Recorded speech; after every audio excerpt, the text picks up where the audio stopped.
Alright, still getting some keybinds set up, guys, but yeah. Let's see here. We want governor.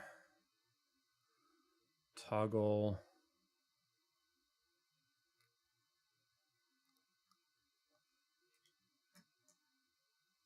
Wrong device. Of course it is.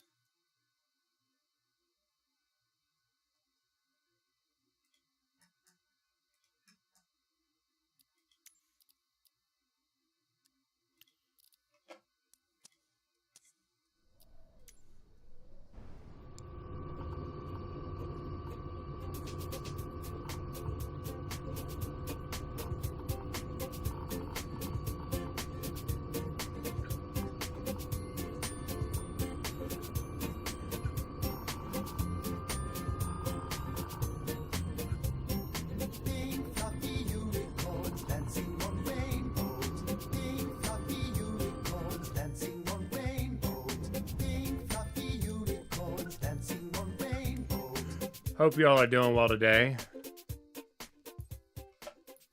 All right, let's see. I need to do one more control inversion. Search by input.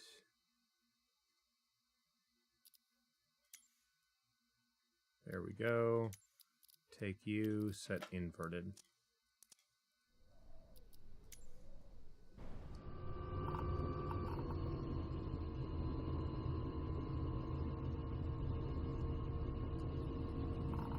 Rolling up. Governor on.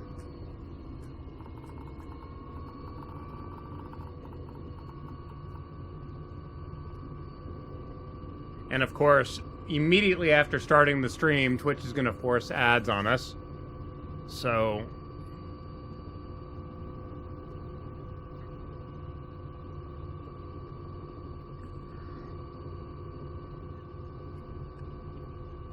all right, let's get out of here in the meantime.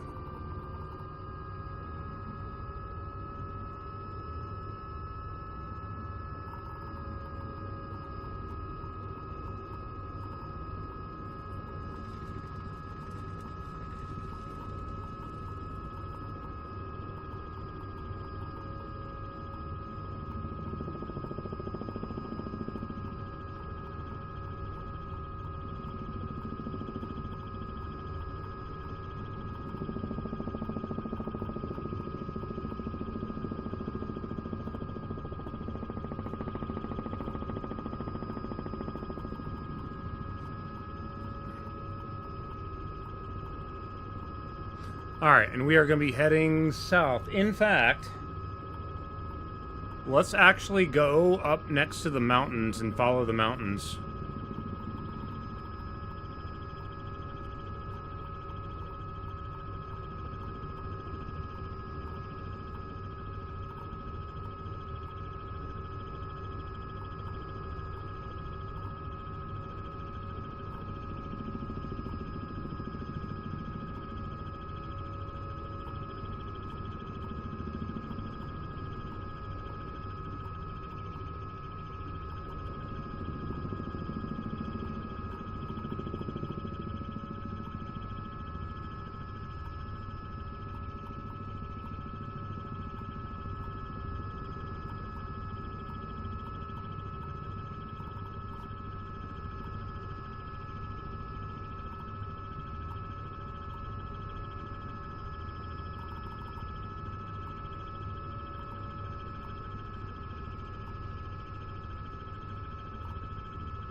Still getting a little bit of weirdness with the level of detail of the shadows, though. Don't know if that's a VR specific bug or what.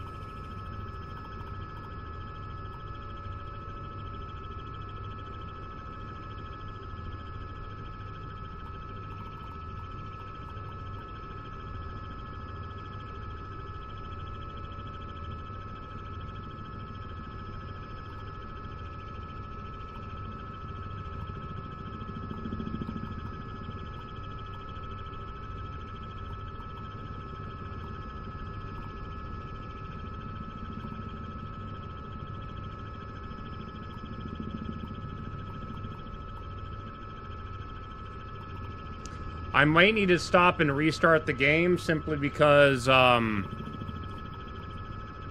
tried switching back to Steam VR and it appears it's still a little bit blurry even with this new beta update.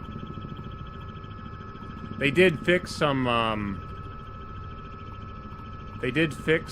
the, what is it called, the physics issues though in it, so that's good.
Alright, we're getting to some open terrain as well, so that'll be nice.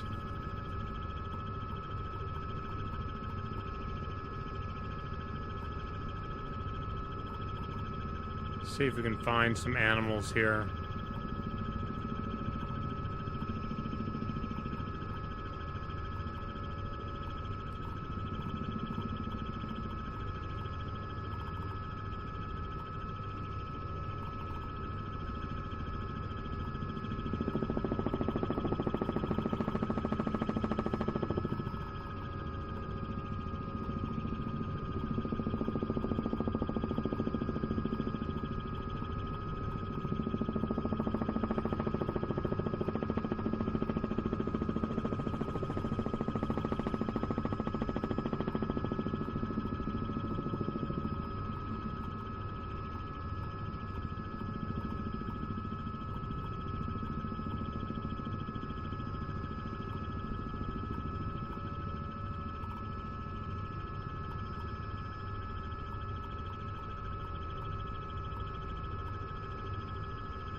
It's crazy to me how sometimes you'll have like a bush, a single bush, visible super far away. And then all these other bushes are like popping in. Which is just like, come on. Figure out why those bushes show up really far away. And fix the level of detail on everything using that as your basis.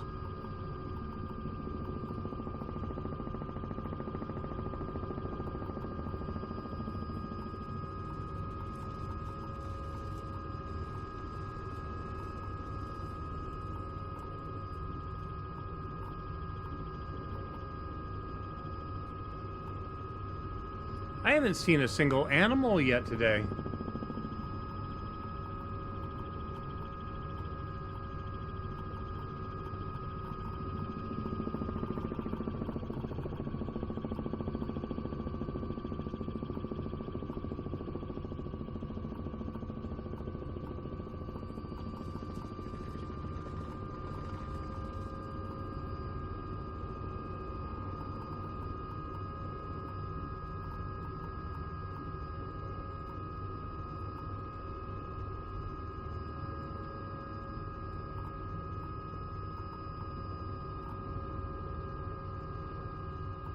It's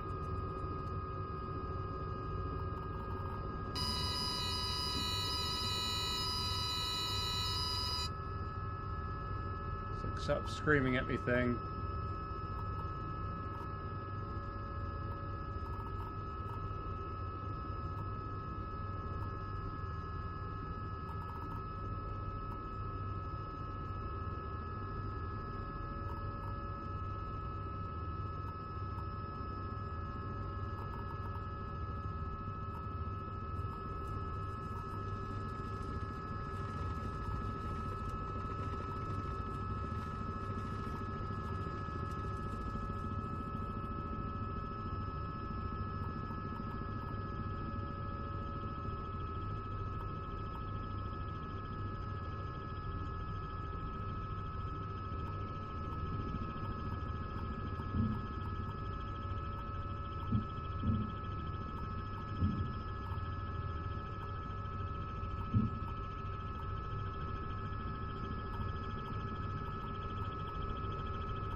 There's also something really messed up with the trim string, because it shouldn't be. It should never be going down when you're flying along, ever.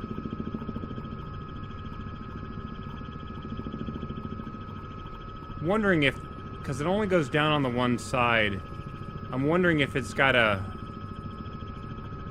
negative value or something.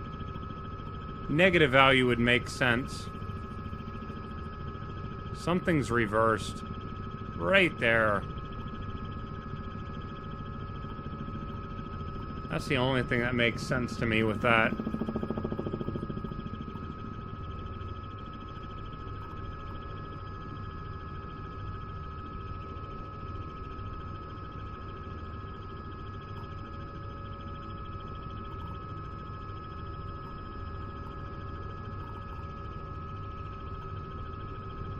Alright, actually, yeah. Let me exit out of Steam VR and see if I can get this thing to render on virtual desktop, because that would be able to run a lot sharper.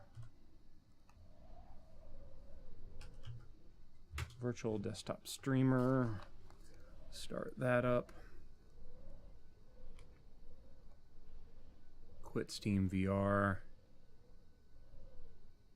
Virtual desktop.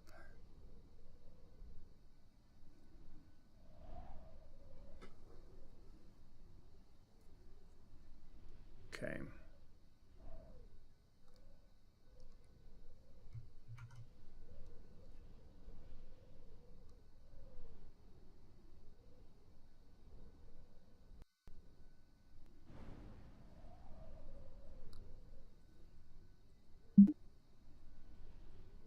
Uh-oh. Damn it. Nope. Cancel. Damn it. Yeah. So apparently, if you start Steam VR, it causes the game to also only connect to Steam VR until you reset it. That's kind of annoying. Oh, watch me have to rebind all my stuff again. Try this again.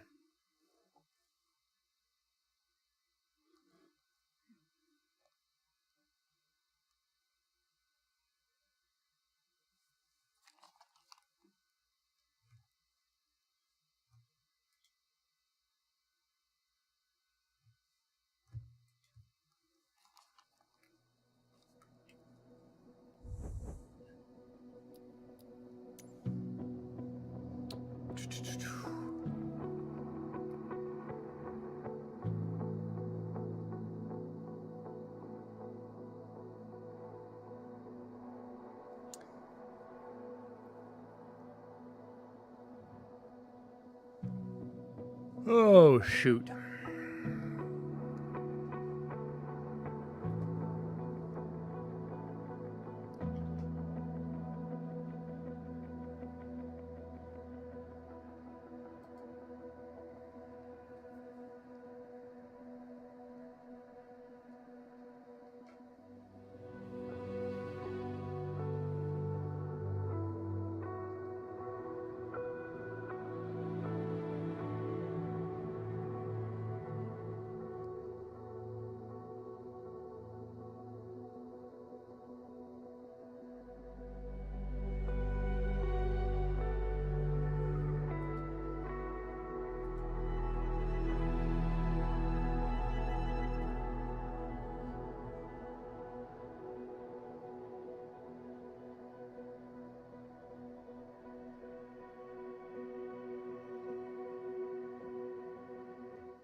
All right, let's try this again. This time, Control Tab. And there we go. All right. World Photographer. Savannah Safari. Why does my zebra only have 1 star? Didn't we get all the stars on that? Huh. Let's look for something we haven't looked for yet. Let's look for an ostrich. I didn't mean to go back. Ostrich. Select. Why is it erasing half my... What? What is going on there? Hold on. Check and see if that's a VR bug or not. No, it's happening in both. See, like right there, that's actually interesting that it's centered right around that. What is this? We're going to explore whatever this is, looking for a damn ostrich. So we're going to start right... Well, actually, no. We need our vehicle first. Without the spray system.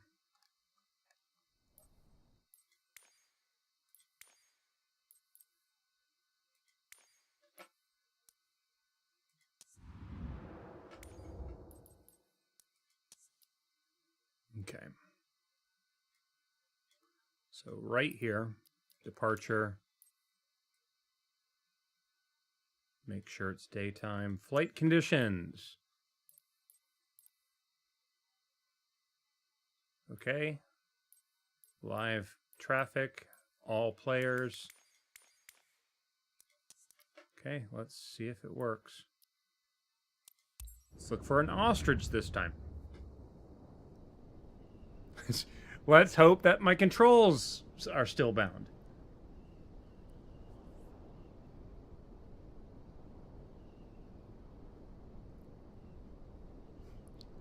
Watch me crash into the ground multiple times while trying to get my control binds refixed.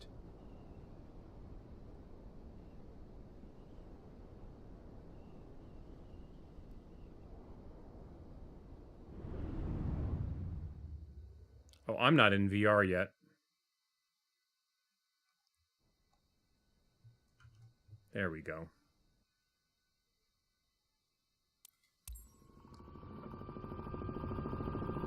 Okay, my controls are messed up. God dang it, game. Why are you not saving shit? Search by input. Search by input.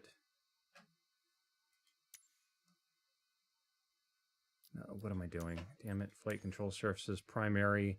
Go all the way down to the bottom. Longitudinal needs to be Y. And that X. Okay. That.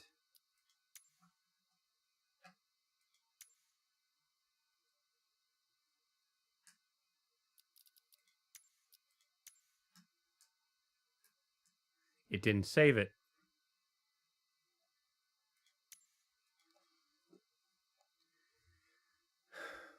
Dictation. Governor.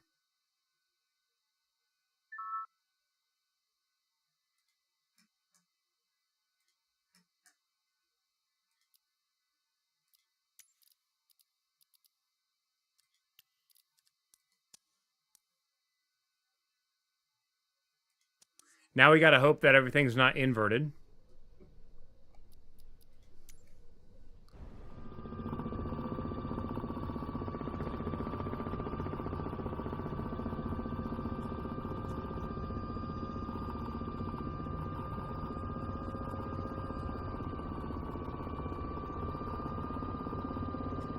Okay.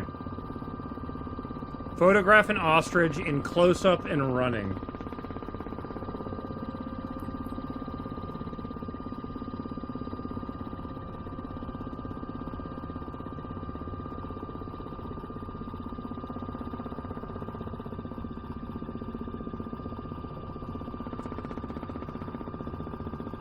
Catch now is finding an ostrich.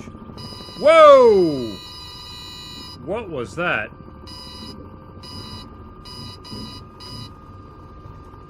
I've got a control double bound. Why does it keep frickin' doing this? No, that does not. No.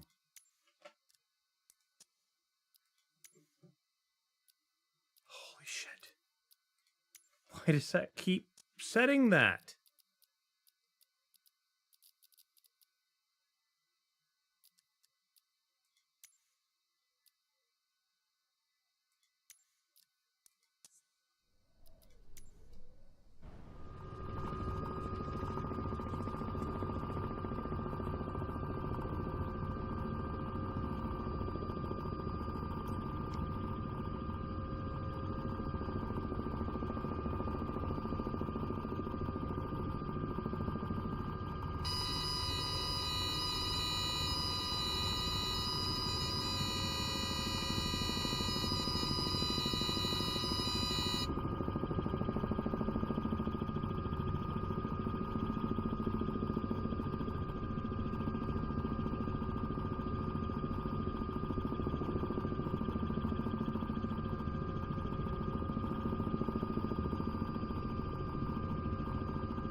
Getting some weirdness with the physics here. Hold on.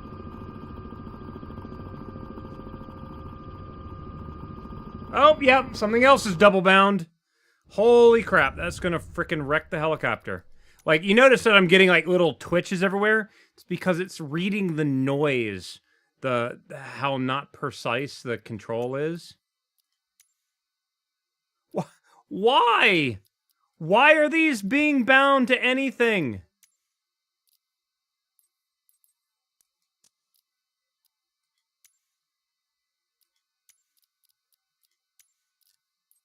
I swear to God, game. Let me save my frickin' binds. And then stop changing them to a profile that I deleted 3 months ago. That's the annoying thing. My headset controller? No. It's not the headset. It's literally, it's looking at 4 axes on my button box, which I've never bound to anything. And it thinks that that's what I want for throttle control and cyclic control. And it's like, no. Oh, they didn't fix that either. Every time you pause, that thing goes up to the top again. Okay. Essentially doing a function check, wiggling all the controls, and we are good to go. Okay. No more axes are double bound. Let's do this. Looking for frickin' ostriches. I hear you. Stop screaming at me.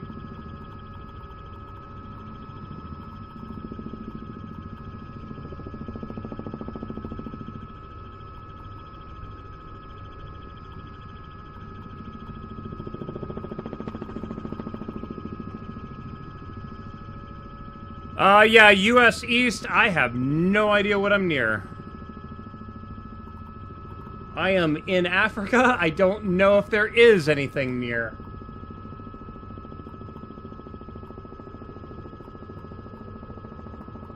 I don't think there is. I just picked the area that was green for animals. Let me try something here. Let's go tab. Does this work in VR now, or is that still broken? Nope, still broken. Damn it! Damn it! That sucks. Yeah, so the little screen is completely broken. Let's see, what do we have?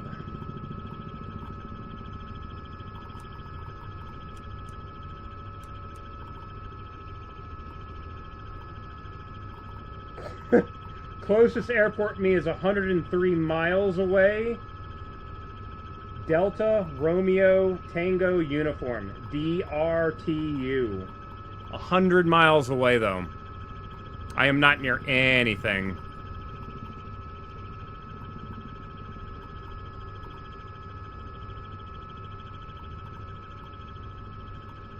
And it is...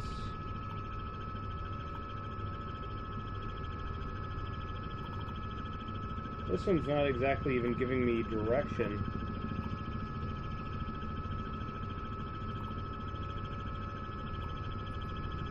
No, I'm not even getting direction on that GPS, sadly. North, south? No idea. I have no idea where that airport is at. I am along a river nearby.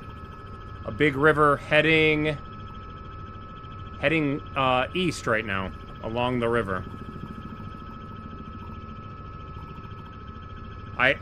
That airport could be over there, it could be over there. I have no idea. This thing is not showing, like, every GPS that I've ever had has a little arrow showing what direction that airport is.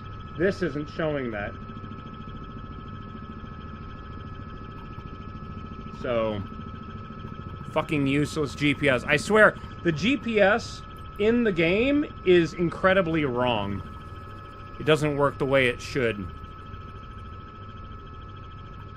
Doesn't work the way they do in real life. So...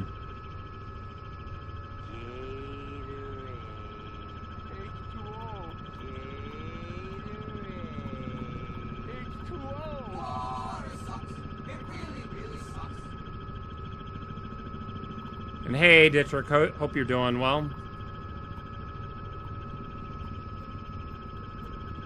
Alright, so what I'm going to do here is I'm going to go on that side of the river. Because it looks like a lot less trees. Can you please stop pointing at the damn door? Like, it sucks that if you point at the door, it makes the entire world bright when you're looking out of it, and it's like, come on.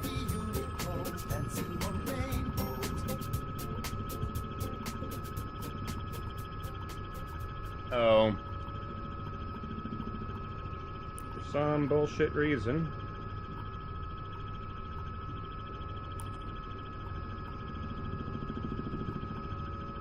Of course, I know I can't exit the damn aircraft game. Holy shit. But yeah, we're looking for ostriches today.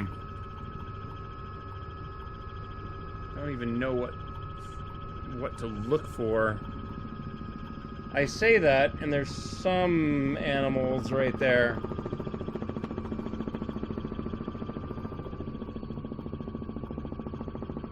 Those are definitely not ostriches. Those look like some kind of cattle. No, wildebeest. Alright.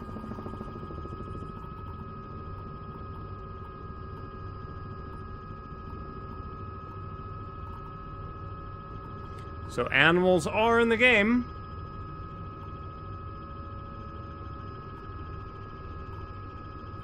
Catch now is just finding the correct ones.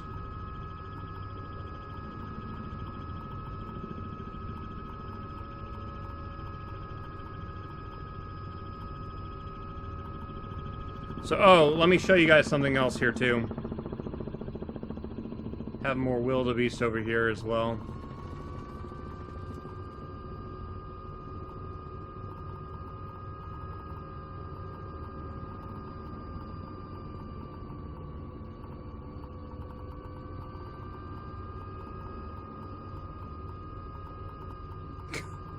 Of course, the game's like, hey, we're just gonna make it so damn dusty you can't see anything.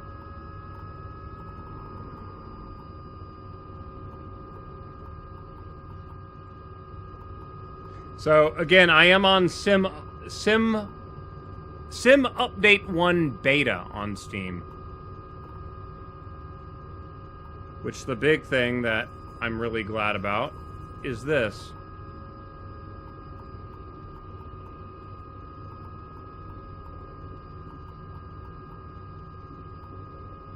I can now go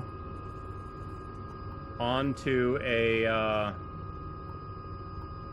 well, apparently not all the way. Damn it, game. Let me find a flat roof.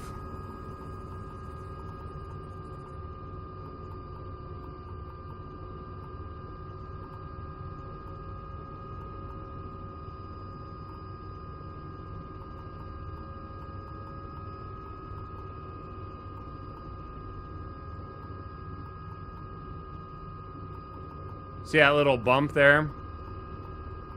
It's a lot better than the... Whoa! Okay. Apparently that roof's also not completely solid. It's a lot better than the thing where it twisted you super hard and threw you 30 feet into the air.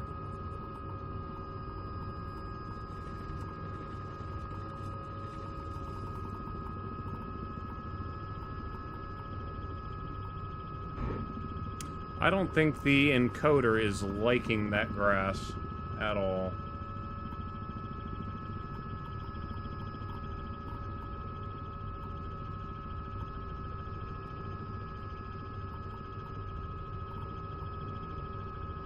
So see, like, I'm already seeing animals there and there.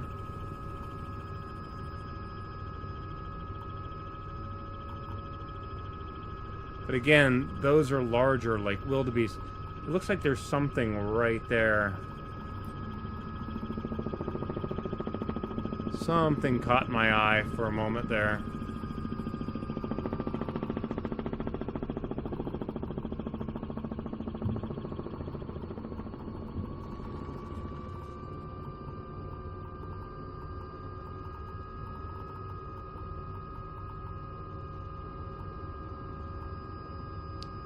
Might have just been something catching the light, but...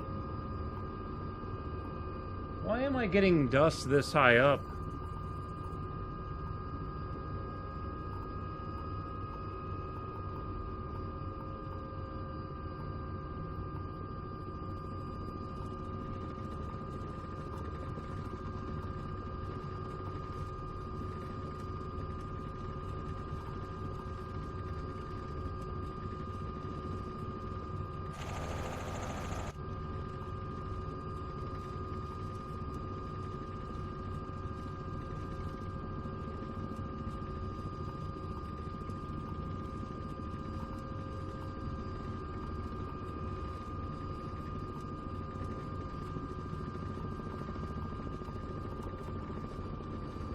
Satellite dishes never face north. They always face south. Take that back. Satellite dishes face south in the northern hemisphere. Wait, no, hold on. I'm an idiot. They did that correct. Satellite dishes face north in the southern hemisphere. I am an idiot. Ignore me. Never mind.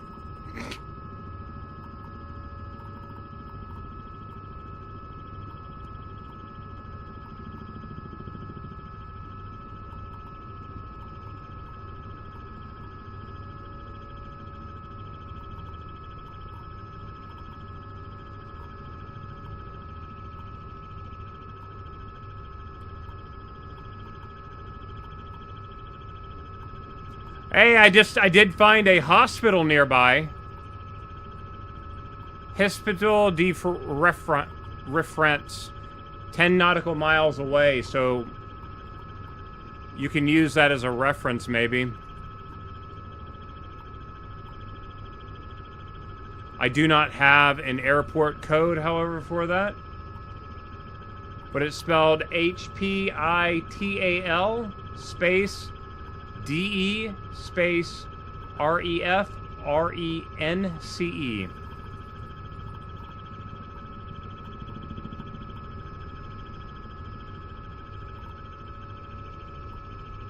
Yeah, helipads don't show up until they're like 15 kilometers or 15 nautical miles away.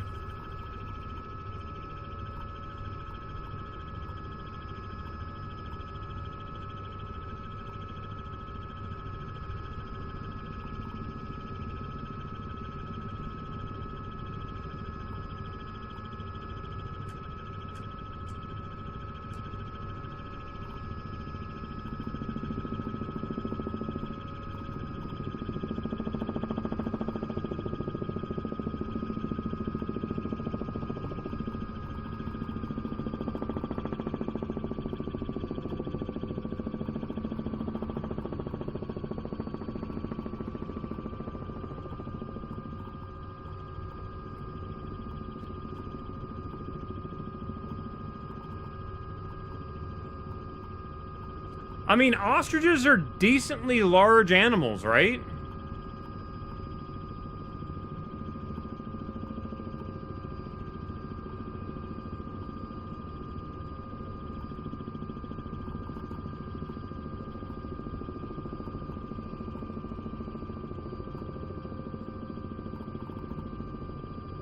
I mean, their bodies, most of their mass, if I remember correctly. I mean, I guess they have drumsticks, too.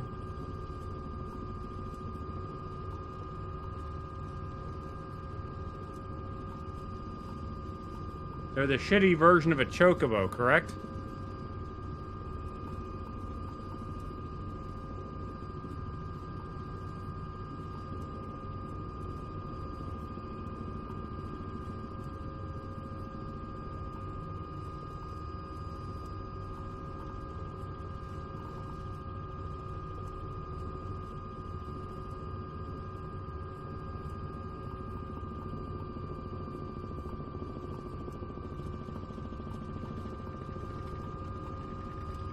Try messing with the thing here.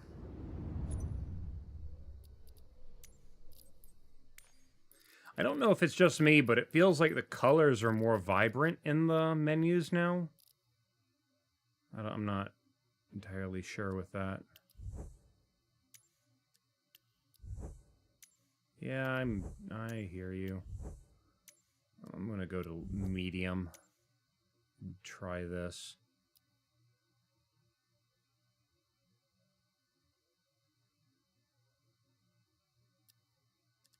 Want that medium. Road traffic, medium. Just everything frickin' medium. Glass cockpit refresh rate needs to be high.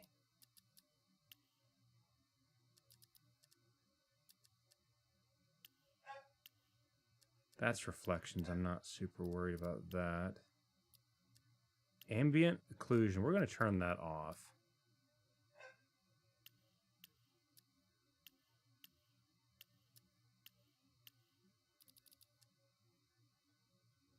It's really weird that they have an option for ray trace shadows in the VR section. It's just, it's grayed out.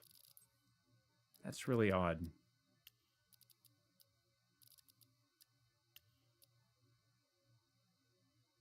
And I don't know if it's just me, but object level of detail doesn't seem to do anything on VR for some weird reason.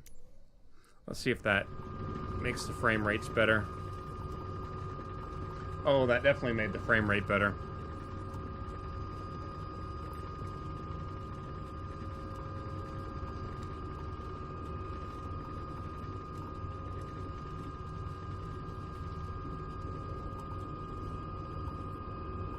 Like, I'm expecting ostriches to also run away from... Oh, hello. There you are. Cool. So we know the multiplayer works in the beta.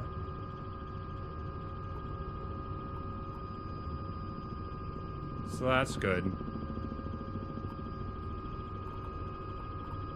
I've got animals down here. Looks like still a bunch of wildebeest.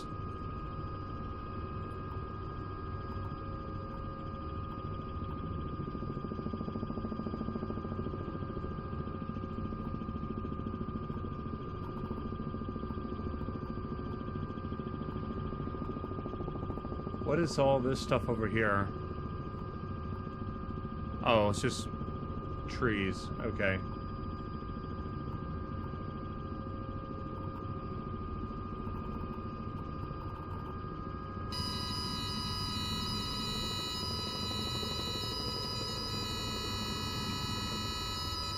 I hear you. Stop screaming at me.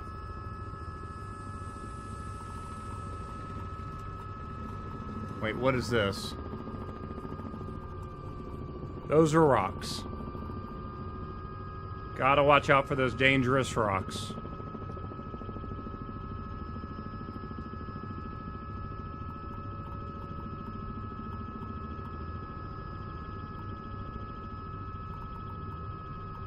See, the other problem that I'm having now too is like the wildebeest, I can see those super far away. But the other day, I came across elephants, and the elephants didn't appear until I got right up on them. So it makes me wonder if different animals have different level of detail applied to them. Which, again, that doesn't make sense. Why would the larger animal have a worse level of detail? Like it's backwards, right?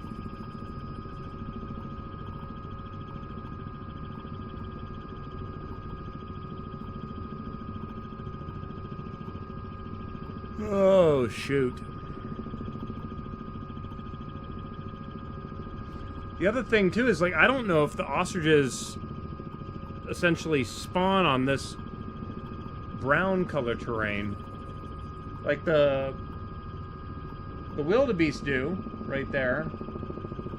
But I don't know if the game's coded to spawn different animals on, like, the different color texture, maybe? Can you please stop highlighting the damn door? Freaking VR controllers.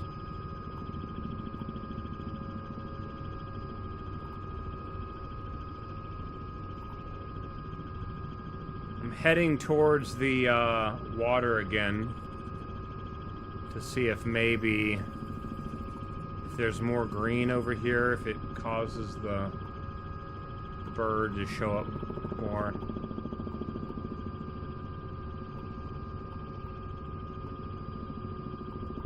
I mean, wild ostriches still are a thing, right?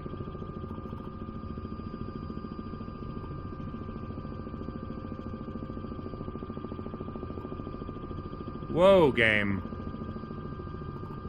That got weird.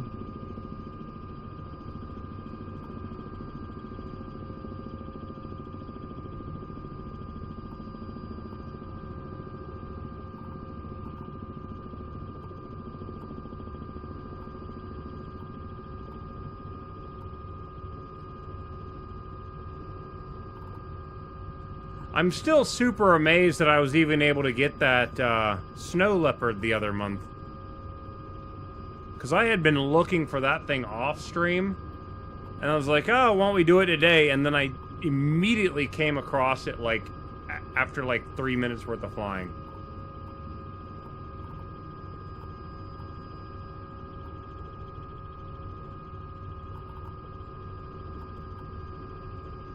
Oh, shoot.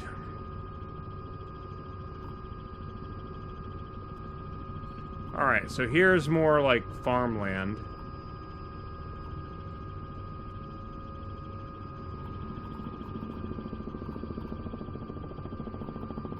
The problem is it's the satellite imagery it's almost black.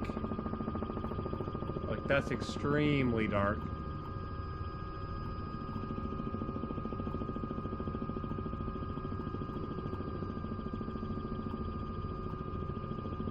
I don't know if the sim is like placing animals down because it's like, oh, this looks like farmland.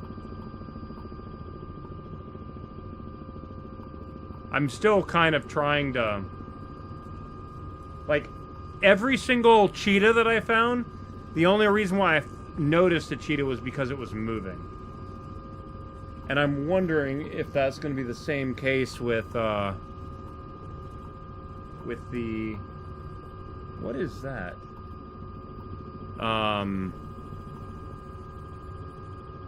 With the ostrich.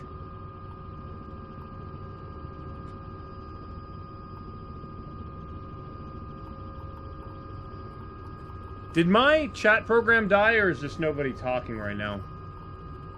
Usually somebody's talking about something. So you still got animals in town. Okay, District, thank you. I wasn't sure, because if I don't have anyone responding to me, I don't know if my stream's frozen or what's going on. Usually when I'm doing a flight sim stream, I've got a whole bunch of people talking, but apparently it's dead today.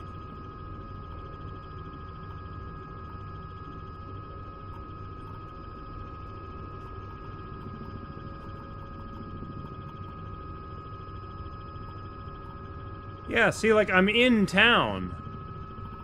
And there's a bunch of wildebeest in town. I don't know what the criteria is to spawn a frickin' ostrich.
Heading back over the water again.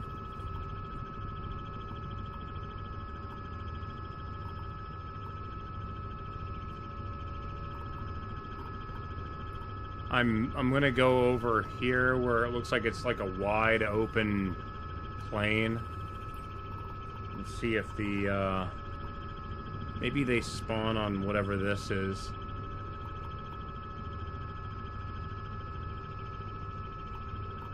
Like, I'm not even entirely sure the... How does the game choose where to spawn stuff? I'm pretty sure it's like, oh, this is water, don't put stuff there. But we've seen things in the trees, too. So it doesn't look at the forest and say, no, don't put anything there, ever.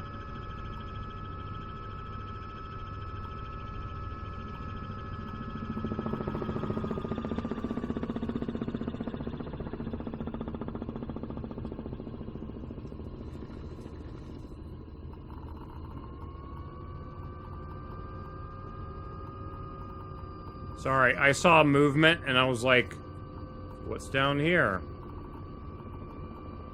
Down here, there's a single wildebeest that is stuck in an animation loop.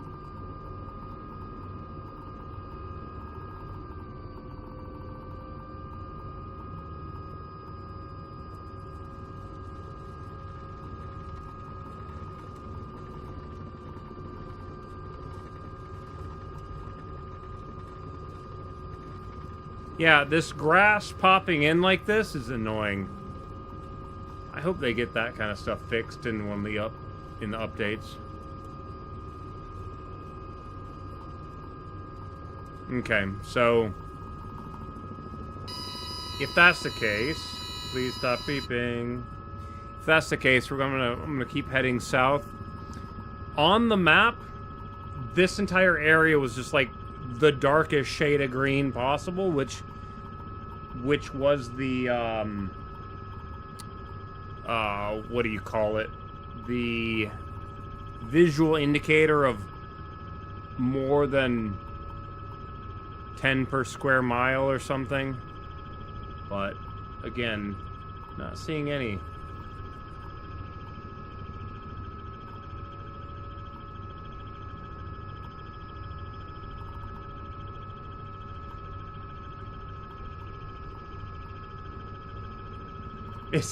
It's also, to me, really irritating to be like, yes, we want to find these ostriches. How precise of an area can you give me? Only the state of Utah. And it's like, that doesn't help.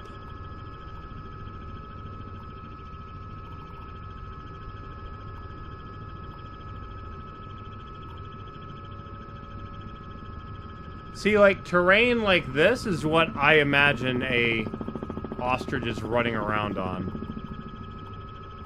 But I am not seeing any movement at all. Like, there's nothing running away from the helicopter. No, nothing. Only things that keep popping up are the damn wildebeest.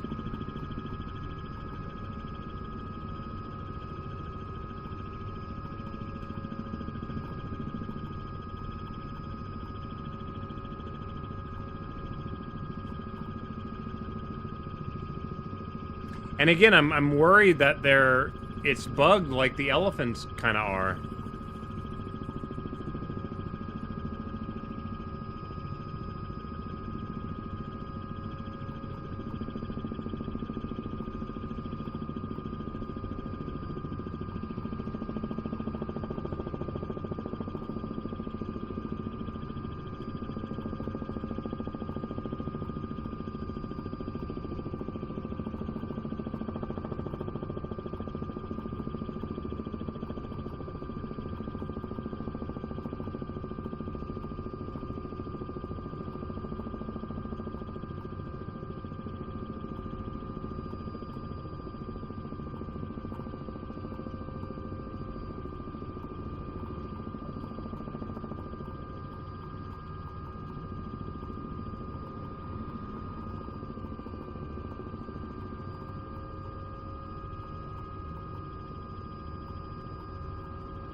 I'm gonna try something else here. Another graphical change and see if it changes anything on the game to look better. Let's try, instead of the DLSS, temporal anti-aliasing. Let's try 110%.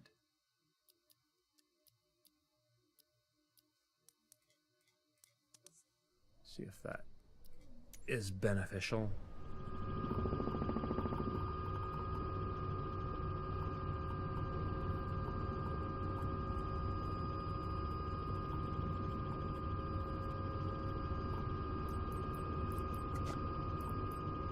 Why is my controller glitching out?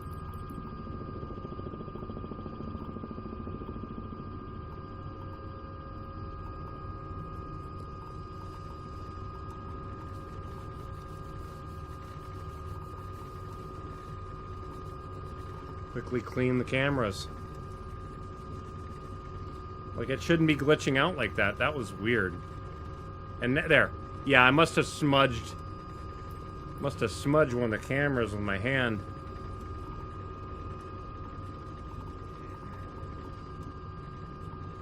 Much more solid.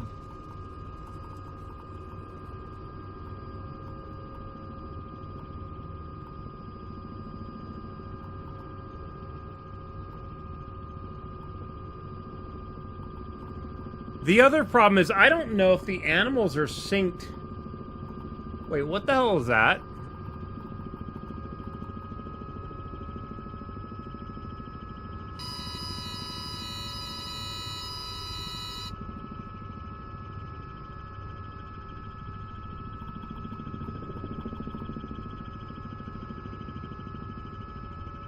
Oh, this is probably like a grain silo or something. Or no, maybe not.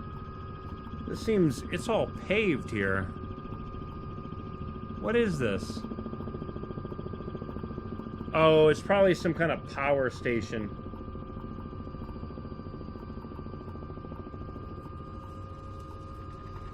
Okay. I was wondering what that was.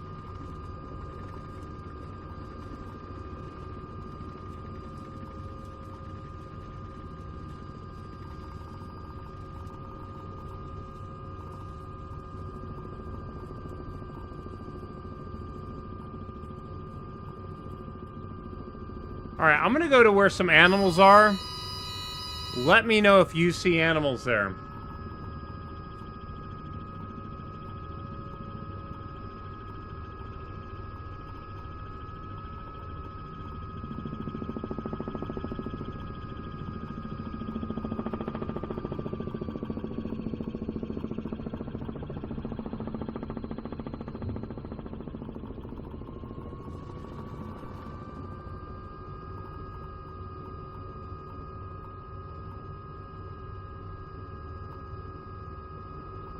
I'm gonna just kind of touch down here and see if the game gives you animals here.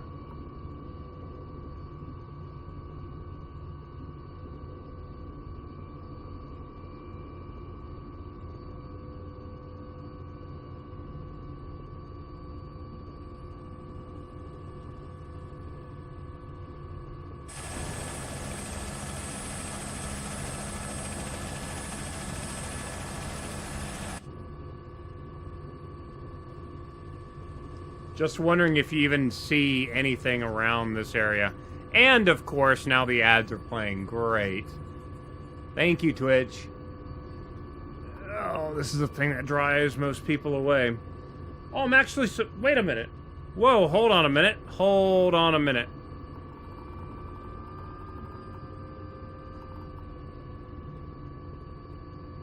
Am I not producing dust anymore?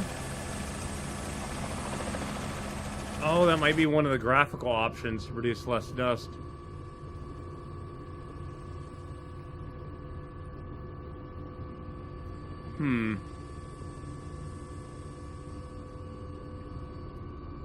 I swear I was kicking up dust a little while ago.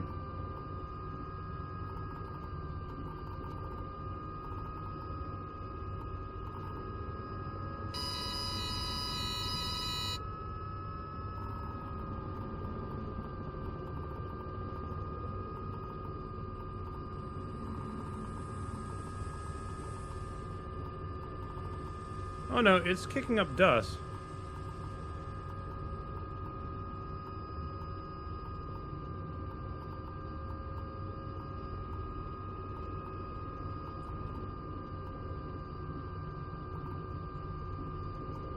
So wait, if I sit here for long enough, do you get an area that doesn't have dust anymore? Because that happens in real life too. If you sit over an area for long enough, it blows all the fine dust away. So now I'll do full down collective. At full down collective, we should actually, like, the dust should end, because at that point, you don't have airflow, or not enough to kick stuff up.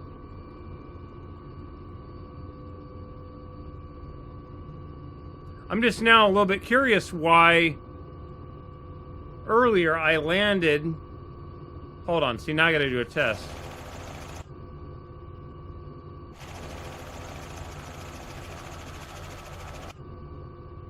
Why did the dust stop before?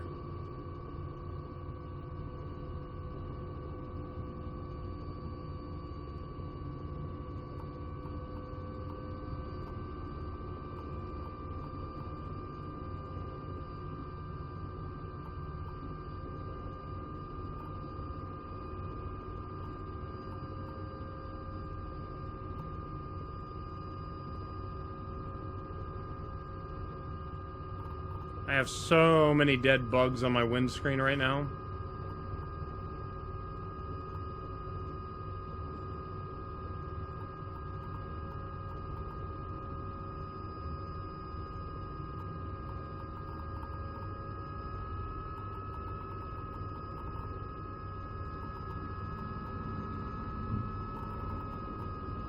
Now, see, that's again an annoyance. Very few games get the lingering of dirt in the air good. Especially, like, games that use, like, smoke grenades. Unless there's a really strong wind, that smoke lingers. Have you ever seen a vehicle on a dirt road and they drive by and that dirt just hangs in the air?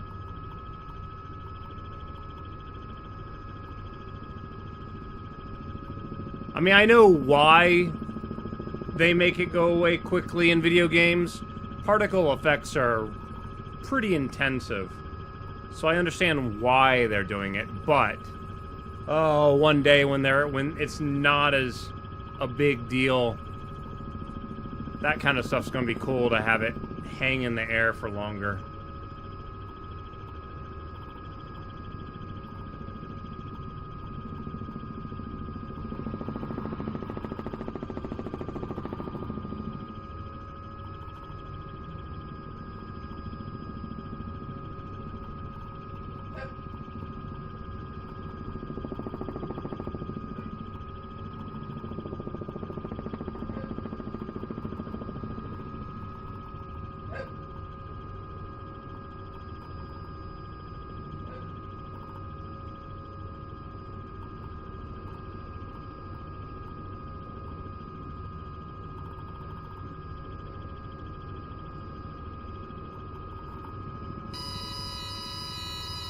I hear you. Compensate, damn it. Engine on this thing's always struggling. Not even 1,000 feet above sea level game. What the hell? This thing should be making a lot more power than what it's giving me.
That was a rock.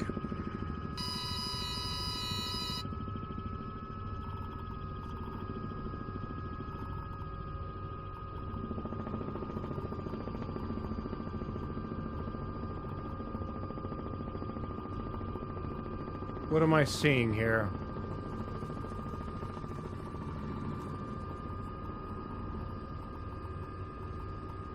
Oh, is that literally what I saw? A stick?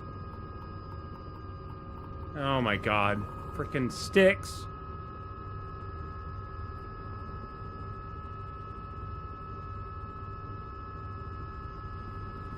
See, like, I look down and I see that.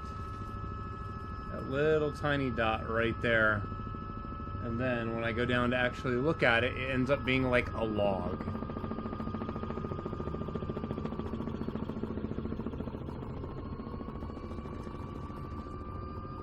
Yeah, it's a frickin' log.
The rocks have holes in them.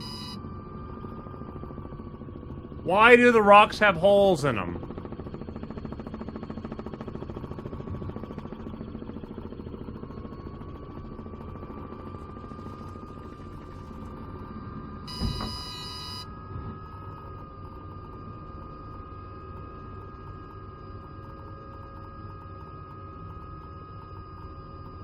What is going on with that level of detail? Why are the rocks made out of so many frickin' polygons?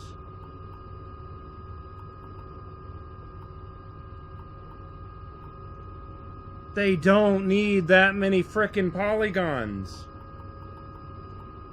I'm guessing this is just like photogrammetry, but holy shit.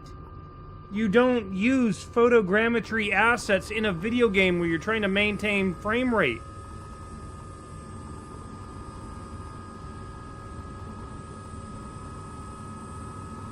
Holy crap.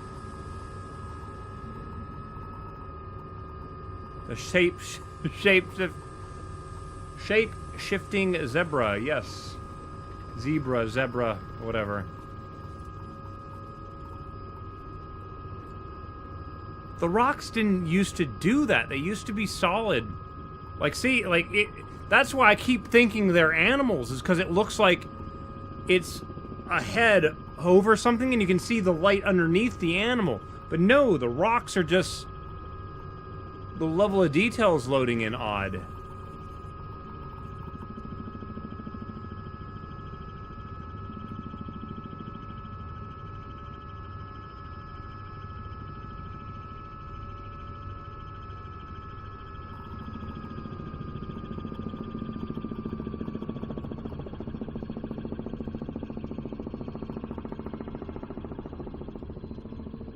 Got a couple wildebeests here.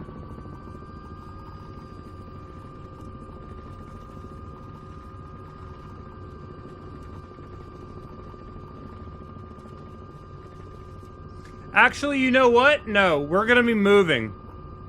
Give me a second, I'll show you on the map where we're moving to. Because I now need to do a test.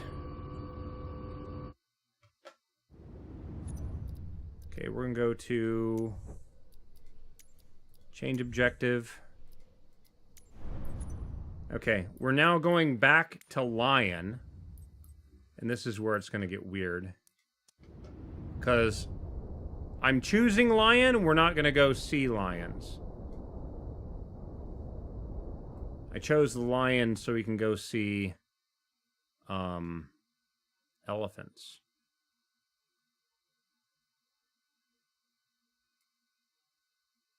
Nope, that's not it. Wow, thing is suffering trying to zoom in and out. Okay. Yeah, so what you need to do, find Lake Victoria, find this little thing that's on the bottom of Lake Victoria, and just go directly east to that lake right there. We are going to start on the southern shore. Right there-ish, once I get a helicopter. We're going to use the Airbus. Configure. Passengers. Back. Back. Make sure that you're picking time of day. Flight conditions. Live air traffic. Multiplayer is all player. For some reason, live players, which you would think would be people that are, you know, playing live. No, you have to do all players in multiplayer for some weird freaking reason. All right, there we go. Oh, and I probably have to rebind my controls because this is a different helicopter. Let's see if it works.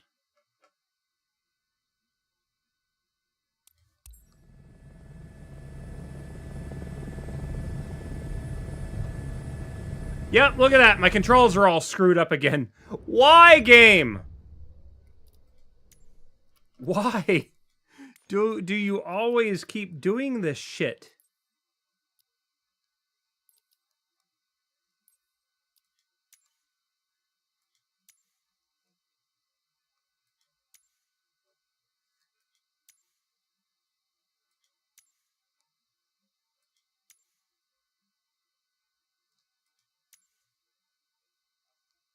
I swear.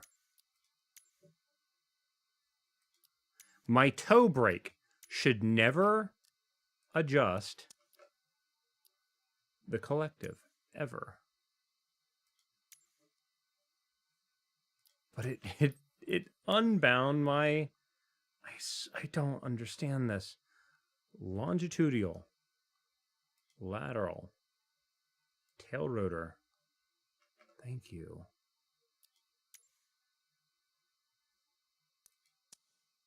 Okay.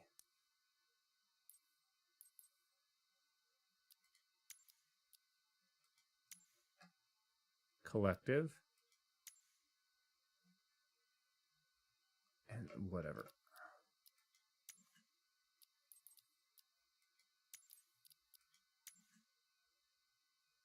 Okay, cool. Let's see if that works now.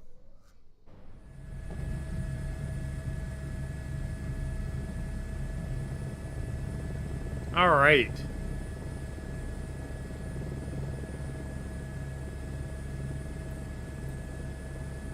All right, so now let me do a quick function check.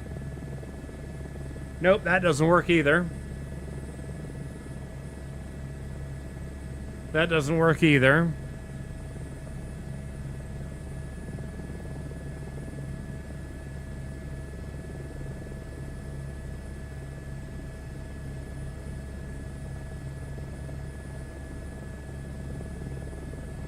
Turn that off.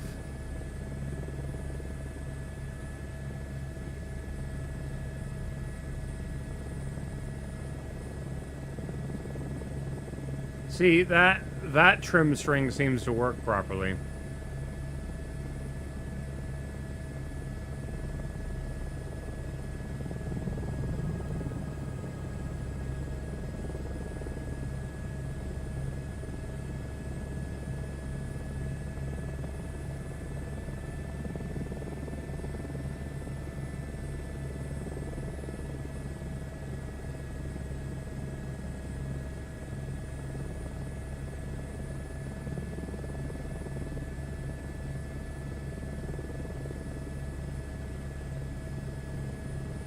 So, of course, wildebeest are in the game. But we are here to find elephants. Because this was the area that I finally found an elephant in. This is where everyone was finding elephants on that one day when we were doing multiplayer, and I never saw a single one. The only thing that's changed between the time I saw them last time and now is I am running the Sim Update 1 beta. So I'm just curious if maybe I've got it bugged again and just none of the other animals are spawning. If I remember correctly, there's a road over here. Make our way over this way. So see, like, I can already see animals right there. I don't know how visible that is for you guys.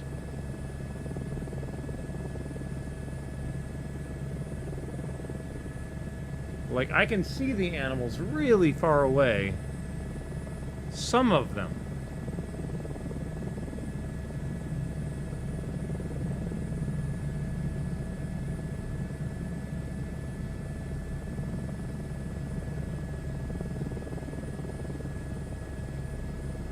See, like, I'm seeing something right there. Then we play the game. Is it a wildebeest or is it a bush? Why are those bushes showing up so damn far away while all the other ones... Are these physical, like a tree? Is that maybe what it is? Let's see if we can destroy the helicopter on one. Ooh, I think you can't. I think they are. So is that the criteria? Yep, that's exactly what it is. Those are considered trees. For some reason, the trees and the bushes have different spawn distances. Or different render distances.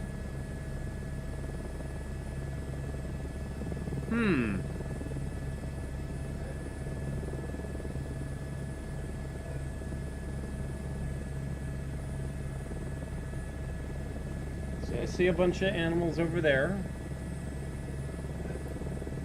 Oh no, hold on, I just remembered something. Bear with me one moment, guys.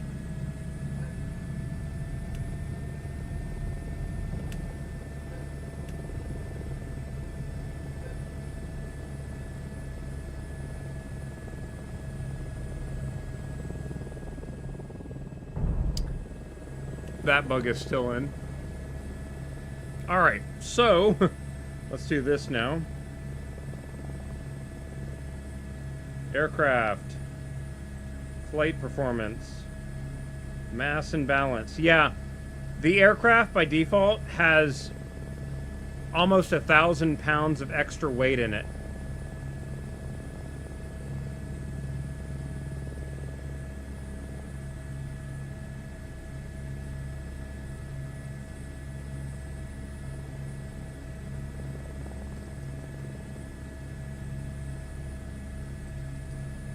Because it has 4 passengers and then all their cargo crap. Think about how much more maneuverable this thing's going to be without having to carry all that crap around. Load an aircraft. There we go.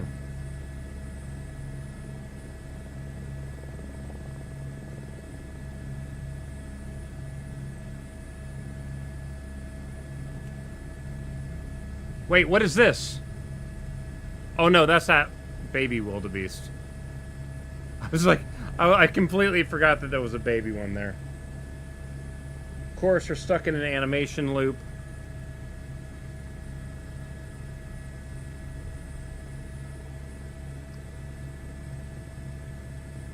Mother left the baby alone.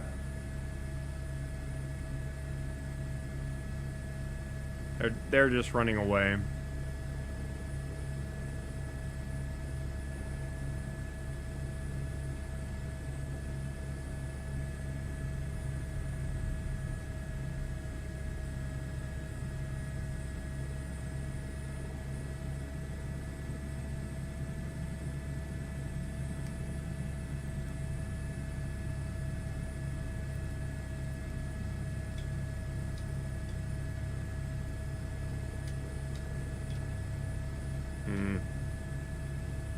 It's weird. It remembered my fuel pump switch, but it didn't remember the pitot tube.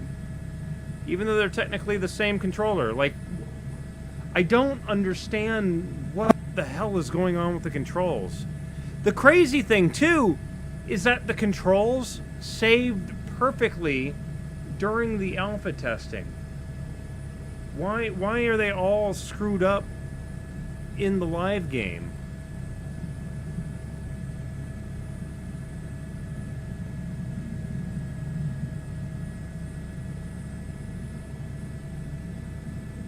Also, like, I mean, I can see the terrain loading in, but why am I seeing the terrain load in? Like, it didn't used to do that before. Try another thing. Settings, general, online.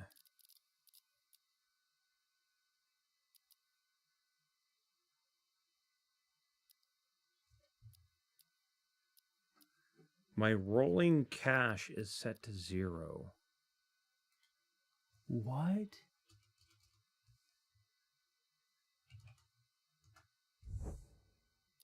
What do you mean invalid? What?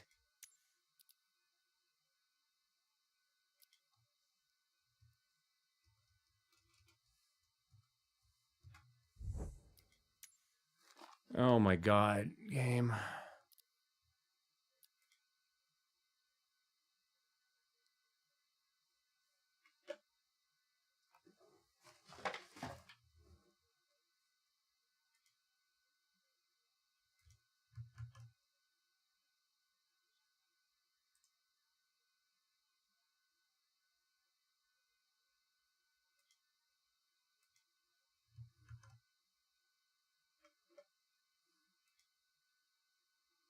So apparently if you're in VR and click on the rolling cache location, it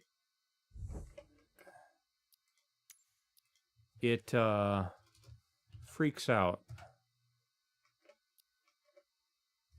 Puts the window behind. Bandwidth, unlimited. I'm going to bump it down to 100 megabit just to see what it does. Because that's the lowest, that's the highest number I can set. Why didn't they just give me something where I can type it in? It's like, holy damn. Okay. And resume.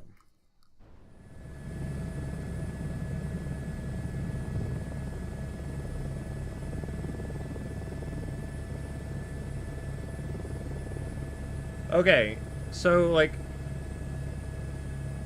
I can see the terrain still loading in here.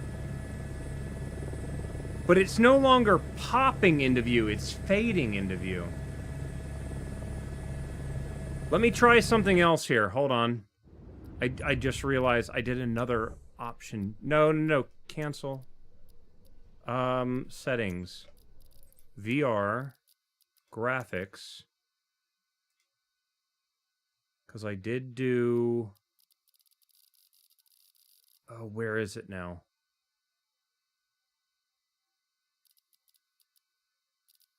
Wait, where's the... Wait, what? The option's missing now.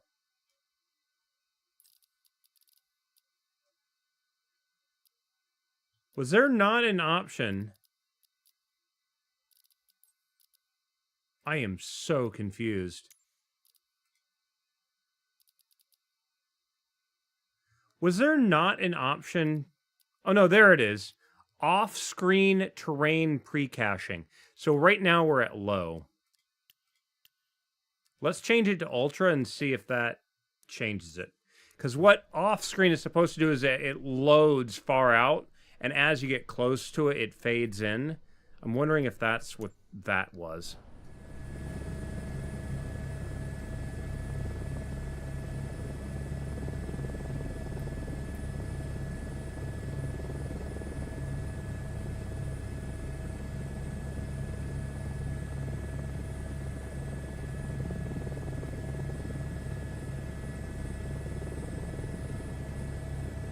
No, it's still, like, loading in weirdly.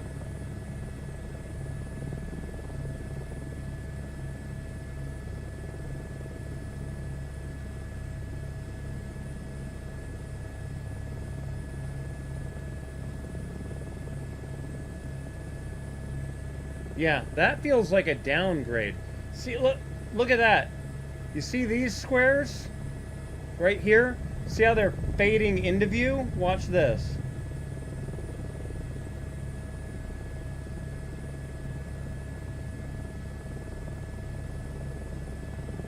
So they're now fading out of view. So that is a level of detail option there. Let's try cranking the level of detail up as high as it'll go. Because again, remember, I set a bunch of things to low, trying to get frame rate. I'm now curious if these are something that I can tweak myself. And see, again, everything above building isn't showing. But then I scroll. What do you mean undefined?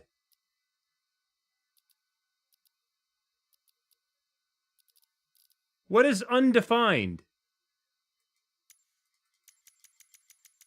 What the frack? Displacement mapping. What? Why did that say undefined?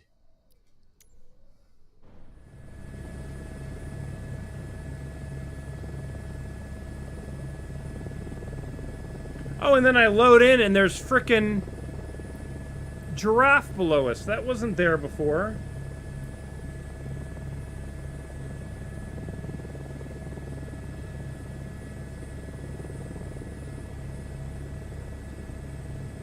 So wait, are the animals tied to... Oh my god, that's so weird. Are the animals literally tied to the terrain level of detail or something?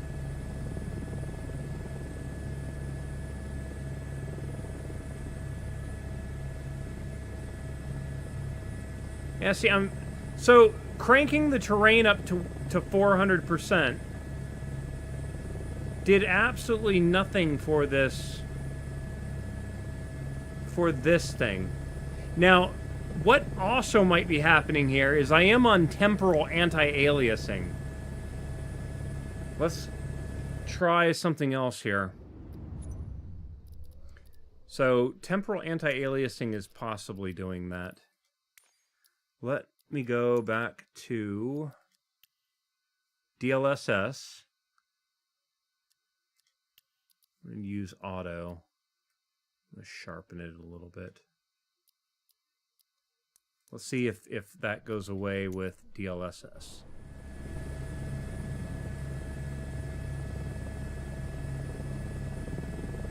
Nope, it's still there.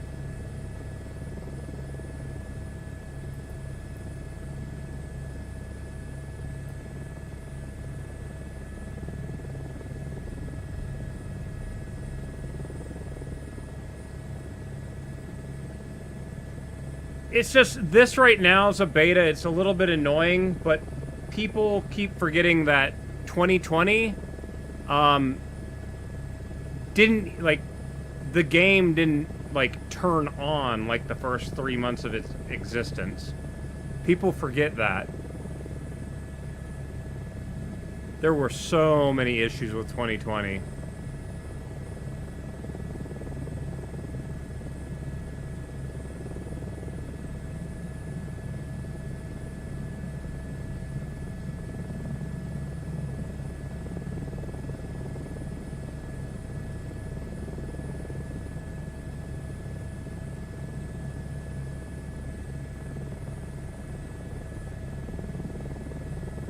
Yeah, I'm still seeing that grid on the ground, which is really weird to me. I don't remember having that before. Again, I'm wondering if it's because I set my graphical settings to low. If that changed something that did that. I'm gonna just, for shits and giggles,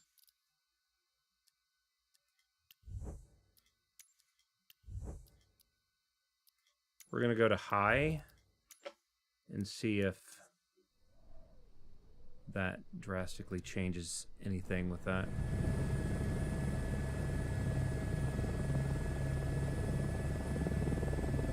The other problem is I do need to move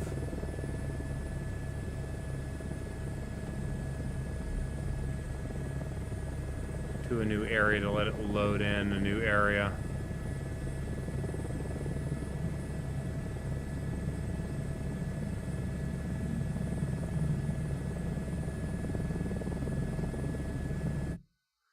Let me also try changing my bandwidth back to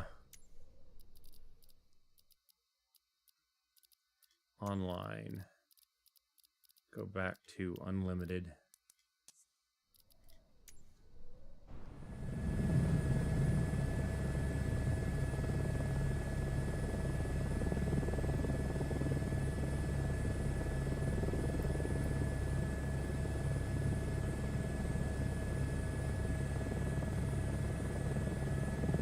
Oh, God, and see, there's that little heart attack that I had again. You see that right there? I thought that was an animal at first. That is a lorry, a tractor-trailer. That's the road I was looking for earlier.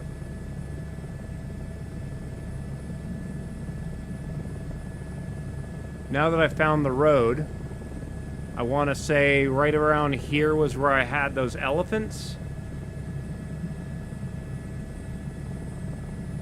Let's see if the elephants spawn over this way.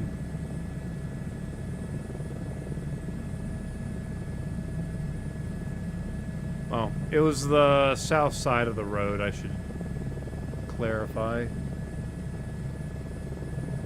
So now that I have the road, let's follow it.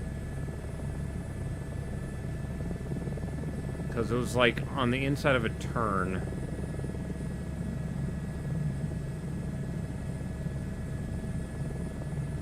Oh, you know something else I forgot to do?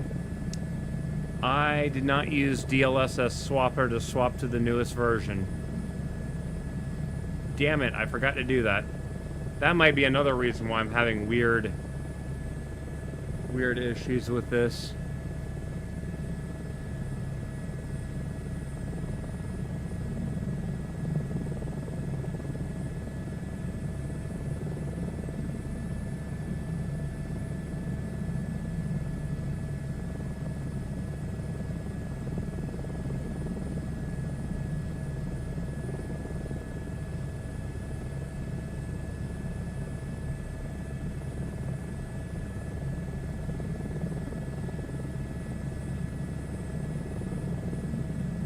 Camels.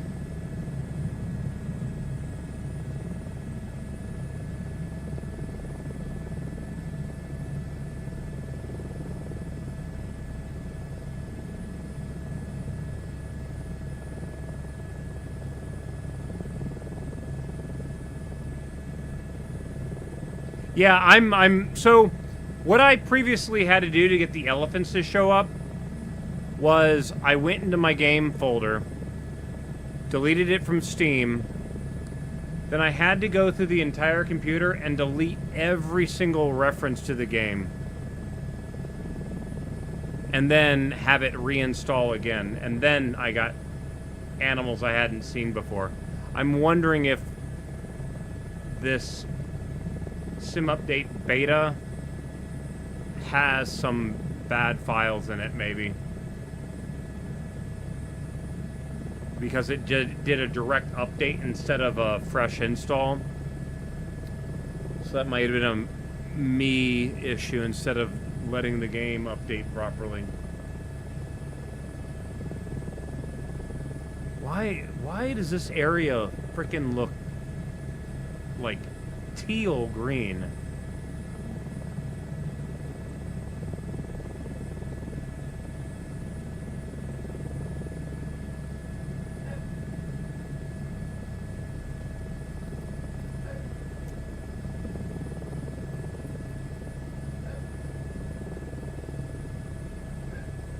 I'm gonna try something else here.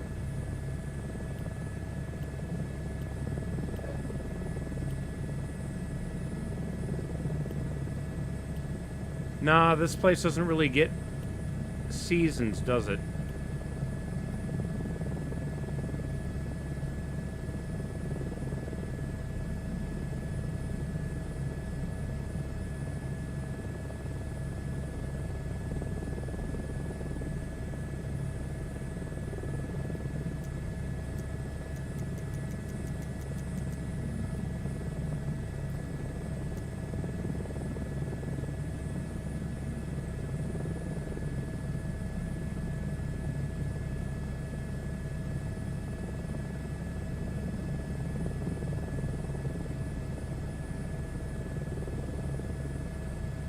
Yeah. As a helicopter pilot, though, I very much prefer 2024 to 2020. 2020 was horrible down low.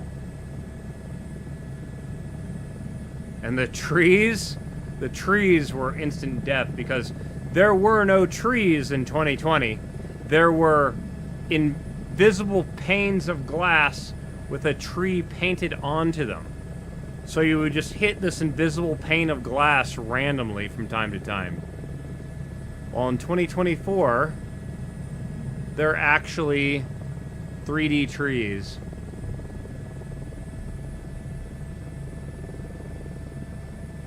You can bob and weave through them all.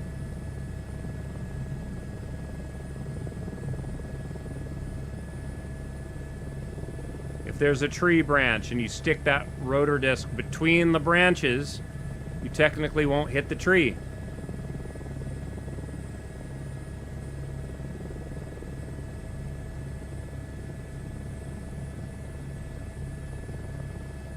As an example here, let me see if I can try to do this.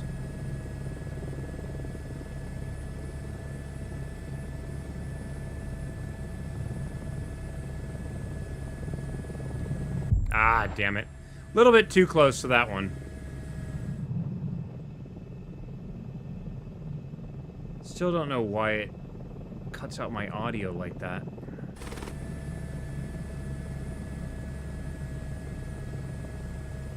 Where are you, tree? I missed you. Well, technically, no, I didn't miss him. I just hit him directly. I'm trying to find the trees that actually have an overhang that I can fly underneath.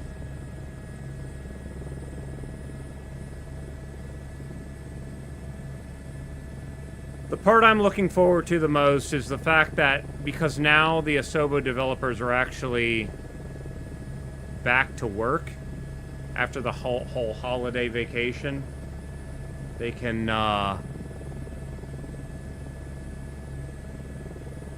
start pumping out the updates, hopefully monthly.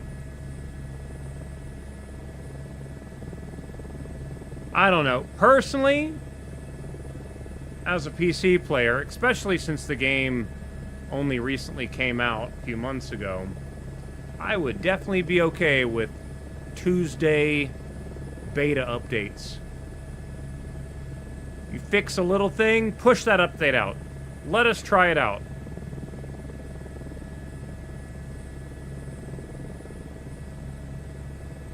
Yeah, I'm not getting any elephants at all here.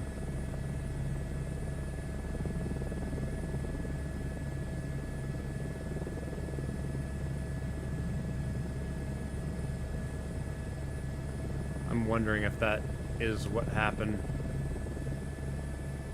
And Zach Carnival, got a question for you. Are you running the beta or are you running the live version of the game? I know that you're not going to be able to answer immediately because you are also flying, but I'm just curious if you're running the current beta on Steam or what.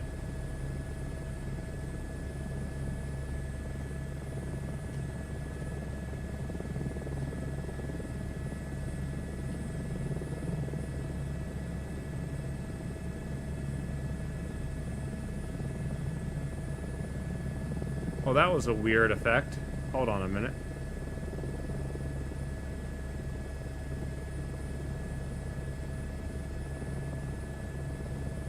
Oh, I see what it's doing, though. The AI is blurring what's on the other side of the rotor disc. It's making it do some weird stuff. Random feeling, yeah, there's animals in the game in 2024. Fun fact, all the animals are from Frontier Developments, from their Planet Zoo game. The developer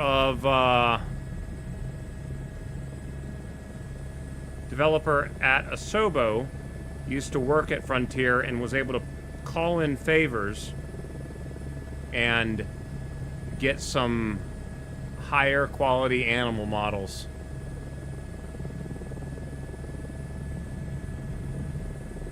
That, of course, always run away from you.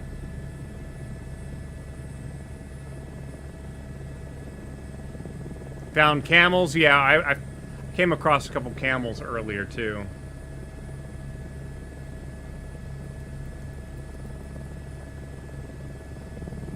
But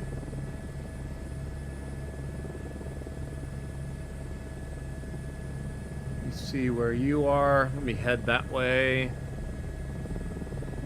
Previous track. Next track.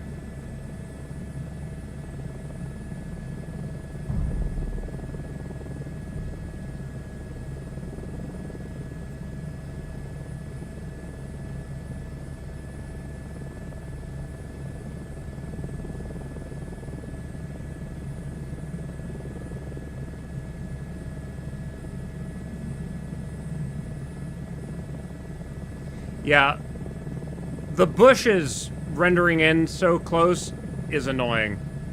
Hopefully they're able to push that rendering out some.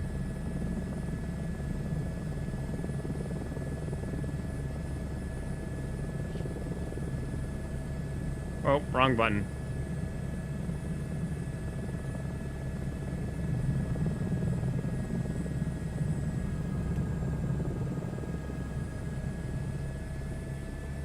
So you have camels?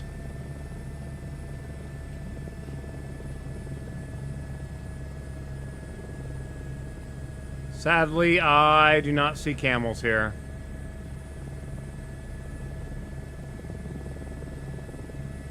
Looking around.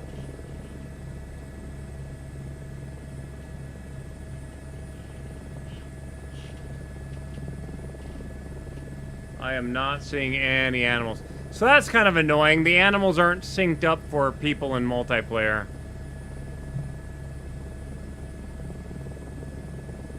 Now that I say that, what is this? Now we're playing the game of, is this an animal or a branch?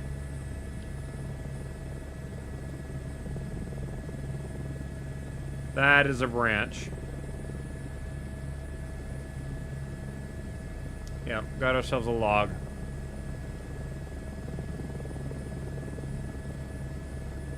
Imagine being chased by a weird loud thing in the sky. Yep.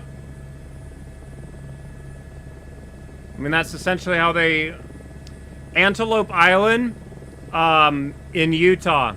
It's the island that's in the middle of the Great Salt Lake. They use helicopters to herd the buffalo on that island. Once a year. They herd them all to one area and they do a count of them all. There's some more animals there. Look like wildebeest.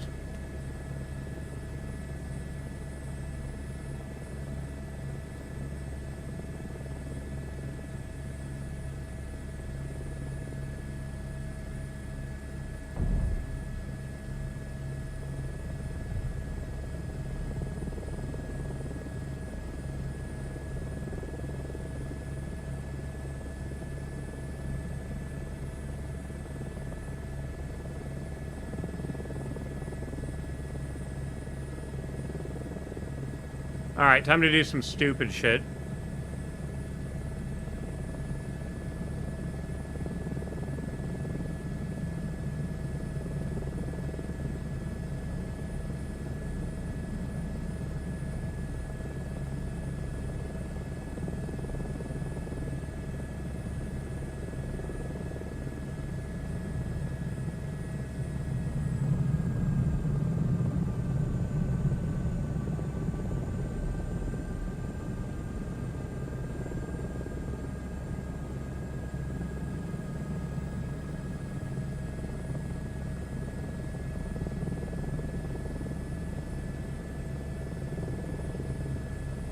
There's no trees here.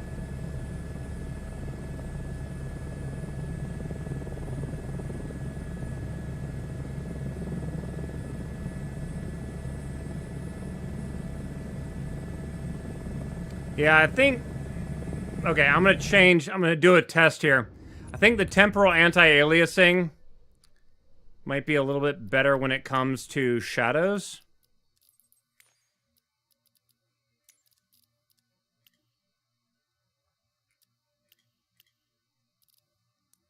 Try this setting. Ooh. Okay.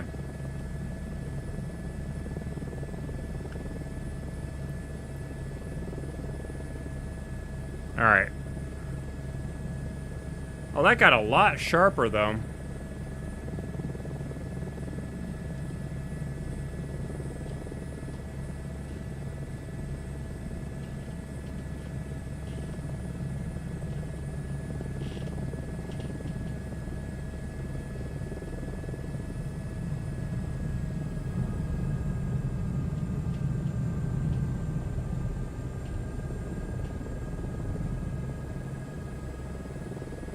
Cool part is that this helicopter's rotor system allows you to actually do that.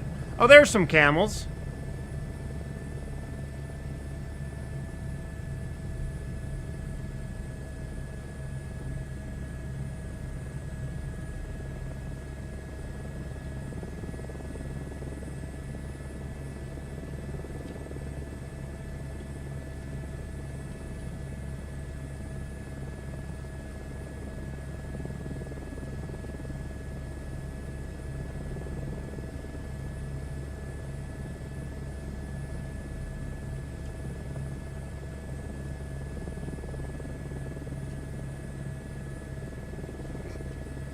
Bravest camel ever.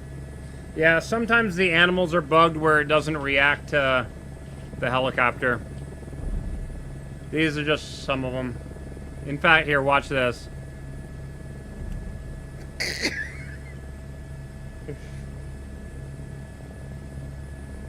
Camel, what are you doing?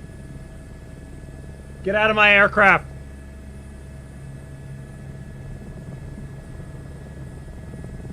There's a baby over here, too.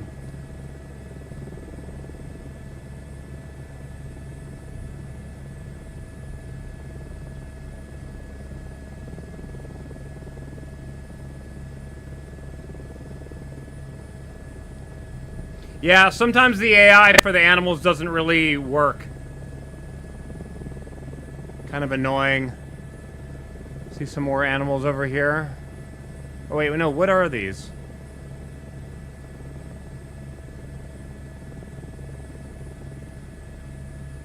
Oh, here's a giraffe. No, I'm sorry. No, those are camels again. I'm getting all the frickin' camels. Where are the giraffe, then? Because I know I've seen them in this area before.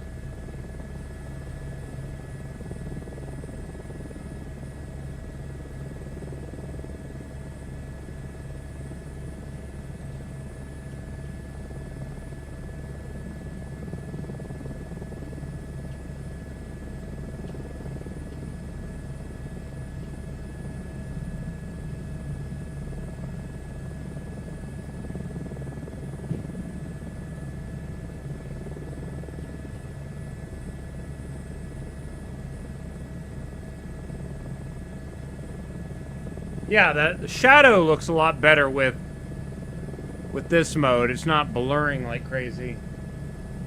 It's blurring a little bit, but not near as bad as it was.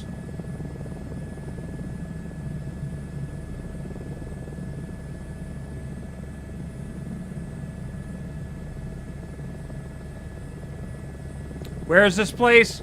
We are currently in Africa.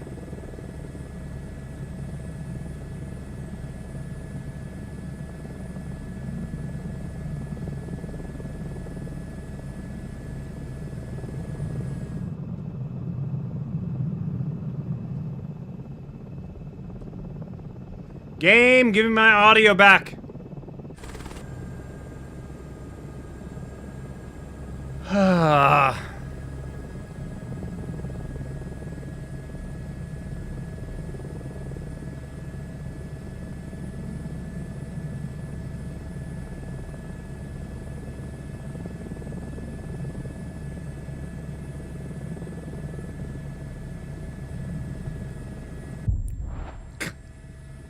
That's good. Just crash into the ground, game. Africa has camels? Yep. Where do you think the Sahara is? People just don't realize that they're a lot further south than people think of them as being, right? Most people think like Egypt, camels, and then you have to remind people that Egypt is Africa, right? There's a bunch of them on this continent.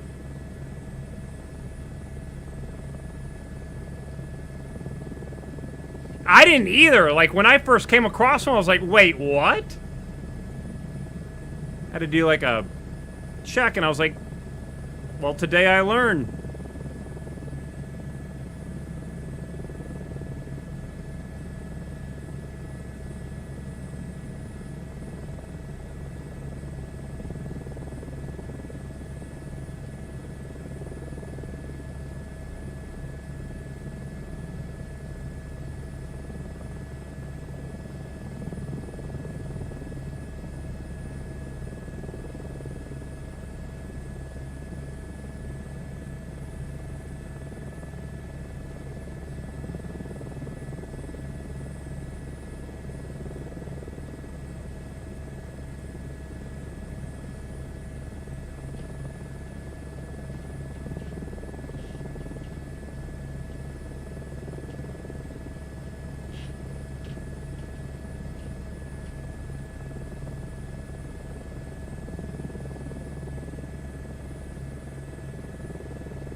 Super weird.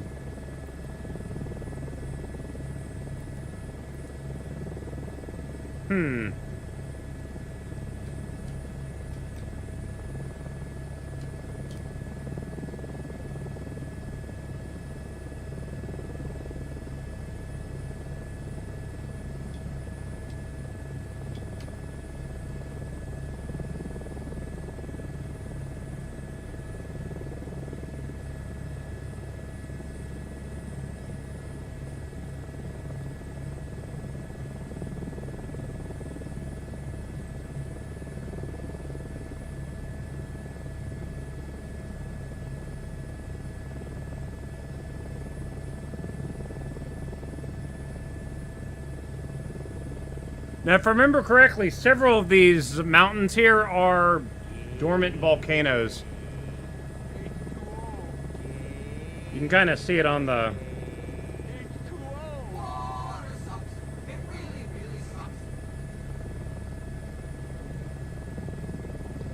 You can kind of see the caldera on that really well. Right there. Are you kidding me? Hold on.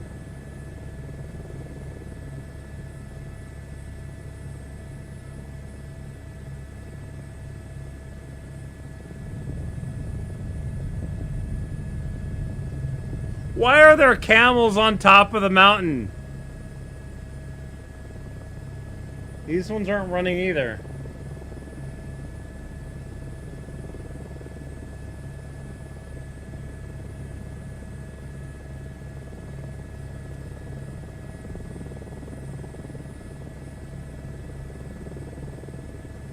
Yeah, mountain camels, right?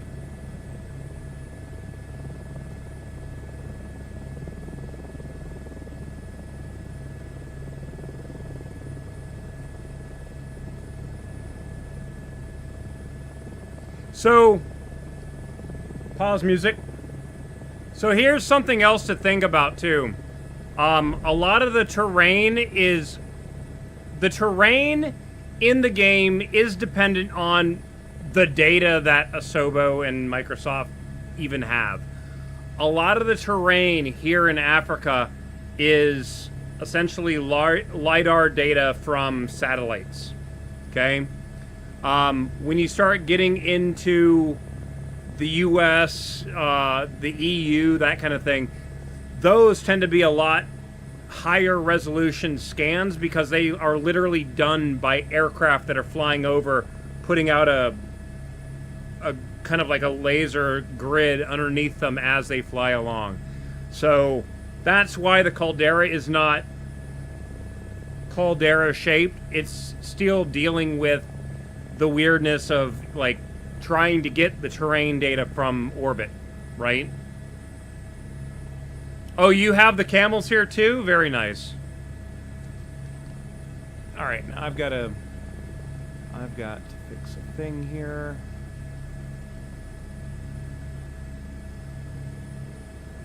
Let's see here.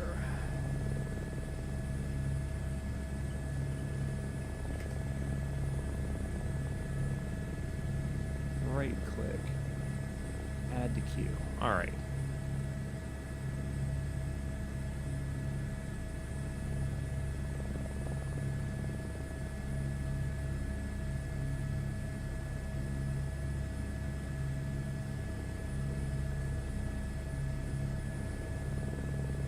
All right. Annoyingly, the ads are about to begin in 16 seconds.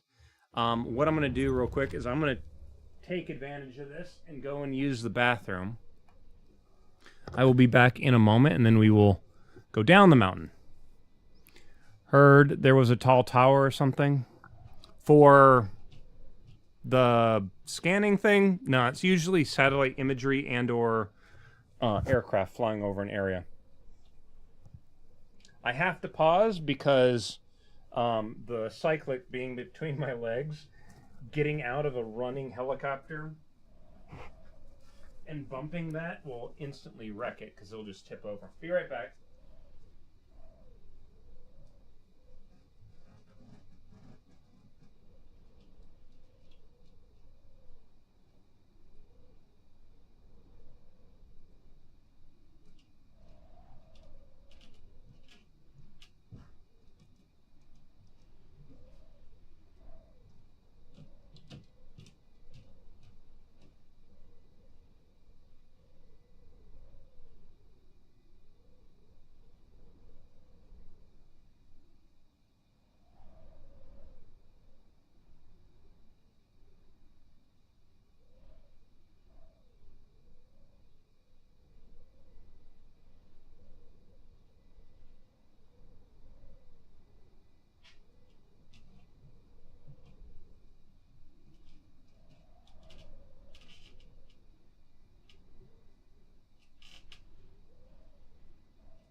Trying to climb into this damn thing. Oh. All right, ads will finish in a minute 30. Let me double check and see what packages I got today. Hey, Muppet.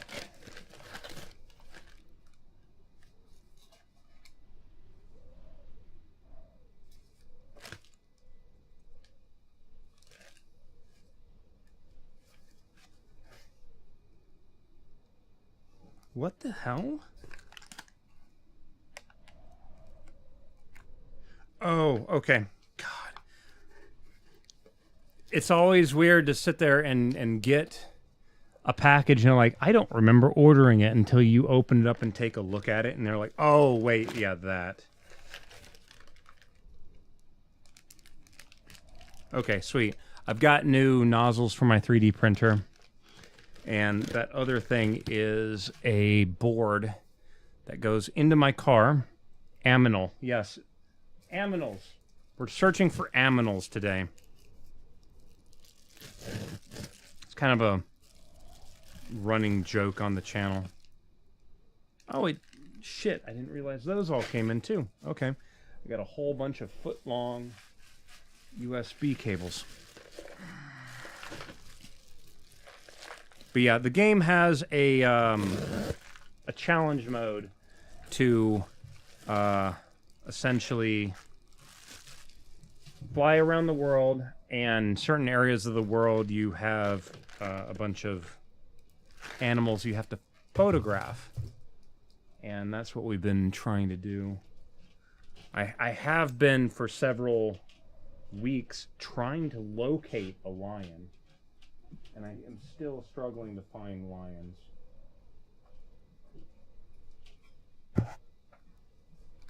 Your steaks are seasoned and ready for grilling in the new air fryer tomorrow. Very nice, Dittrick. Yeah, air fryers are nice for that kind of stuff. Myself, personally, I'm really partial to... I've got a properly seasoned cast iron pan, but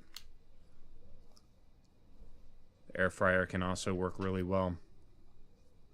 All right, let's do this and continue.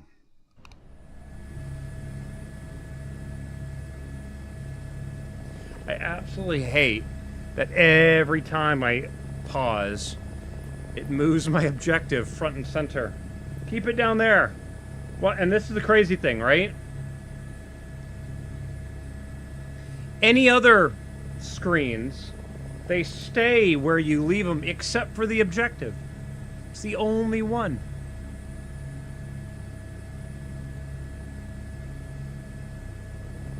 Time. 15:36. All right, picking back up.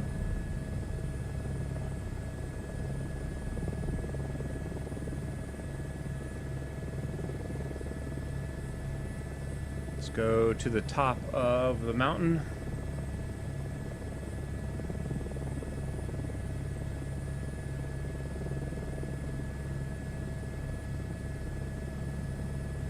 You still see them? Nice.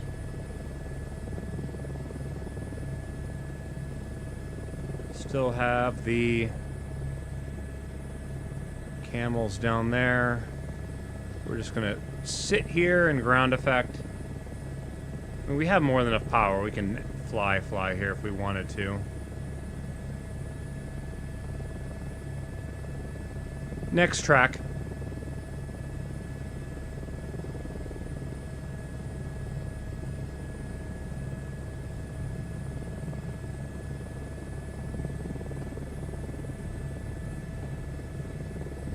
All right, let's go.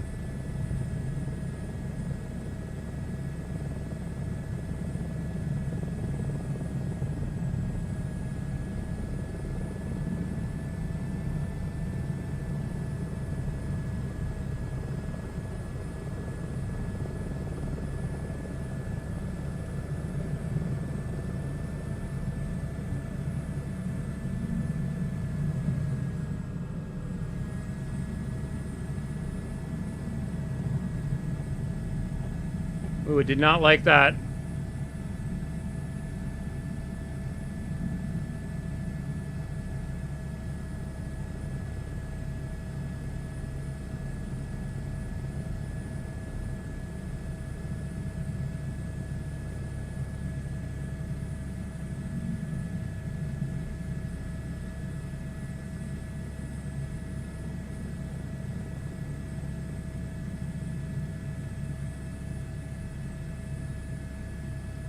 Reset my view. Got twisted there.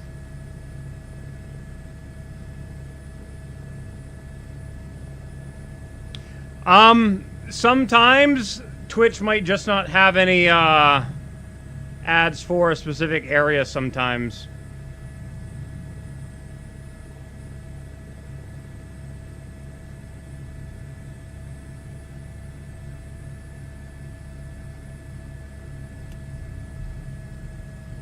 The wildebeest are running properly.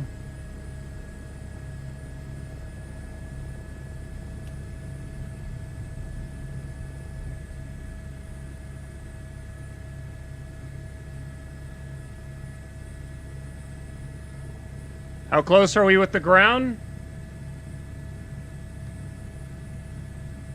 Right now, 25 feet.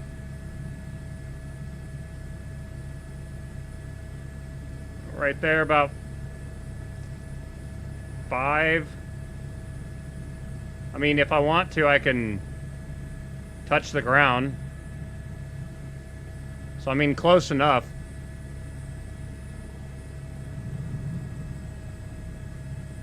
I mean, I'm essentially running in ground effect constantly. More wildebeest.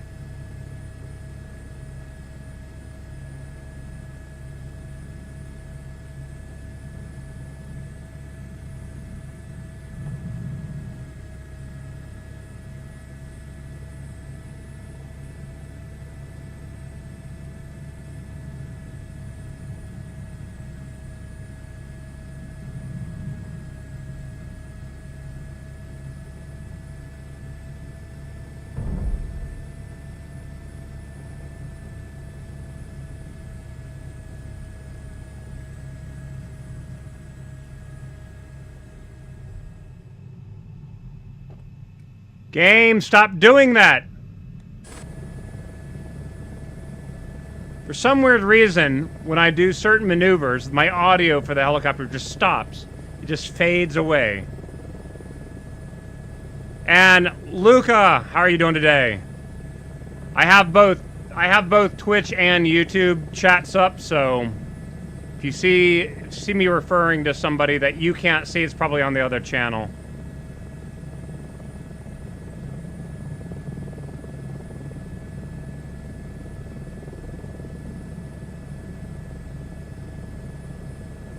Vehicles, please stay on the road, right?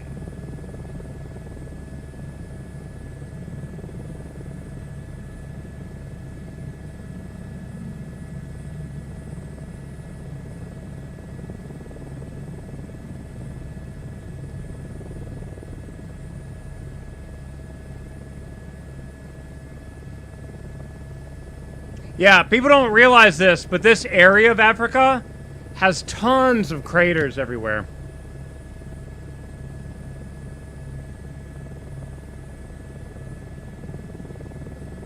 For example, right here, there's one of those over there is also a crater.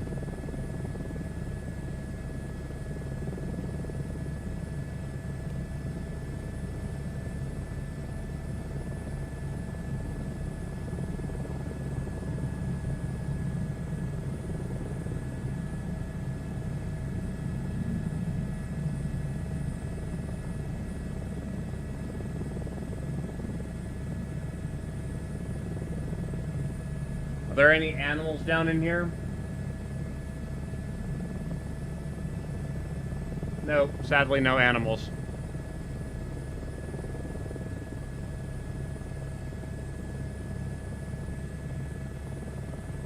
Yeah, like meteor craters. Probably tens of thousands of years old. In fact, I think right here, this I think is the wall of another one. Let's go check.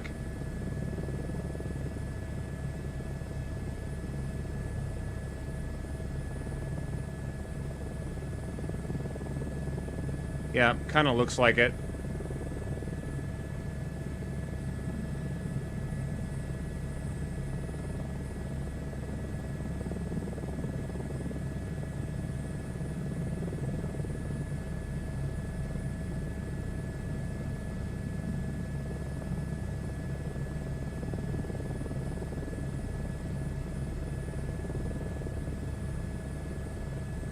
Apparently, one of the really big craters, apparently in real life, is a well-known nature preserve, too. A bunch of animals are in it. We're just kind of like on the southern tip of all that area.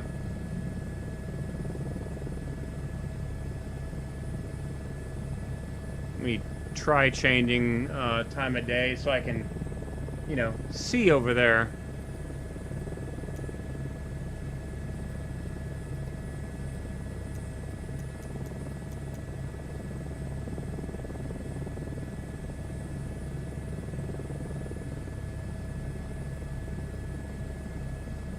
Yeah, see another crater down there? That one actually has water in it.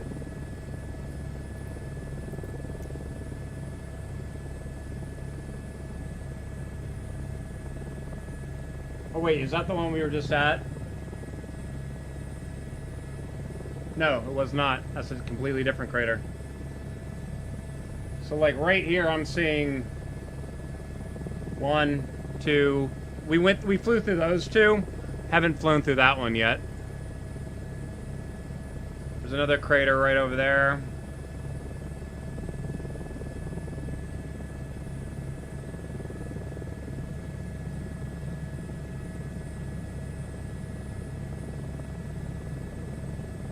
Not sure what that is. Oh no, I know exactly what those are. Those are buildings.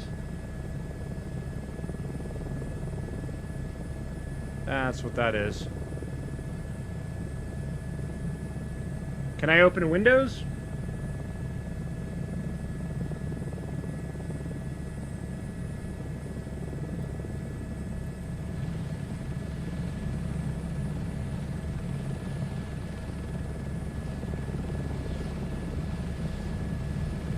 Notice how the sound changed a little bit?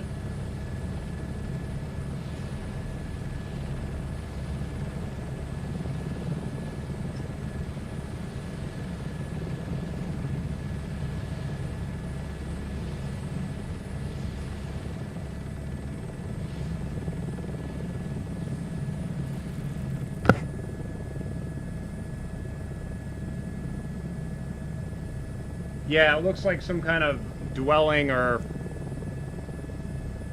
something for the landowner down below.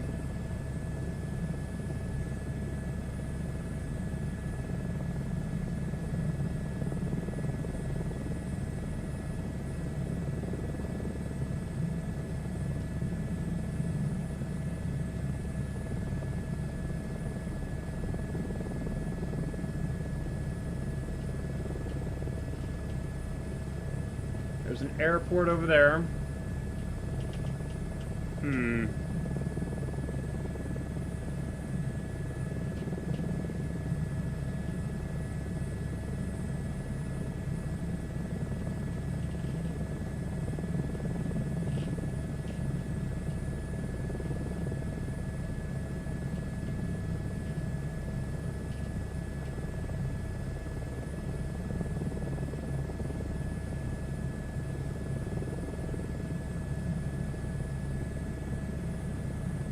Yeah, sadly, there's no Hueys in the game right now.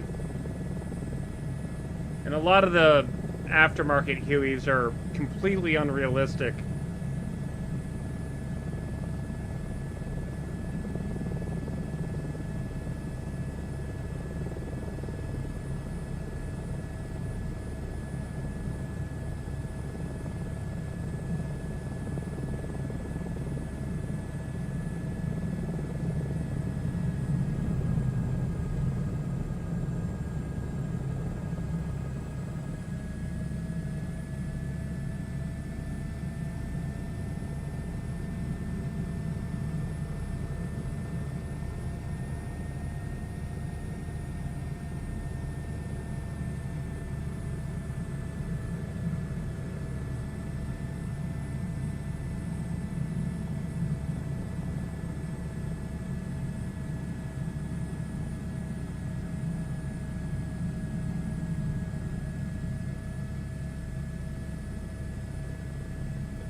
More camels.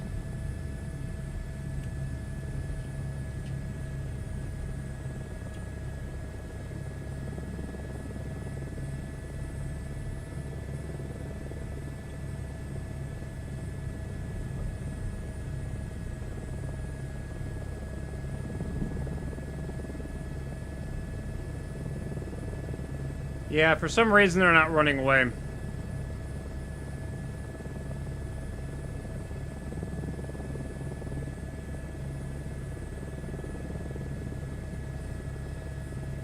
Yeah, for me, like, I have flown this helicopter in real life, which is the reason why I'm running around with it more often. Wait, no, ostriches! We were looking for those!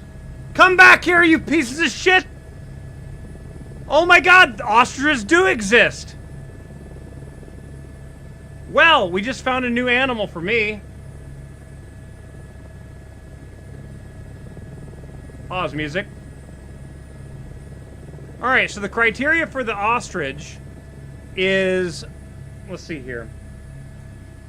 Let's go to idle. And, of course, they're running away. Okay, so we're gonna get out of the... Whoa! Whoa! Whoa! Whoa! Something's messed up.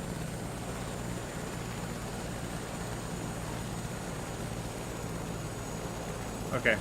I found the problem. It's fixed.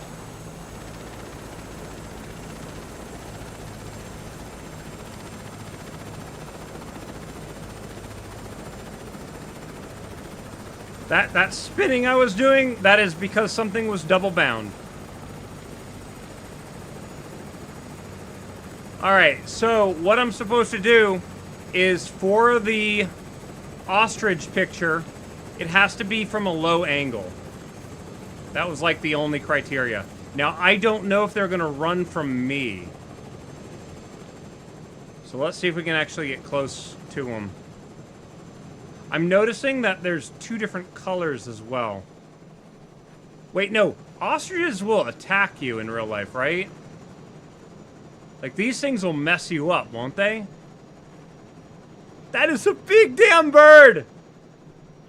You don't realize how freaking huge they are. Until you have... Yeah, so they're running away from me. Shit, okay. Oh, no, no! You might be scaring them away. Uh-oh.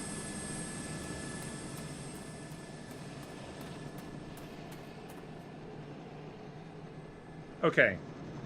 So, what I'm going to do here is to get a good photo. I'm going to go into non-VR.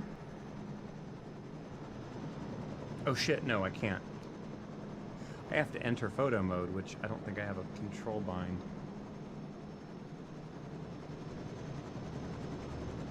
Shit. Hold on. No! I got back in the helicopter. Shit. That was the wrong button.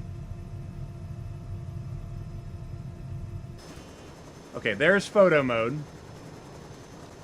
Damn it. Didn't mean to get back in the helicopter. I don't know if the photo camera will let me get to them is the problem. Damn it! They're too far. Shit.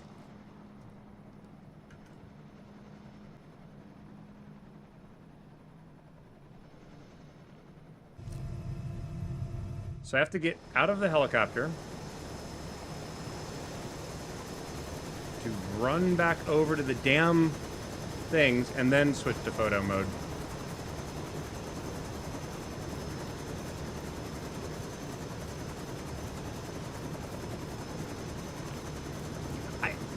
Was this area of Africa considered a spot that ostriches could spawn at?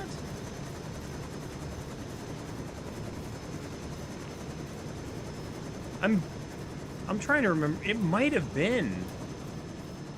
And I just didn't notice it. So yeah, ostriches exist. Okay, this should be close enough. Now we're going to switch to photo mode. But again, photo mode in VR is broken. So I'm going into non-VR to actually take the photo. Because otherwise the image is all messed up. So it says it needs to be from a low angle. Whoa, shit, bird.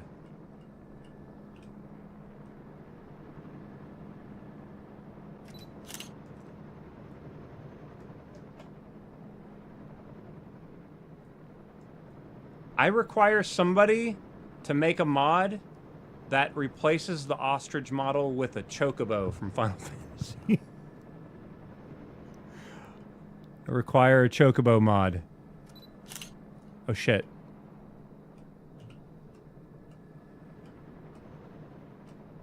It is really low, but I think the one that's more tan is the female. and the one that is more black and white is the male. Because usually, when it comes to animals... Whoa! That's way too low, game.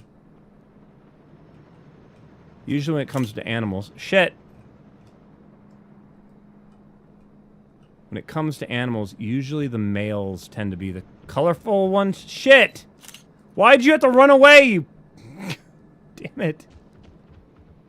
No ostriches on yours. That's weird.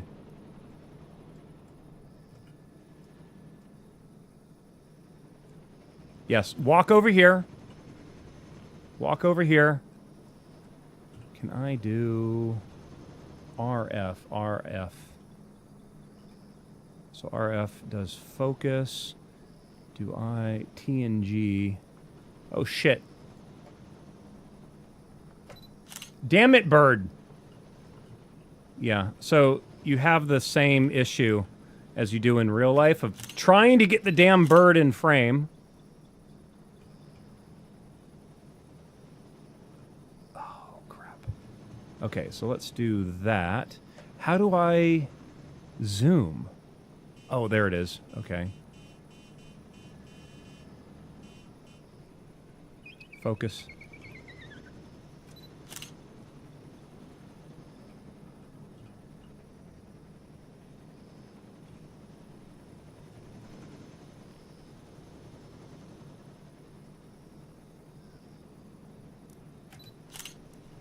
Okay, close enough. Let's get back to non-VR. I'm sorry, go back into VR. Switch out of photo mode. And back into the helicopter. There we go. Cool. So we got our ostriches. Spin back up to full RPM. Still, to this day, have not seen a lion, though.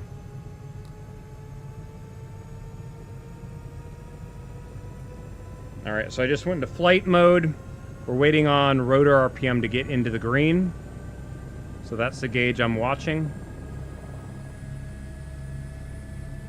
It's in the green, it's gonna peak, then it's gonna settle. And then go below middle. Then up to middle again. And right there it's stabilized. Let's go.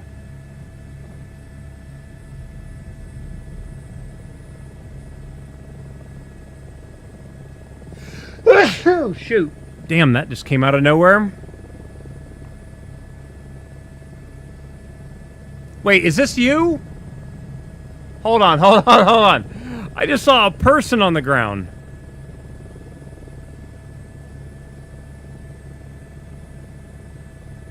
Was that you standing here? I swear I just saw a person. Did you go back to the helicopter? Is that what happened? Might have.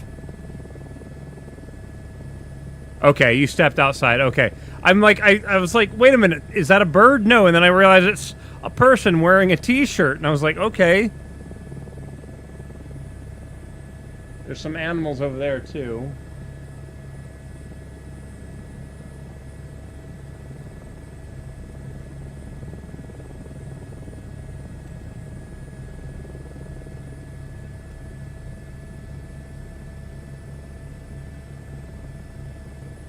Yeah, they're just gonna scatter.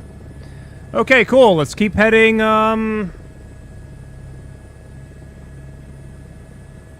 northeast, I guess.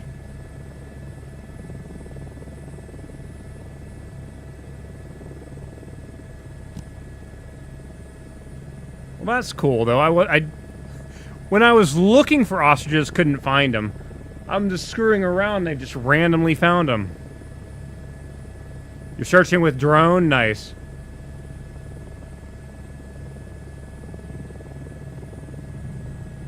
Are those rocks or camels? Those are camels.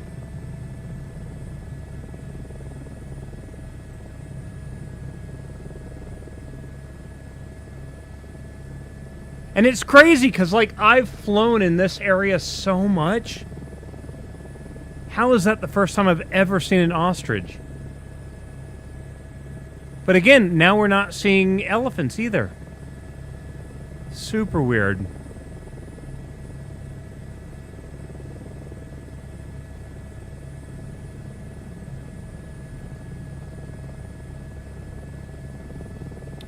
Next track.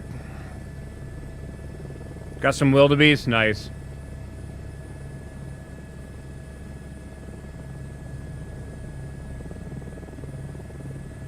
Yeah, wildebeest are everywhere.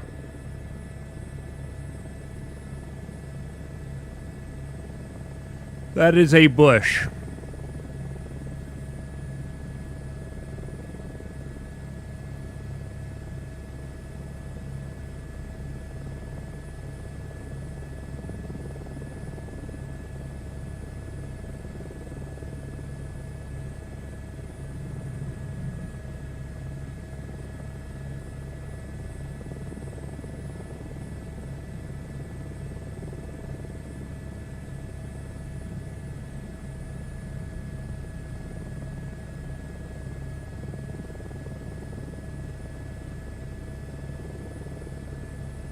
For lions, find water? Really? Okay.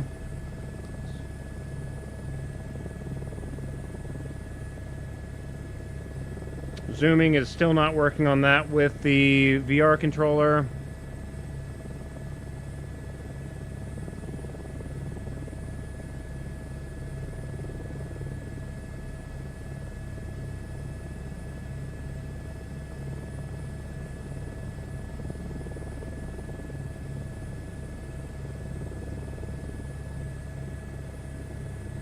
I mean, we can head back north up to the lake.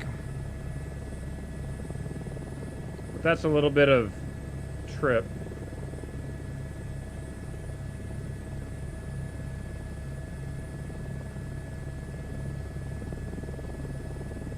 Looks like a smaller lake over there. Let's go over there.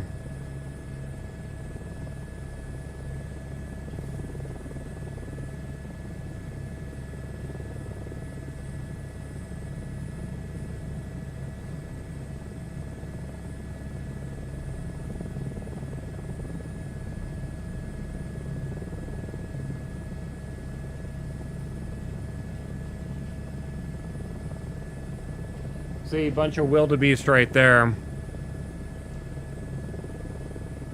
I just realized what else is happening. The game has an eye adaptation post-process effect. The part that's really annoying with that is that the human eye already does that on your computer screen. You don't need an additional eye adaptation in the game. Simulate the correct colors in the game, the real human eye will take care of the eye adaptation on its own. Like, that kind of stuff is, like, annoying to me.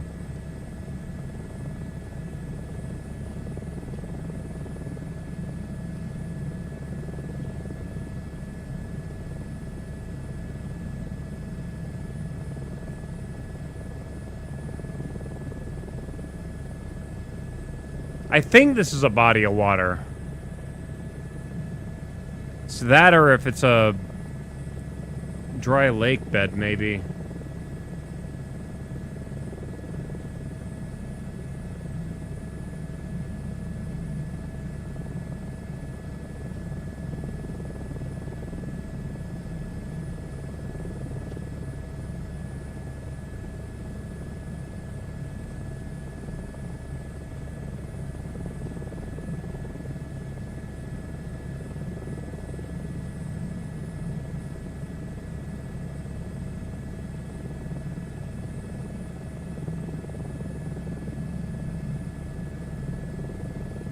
Those are rocks. So what is this? Is this water? Yes, it is. Nice.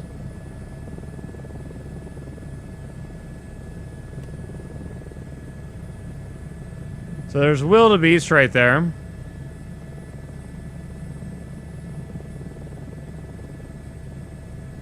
How close will the lions be to the water?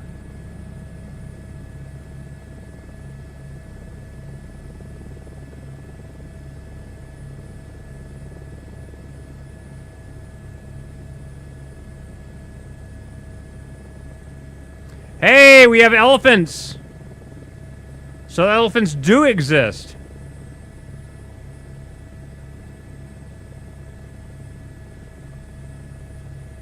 Of course, they're not going to run.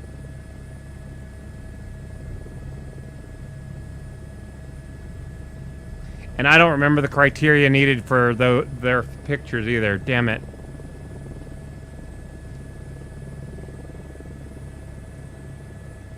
Pause music. So, years ago, I remember the principal lead developer for the racing sim iRacing. He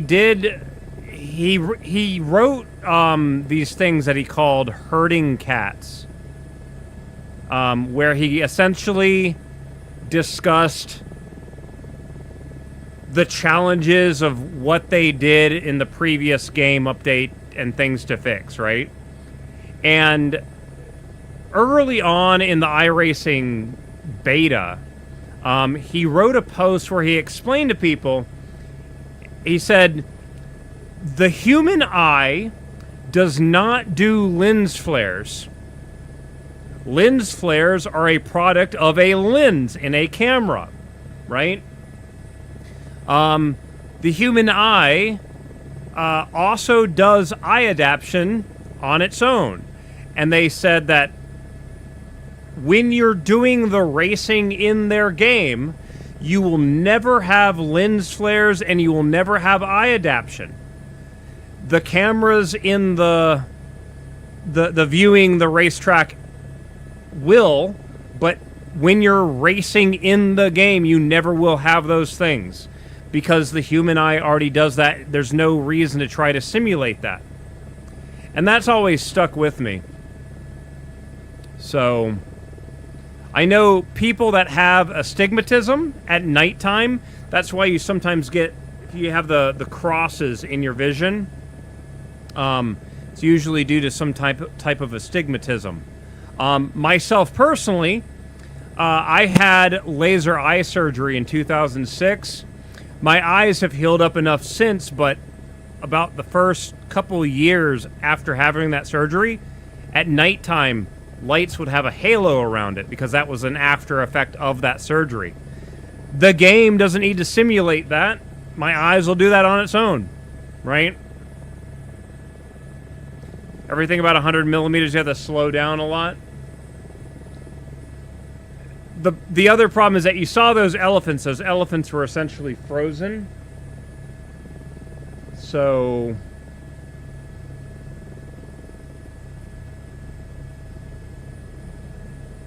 I'm just hoping that the lions aren't frozen in place. Again, that was the way that I saw the cheetahs, is they were moving, and I saw that color moving across the field.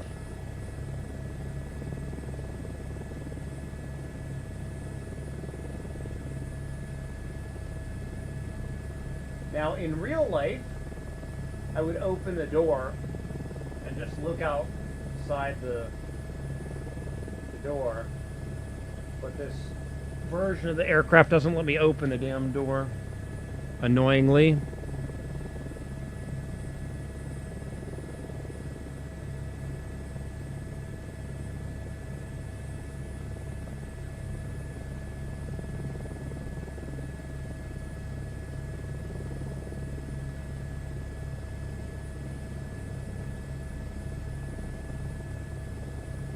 I mean, will they be under trees?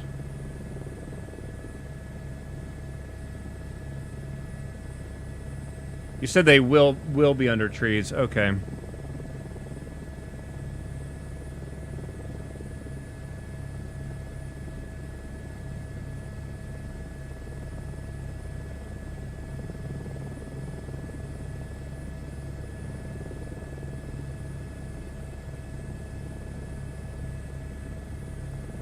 Now we're playing the game. Are those animals or rocks?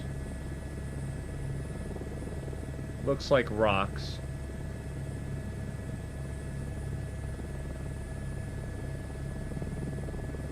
Yep, definitely rocks.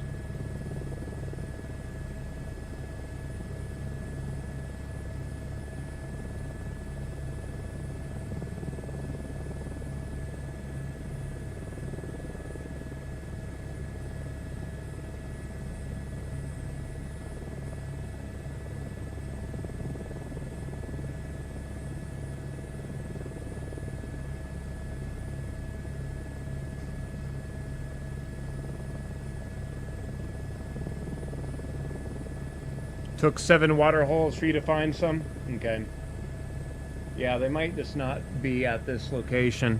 Do you know how far from the water they spawn? Ish. So I kind of have an idea of how far would be too far.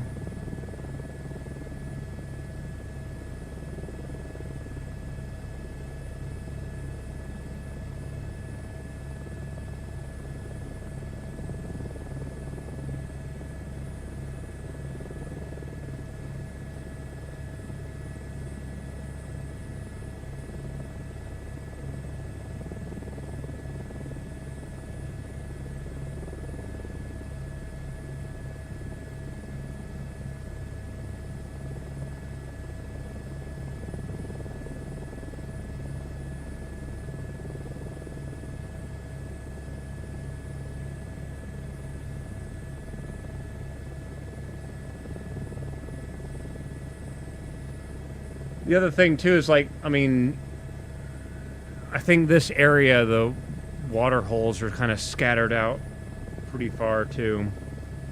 Would a river count? One finger typing? No problem, dude. Never seen farther than more than 3/4? Okay. See, I have wildebeest in front of me. It makes me wonder that having these animals here, if that prevents other animals from spawning near it. Because, like, the elephants were over there. I'm pointing at something that, yeah, whatever. The elephants were over there-ish. The annoying thing is that the elephant's level of detail is horrible compared to the wildebeest. The wildebeest I can see so far away. Elephants, I have to be, like, within 3/4 of a mile for them to even show up. And that's the annoying part.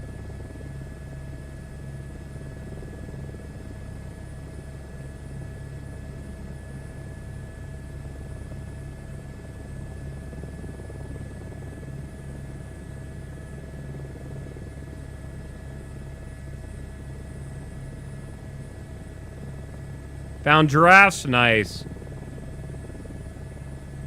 Yeah, we saw a couple of those earlier.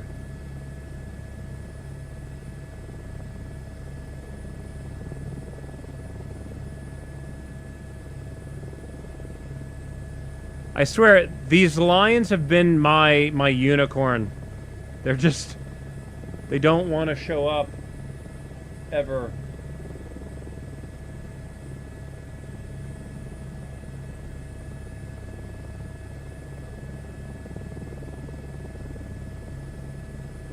The other problem is, did you guys notice what happened with the elephants earlier? The elephants were not animating either. So, like, even if there are lions down below, like,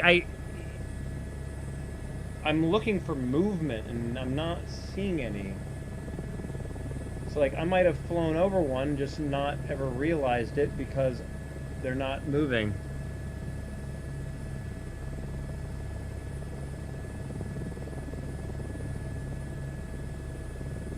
Two prides spawn at a time. See, like, I'm looking over here. I can see those wildebeest right there. Right? But the elephants were somewhere over here. So, I'm going to kind of go over here again and watch in front of us. Oh, no, they're literally right there.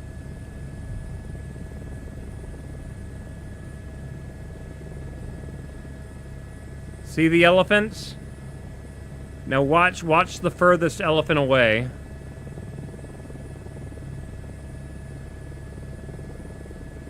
Like, I mean, the wildebeest are closer to me, and they still render further out than the elephants do. Or the wildebeest are tiny compared to an elephant.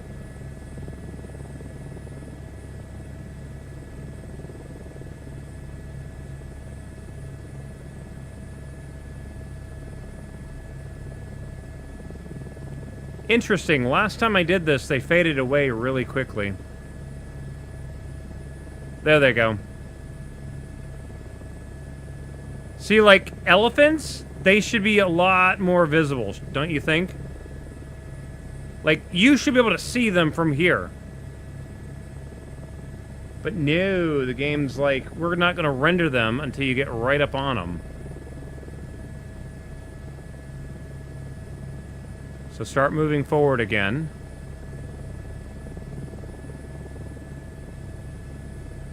Yeah. Like they just pop into existence.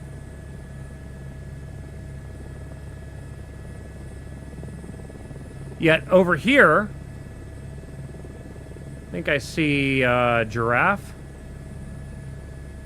I think I see something over here too. No, those are trees. Never mind.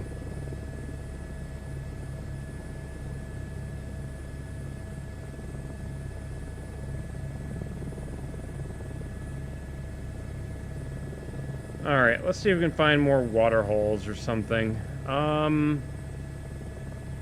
I don't know if that is water right there. It might be.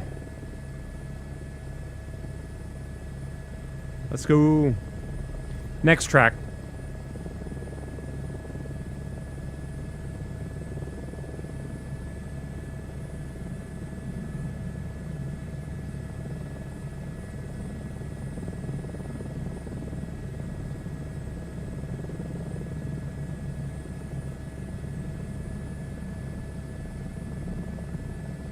We might need to move somewhere where there's a lot more water. Again, I'm guessing following a river might give us a lot more ground to cover.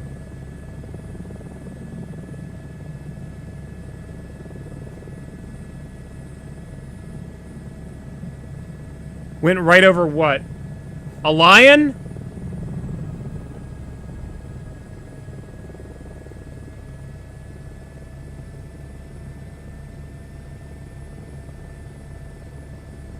Shit.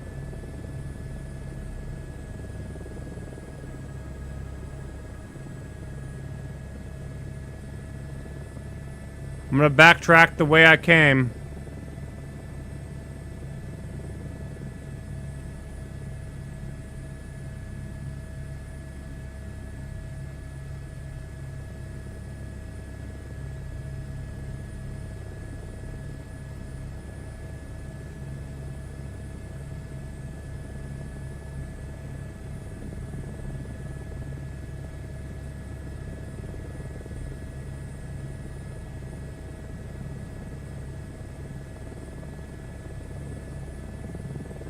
Left side.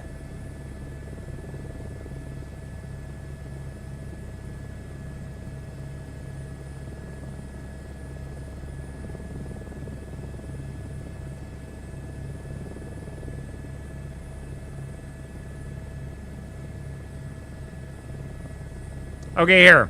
Pause music. Pause music. All right. I am pointing east right now. North or south? Which direction do I need to go?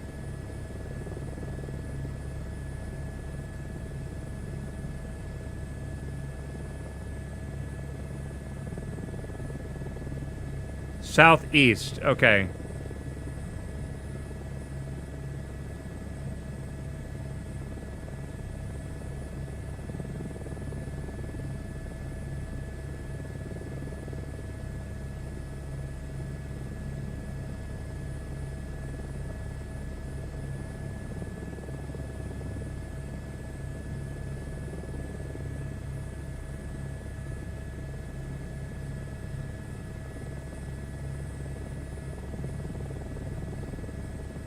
Follow the trees.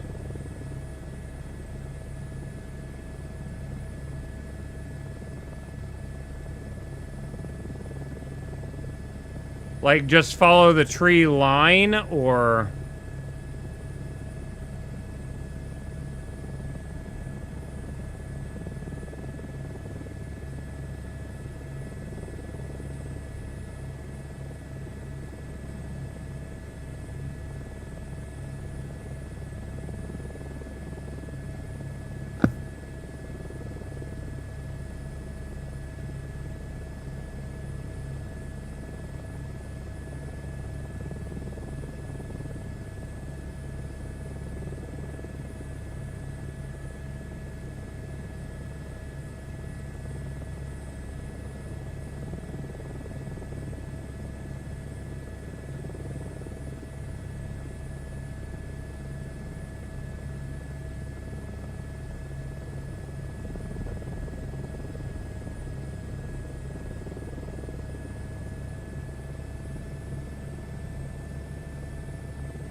Closer to the water.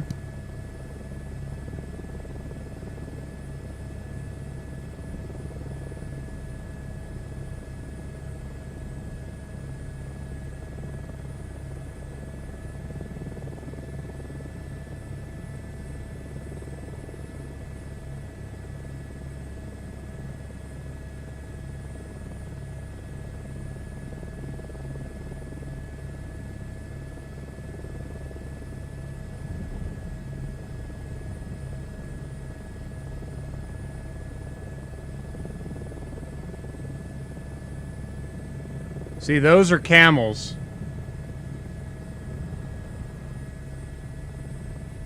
Those are camels there. So I saw it like...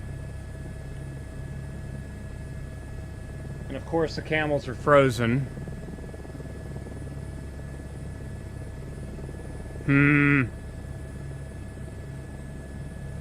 Was just after I moved away from the elephants? Well, I know where the elephants are.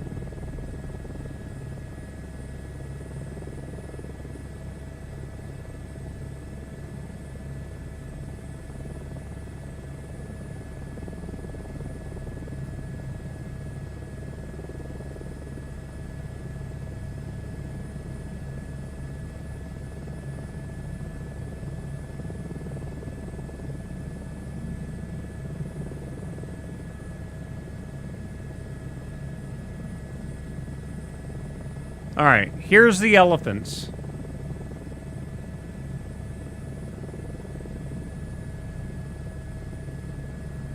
And essentially, I was over here compared to the elephants. Because we were doing a comparison to the, seeing how far away we could see. The Digital Ninja, thank you very much for the resub, dude. Appreciate that. No, we're nowhere close. We're still in the UK on the around the world flight. I see a giraffe. So we're getting other animals now.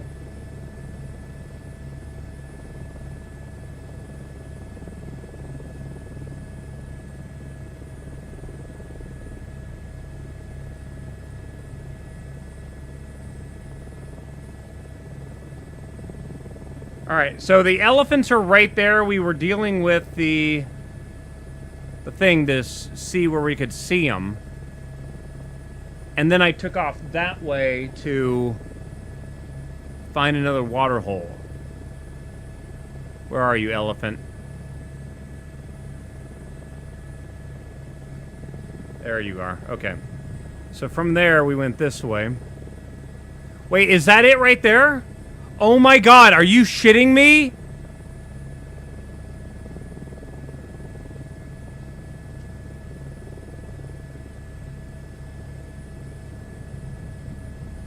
Oh my god, we have a lion. They actually exist. Now the problem is, it's only one lion. I need 2 females and a male. Shit. But we see it now. And of course they run from me.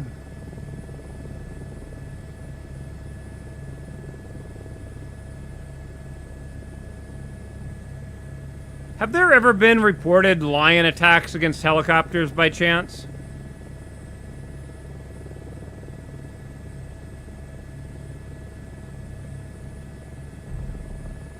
Boop. Want to see your face, damn it. Whatever. Okay, so we found a lion. Now I know what they look like. My problem that I have now is I need to find 1 male with 2 females in close-up. So now I know what they look like.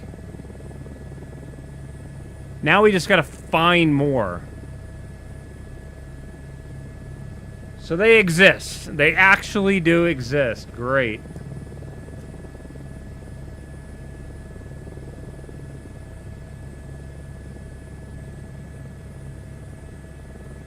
Now we gotta find another water hole.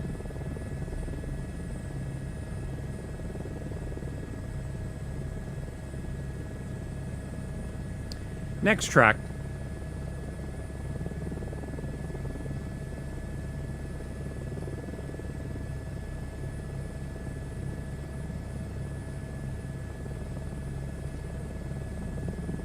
Hey, there's another one.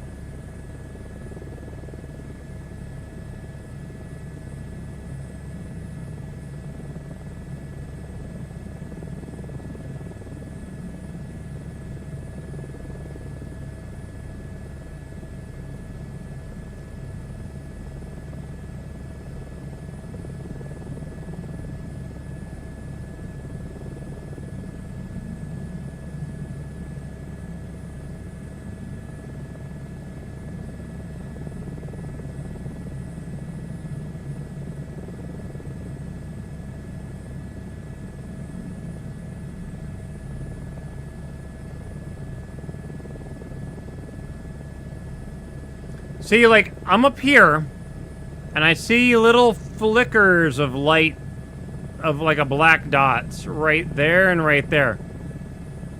And right there. Like, are those... Am I just getting some animals rendering really far away and then other ones not? No, that's a tree. Tree with no leaves.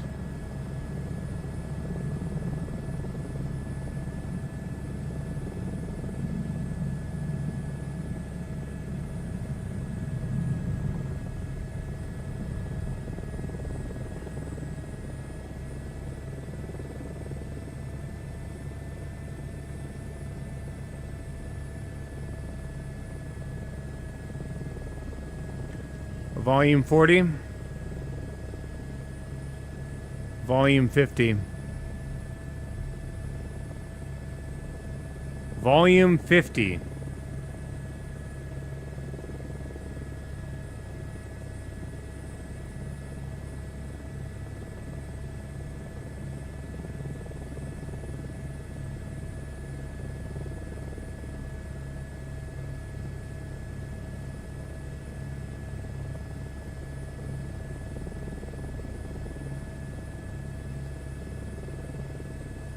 Got giraffes right there.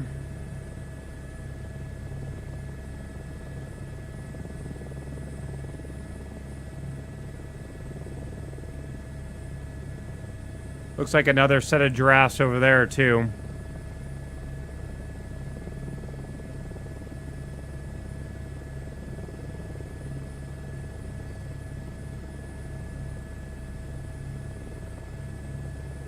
Volume 30.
I should have done a test with that lion to see how far away it renders.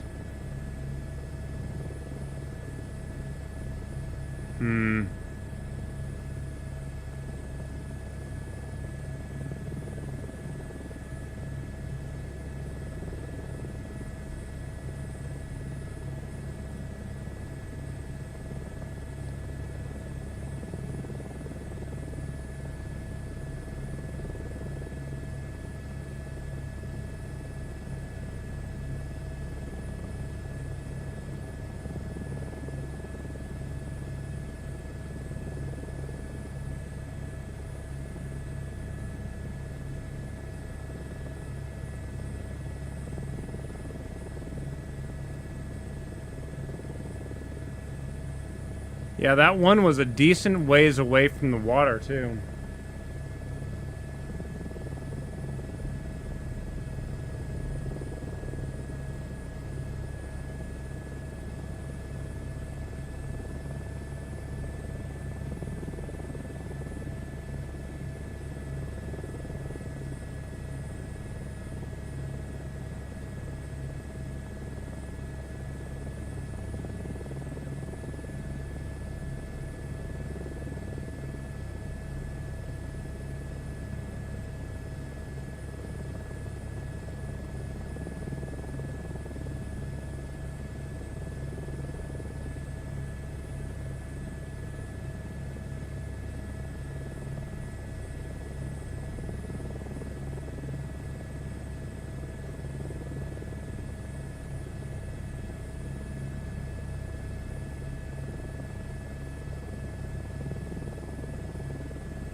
Like, I'm trying to be close enough to scare it into moving,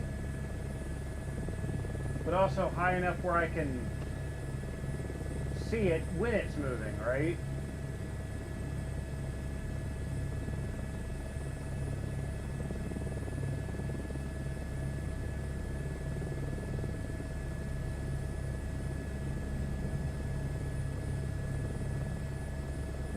Zen Carnival, take care, dude. Thanks for hanging out with us today.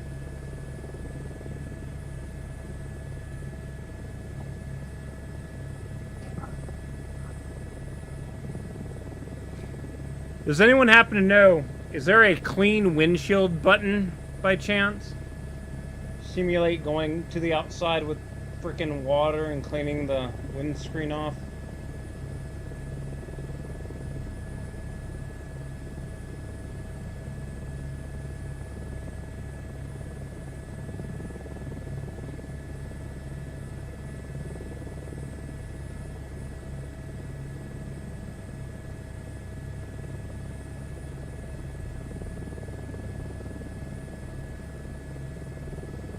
I'm gonna move a little ways away from the water, because we were decent distance from the other water hole when we found that first lion.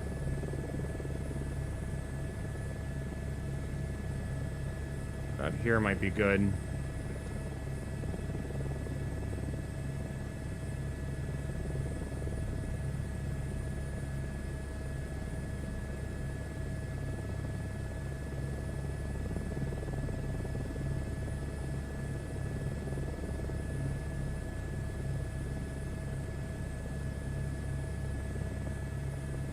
I think another thing that's screwing with me is the shadows. Let me lower the shadow quality, because I think it's going through several different levels of detail with the shadows. I think that's screwing with my head.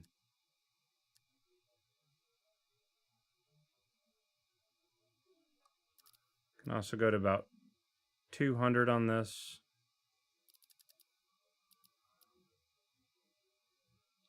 Object level of detail does not seem to be doing anything when it comes to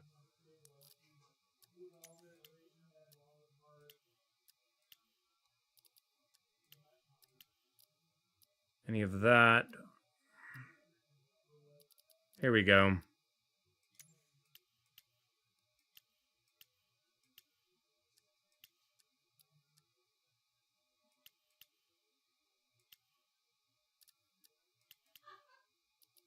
Try that.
My issue has been that I'm getting glare off the window. Well, if I open the window up, I don't get glare off of it.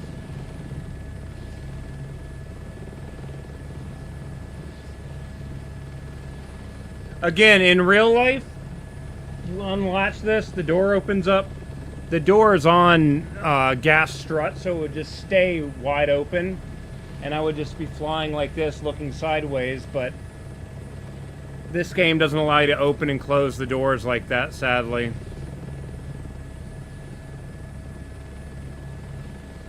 See my... Oh no, we saw one! We did see that one! It's just, it was only a single lion, and I need... The criteria requires 2 females and 1 male up close, so... I now know what they look like.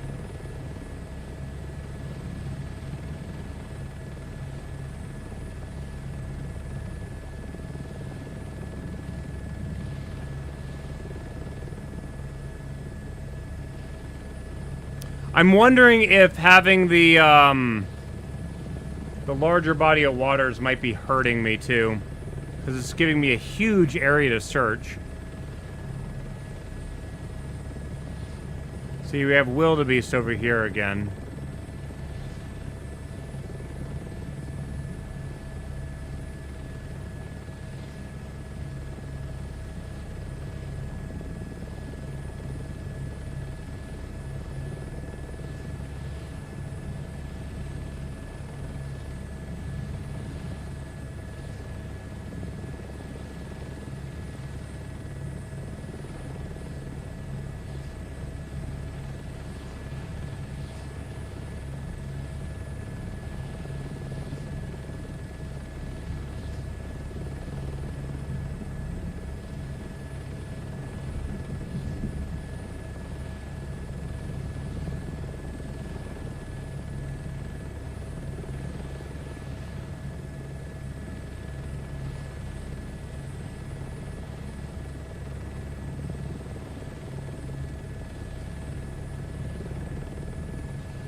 Alright. I'm gonna do something slightly different. Watch this.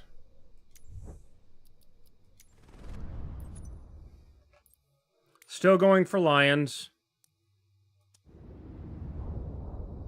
But this time, I'm gonna go towards a river.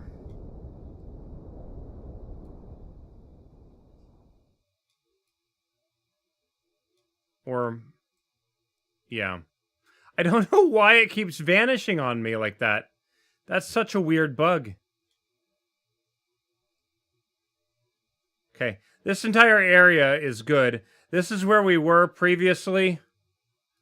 Like, we made our way... Oh, shit, I forgot about that big-ass crater there. I need a river, though.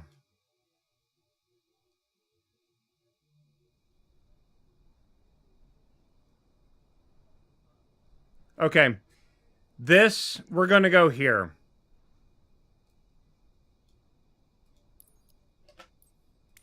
Give me my damn helicopter game. We're also switching over to the Robinson. Just because it has a big bubble canopy. Hopefully it remembers my keybinds. We're gonna go to make sure it's daytime. The sun behind us.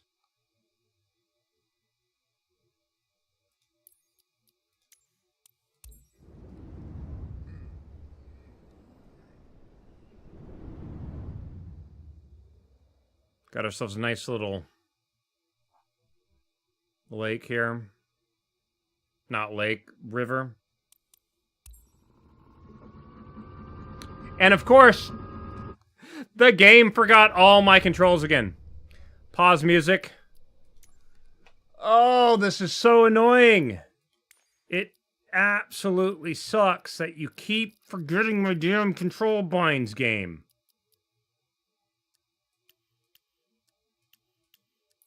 So let me guess. VJoy device 2. Search by input. No! Delete. Every frickin' time. Search by input. No. Go away. Search by input. It resets these every frickin' time, and I don't understand why. Okay, good. That one's clear. Okay, next. VJoy device 1. Okay. Okay. Okay. Good. VJoy device 3 does not have collective. Dictation. Collective.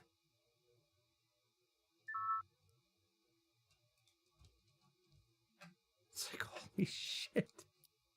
Just, it keeps resetting all my shit every frickin' time. I do not understand how it does that. Dictation. Throttle.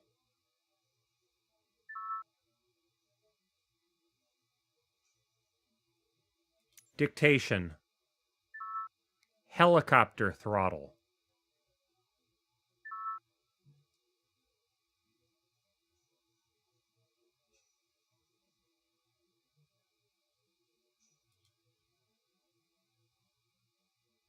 Okay.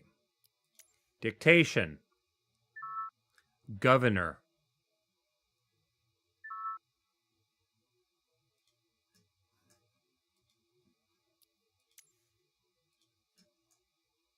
What do you mean? Oh, yeah, okay, it is wrong device. Okay, switch off is going to be on release. Save and back. Please frickin' work.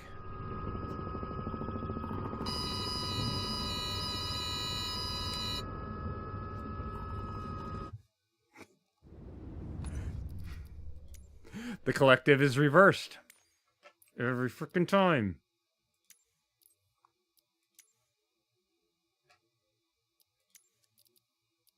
Invert axes.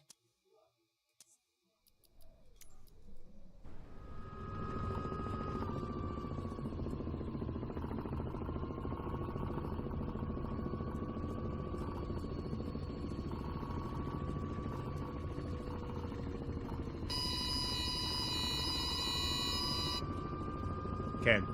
Throttle axes reverse too.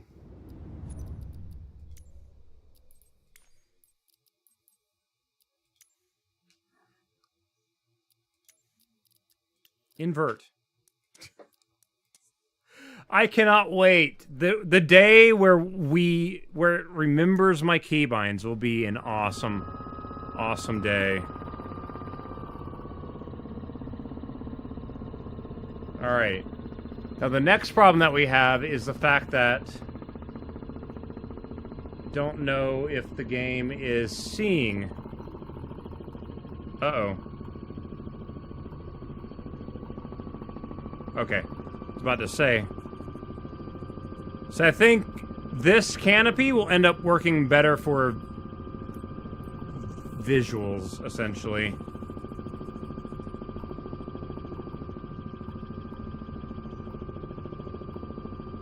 The H125 is a lot more powerful, but the Robinson does have it beat when it comes to visibility out of the cockpit.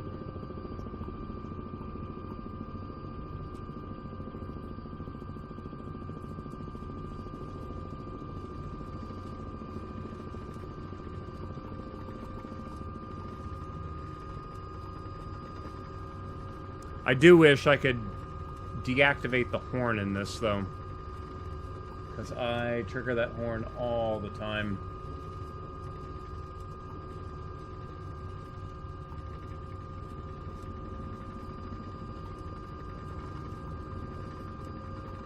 Oh, shoot.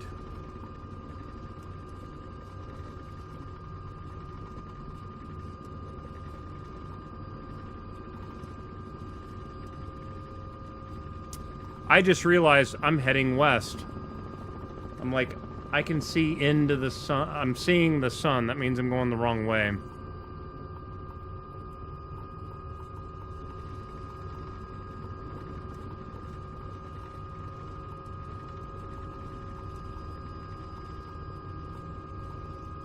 Wait a minute, wait a minute, wait a minute.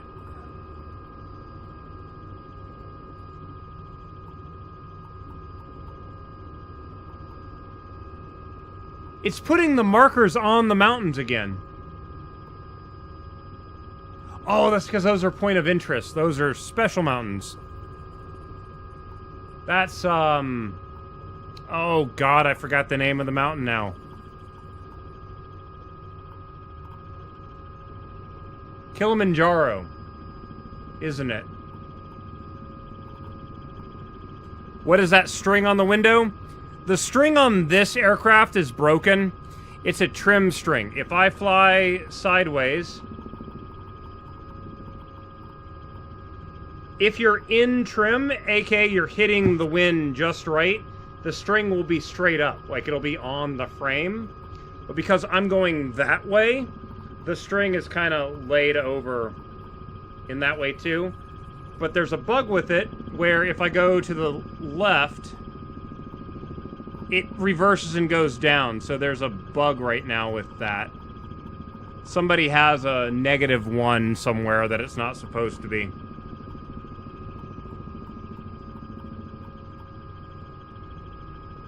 But yeah, it's essentially a trim string. It's one of those KISS principles, keep it simple, stupid principles. It's very hard to break a piece of string. So because of that, you just have the piece of string. You don't need power to run the piece of string, right? Alright, so here we have our river. Now I've just got to figure out which way it's frickin' going. So we're just going to hover over the water.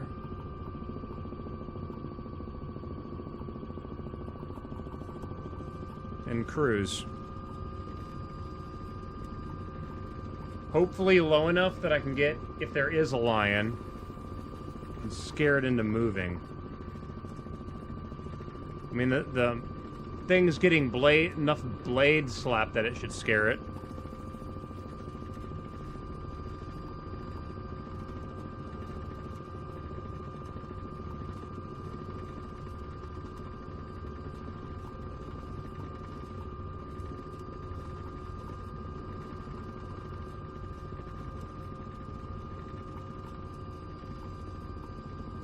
Always playing the game. Is that a lion or is it a rock? Helps you ride the wind or something? So, like, think about it like this.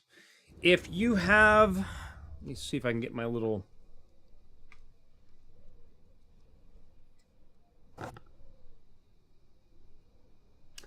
I have no idea where the frack my Lego helicopter is. I use this thing all the time for visual aid.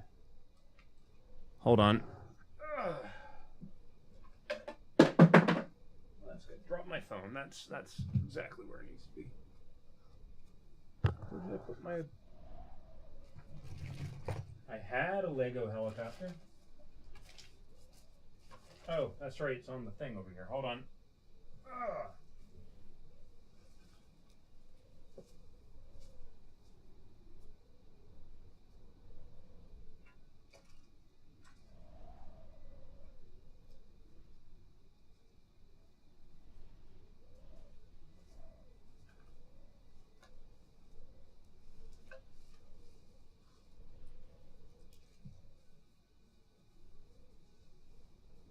Okay, so let me see if I can try to explain this. All right, if you're in a car, okay, the car is interacting with two mediums, the road and the air, okay? If you've ever been in a car and you've got wind blowing across the road, when you hit that area, the car will like jerk to one side. If you've ever been inside like a U-Haul truck, those really get blown around by the wind, right? When it comes to aircraft, the only thing that aircraft are dealing with is the wind. They don't have to deal with the ground, right? Like, their medium is the wind.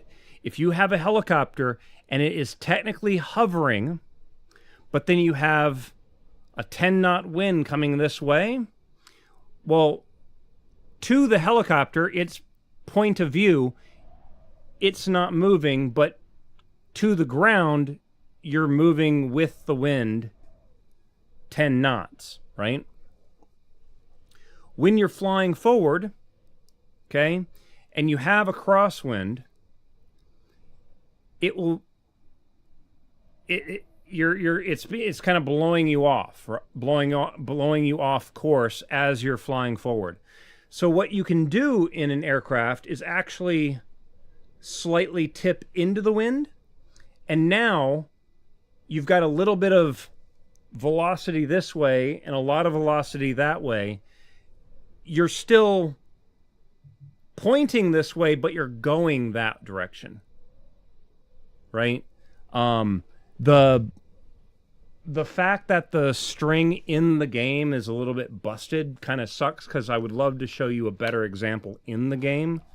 It's just the string's broken. They programmed it, and for some reason, when it goes the other way, the string goes down, which it shouldn't be. Let me actually try something here. Hold on. Take these. And Stam Clip, hope you're doing well today.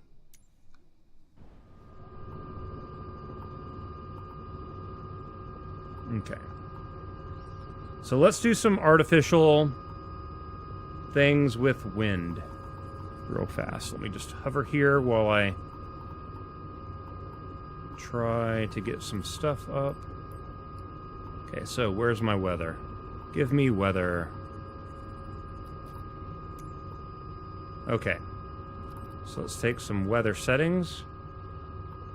And we want... at ground level, we want a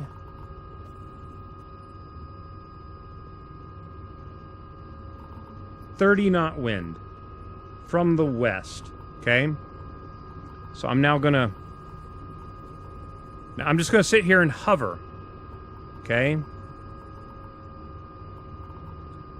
And you can see how it's blowing me to the east, okay? So in here, let me actually do this. So I have here a compass, okay? I'm now pointed north, okay? north, west, east, and then behind us is south, okay?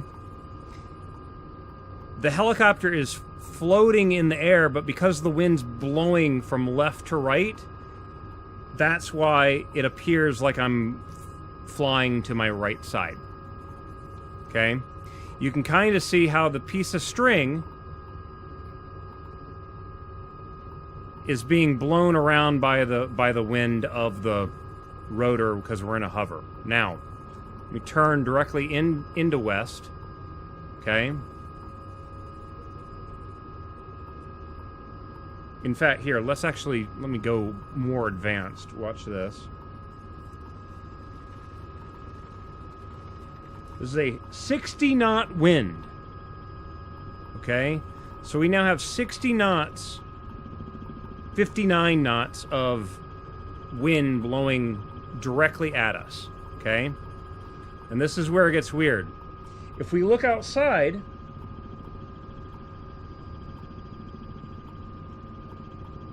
we're not moving, correct? But remember, our medium is air. We have 60 knots of forward airspeed. Look at our airspeed. Shows 50. So again, airspeed and ground speed are two completely different things. If I'm having to fight a headwind like I am right now, it takes me forever to get anywhere, right? The aircraft right now is flying as if it has forward airspeed, because it does.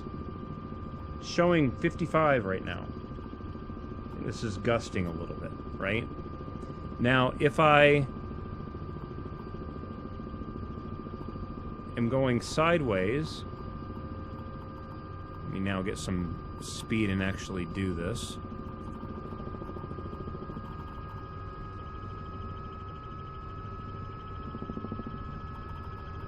So according to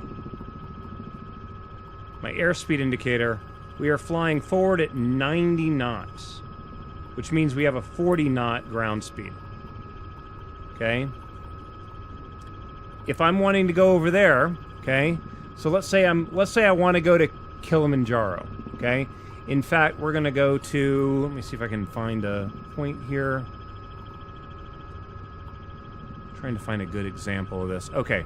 We're going to go to TPC Airport. It's 10 miles away. I just changed the wind, so the wind is now coming from that direction, blowing me this way. So you can now see that as I'm trying to go towards that airport, I'm being blown in that direction, right? So if I want to go to that airport, I need to crab into the wind like this, and now I'm flying that direction towards the thing. Now, this wind speed is like an extreme example. In real life, you're talking maybe 20, 30 knots most of the time. But you see how now I'm pointed that way, but I'm moving that direction because of the crazy amount of wind, right? And all this is doing is it's helping me get, and see right there, that's the string should be straight up and down, meaning I'm heading trimmed into the wind, but there's currently a bug where if I go a little bit too far, it goes upside down, and it shouldn't be doing that. See, I'm just riding that edge there. But yeah. But this is a very extreme example. I just artificially crank the wind speed up to 60 knots. All right, let's grab live weather.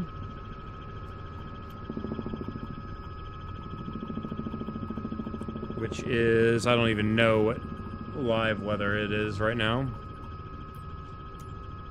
Close that. Let's get back to our lake. Next track.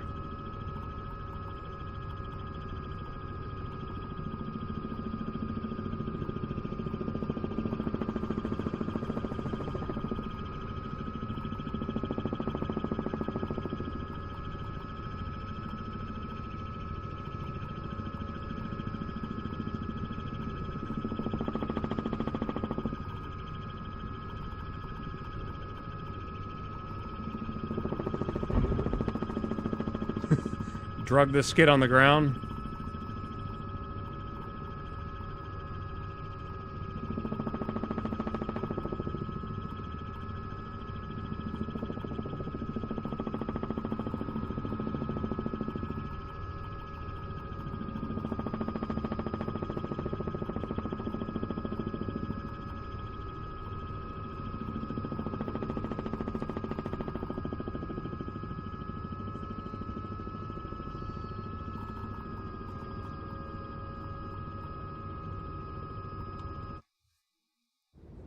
Alright, let's see here.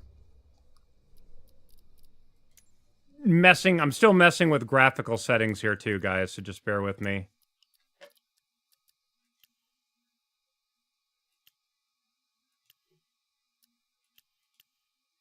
I'm going to try no anti-aliasing, render scaling 110%. Let's see what that looks like.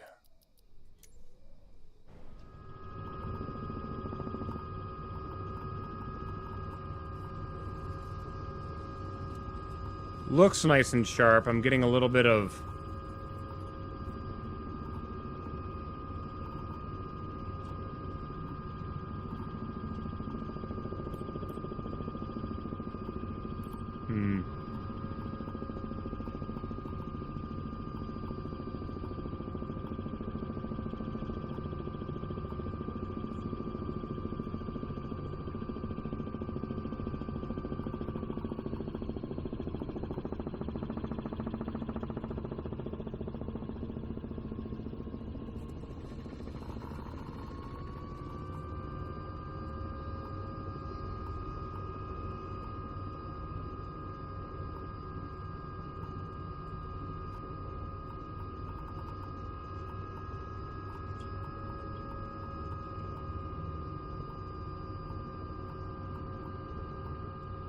Just gonna follow this river.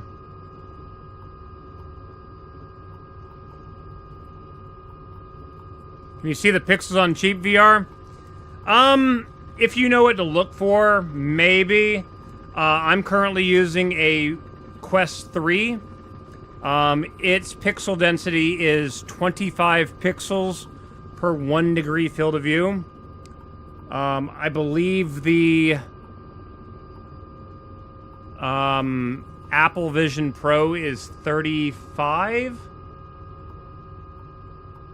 No, 45, sorry.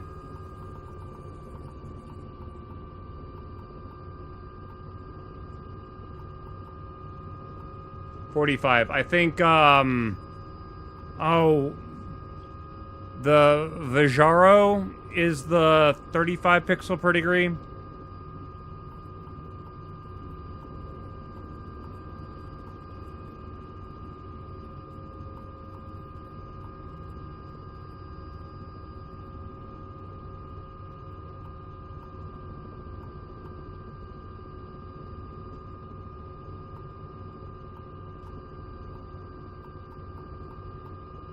Yeah, the animals are sometimes stuck in loops.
Yeah, I might need to turn the DLSS just for getting more frame rate back.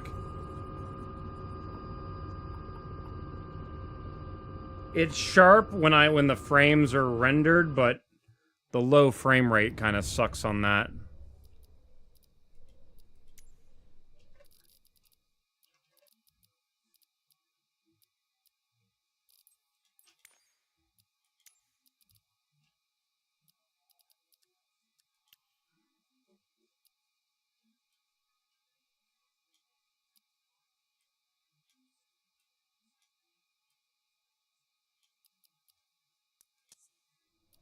Try that.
Is that how measurement works on VR? So, okay, so the reason why pixel per degree is a better measurement than screen resolutions, hell, pause music. Even, like, to put into perspective here, okay? Let's say I had a 1080p screen, okay? Let's say I had a 40-inch 1080p screen 40 inches from my eyes, okay? The pixel density of a 1080p screen of that size and that distance is 40 pixels per degree, okay?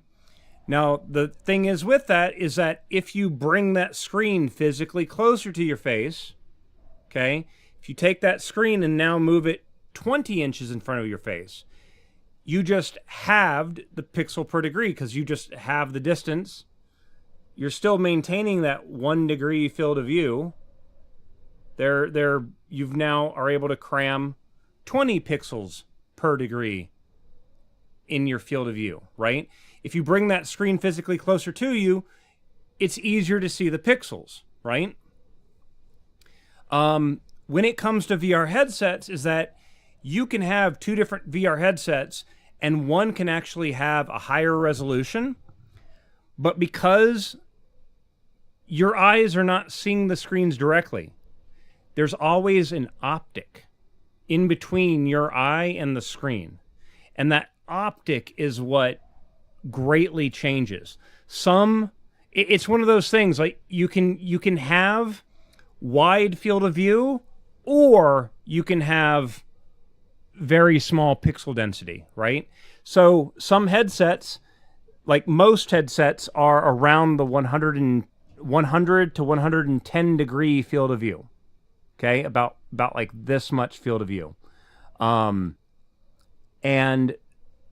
a few headsets are like 170, like massive field of view.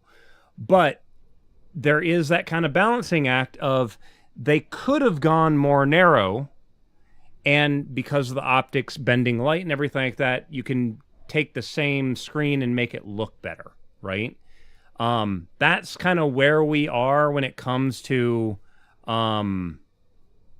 technology right now, is that the reason why, for example, in 2013, when the Oculus DK1, the development kit, the very first one came out, and then like a year later they came out with the Oculus DK2, and a year later they came out with the Oculus C, or no, it was a couple of years. couple of years later, they came out with the Oculus CV1, consumer version 1. The reason why these headsets were just being pumped out left, right, and center was because at the time, phone manufacturers at the time were still trying to get what people refer to as a retina display. Get to the resolution that the human eye can't see the pixels anymore. At that point, they don't need any more R&D. No more research and development, right? Any of the developers that were researching making pixels smaller, that's done for phones. Phones don't need the pixels to be any smaller.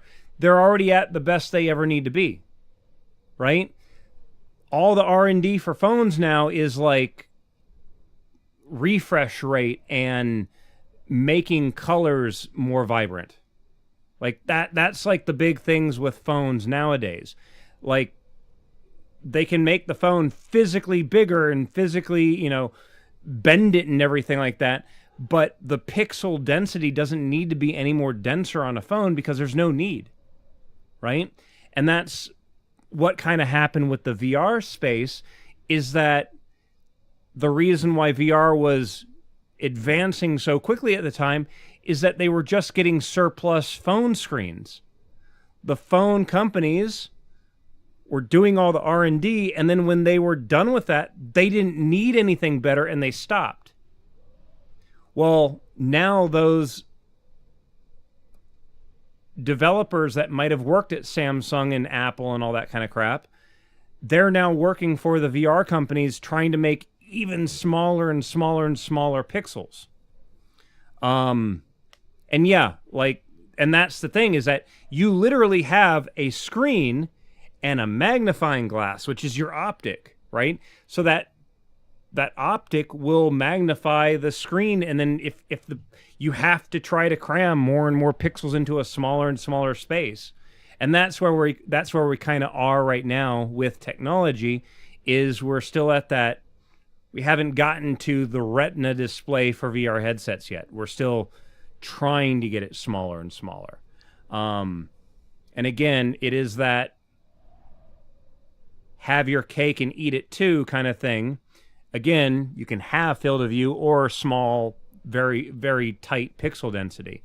The other thing too is if you, in fact, let me actually show you guys this too. If I can find my copy of OBS Studio. What you guys see on screen right now is not what my computer is rendering. My computer is rendering a left eye and a right eye. Right? Oh, let me hope if I put that set on. Right? Right eye, left eye. Like you can see, like it's drastically different view, right?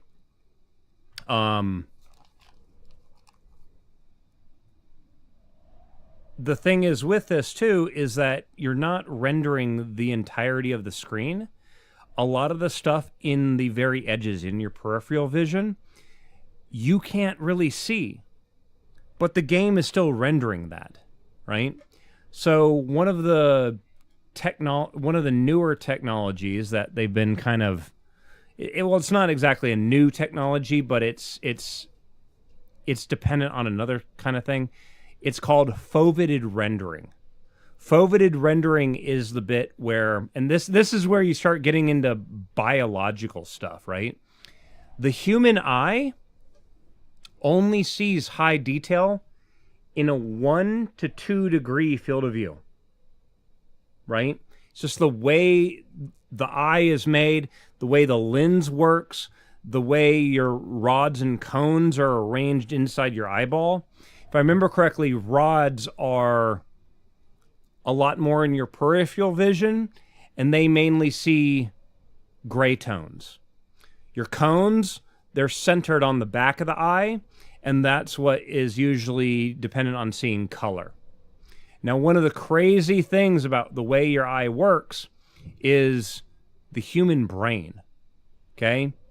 Your eyes are constantly moving around, constantly. Your brain is picking up information all the time. Something in your peripheral vision is black and white.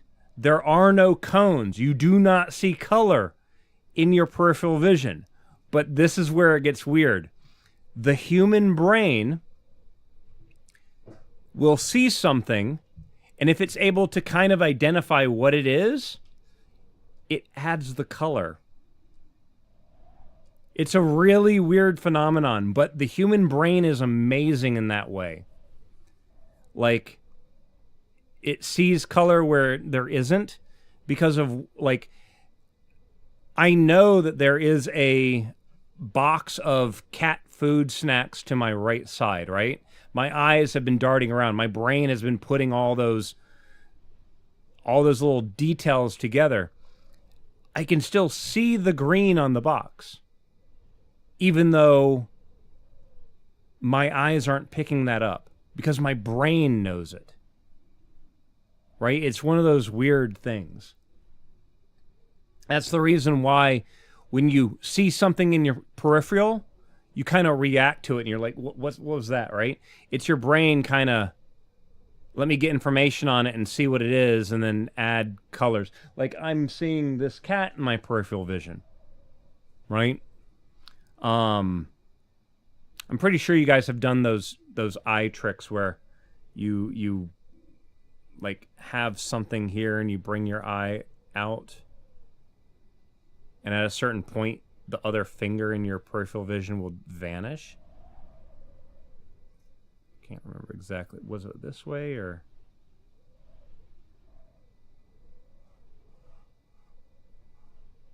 There's some weird stuff.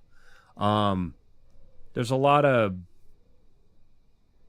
what is it called? And that blind spot, when you do that trick, it's because essentially that is where the optic nerve connects to your eyeball, and it's something about that spot has less rods and cones in it, and when that thing will vanish, you're technically blind in that area, but again, your eyes are moving around constantly that it fills in that information.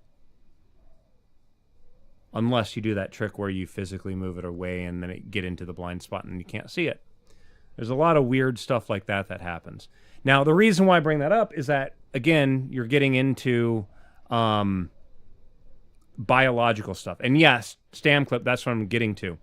The foveated rendering foveated rendering requires eye tracking to work to get the best, how do I explain this? Let me actually back up. Batman Arkham VR is available on the PS4 VR, the PSVR, okay? The PlayStation 4 was not strong enough to run Arkham VR.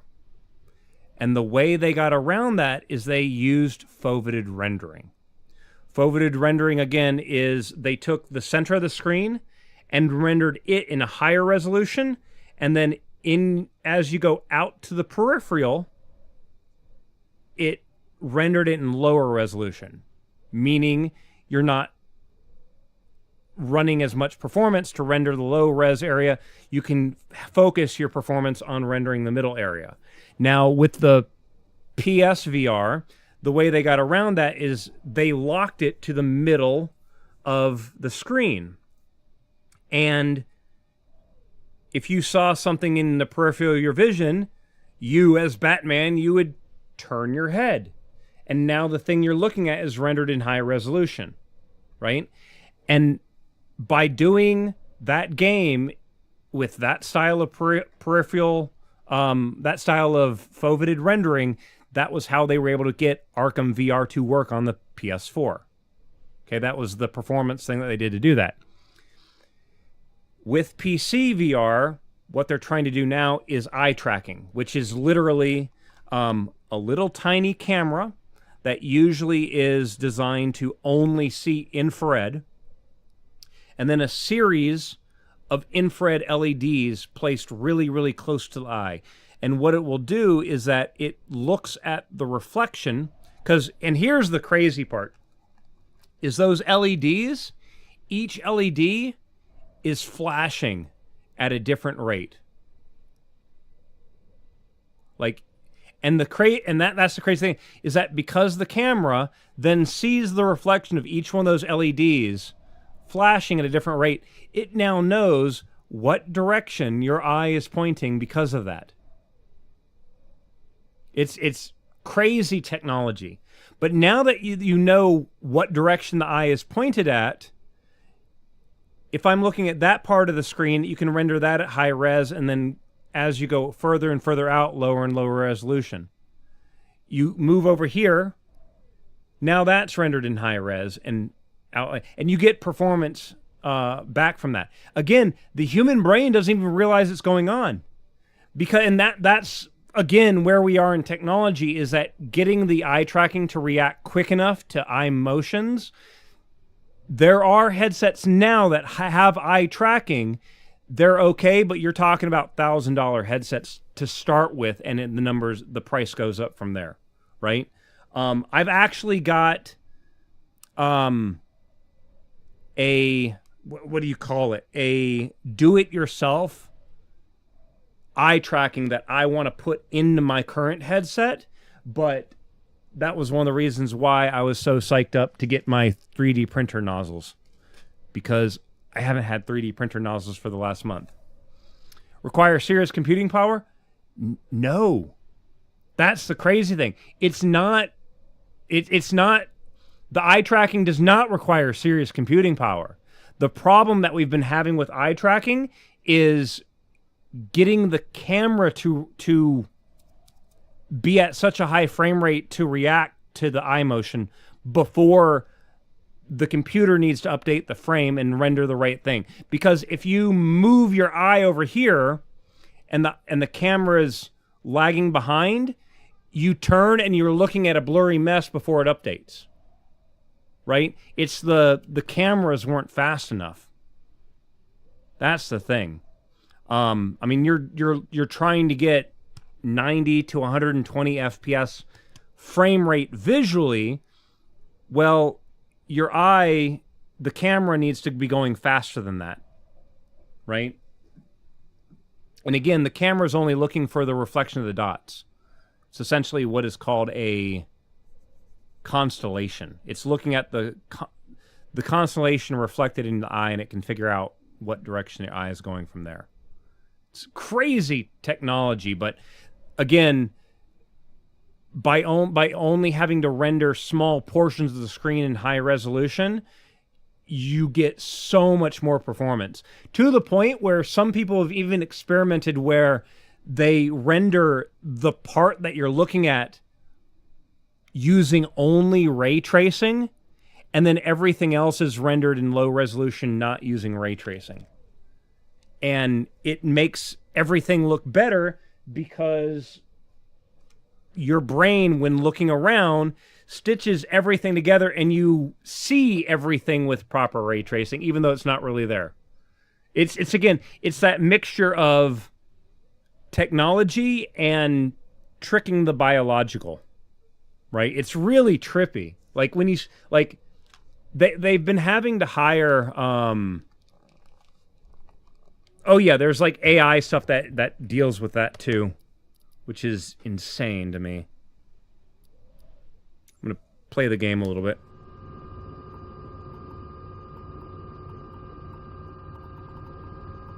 I would like to see another lion game.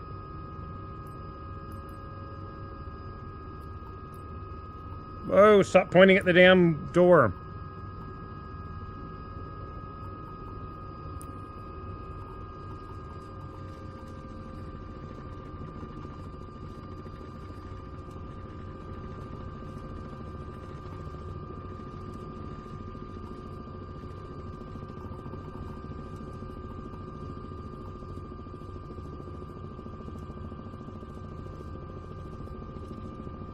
Oh, I am, like, way off to the side now. Shouldn't be there.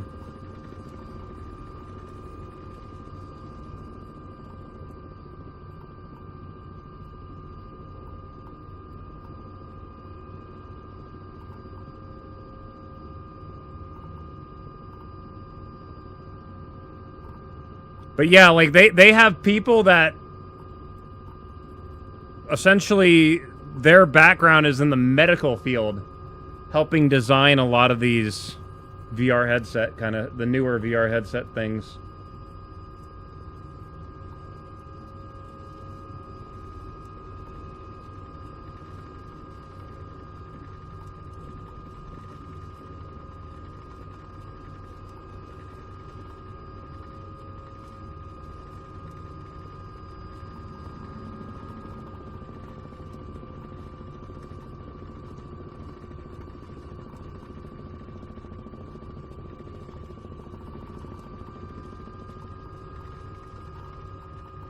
Can see the animals in the trees, just no lions.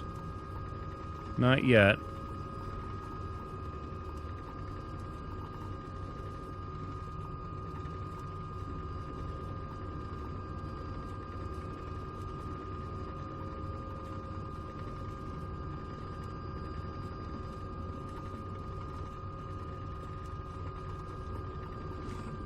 So, like, yeah, some of the cameras that they use are going at such high frame rates because, again, they only need to be infrared cameras, right? They're not looking for visible light.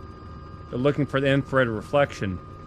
Because the frame rate on the camera is so high that it sees the eye start to move, and it can already be doing calculations on the prediction on where the eye is moving to. And it can tell the game to render like that sweep in high res so you see it nice and clear and all that kind of thing. It's crazy. What time of day is it in the game?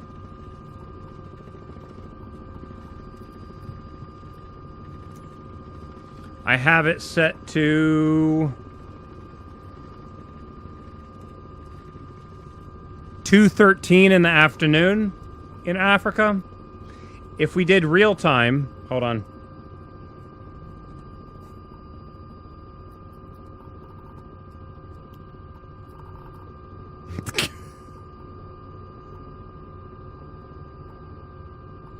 It's kind of dark. Oh shit, oh shit, oh shit! Up, up, up, up, woohoo! About hit a tree. Did not realize I was going down.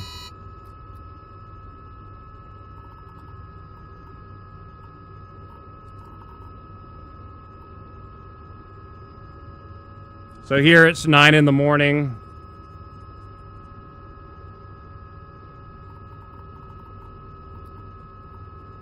$6:50 in the morning. Where's my river?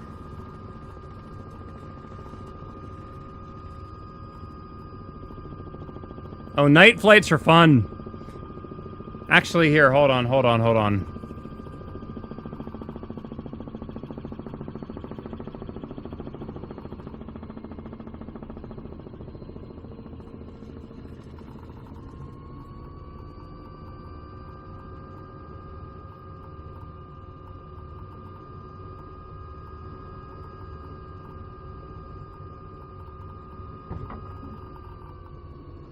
So if we instead we go to real time of day, but then we go to, let's see here. You'll notice there is no moon in the sky. You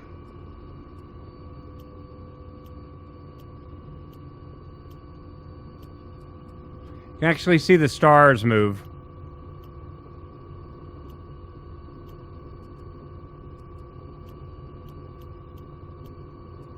Okay, so there's the moon in the sky. And now that the moon is in the sky, we actually have some light reflecting on the ground.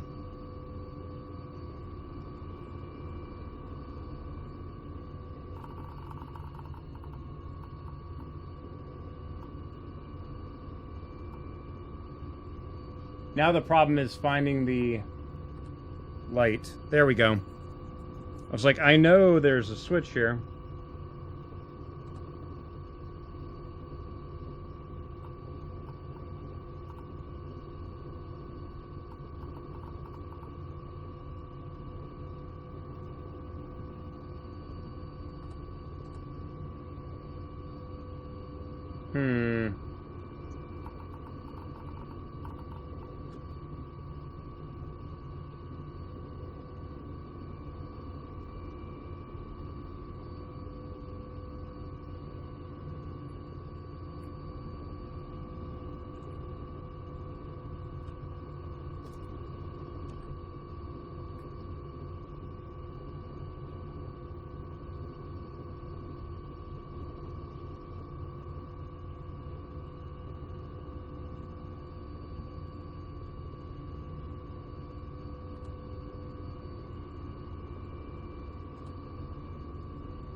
See, you have a little bit of light from the moon now.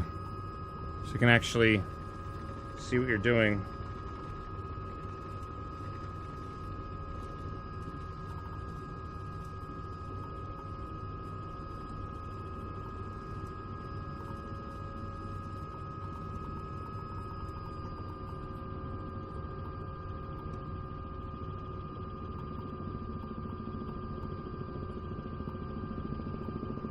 Yeah, it might be a little bit more difficult to find lions this way.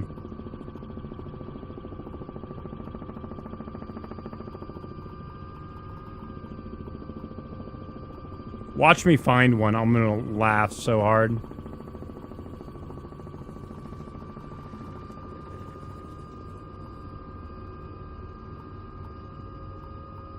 That's a tree.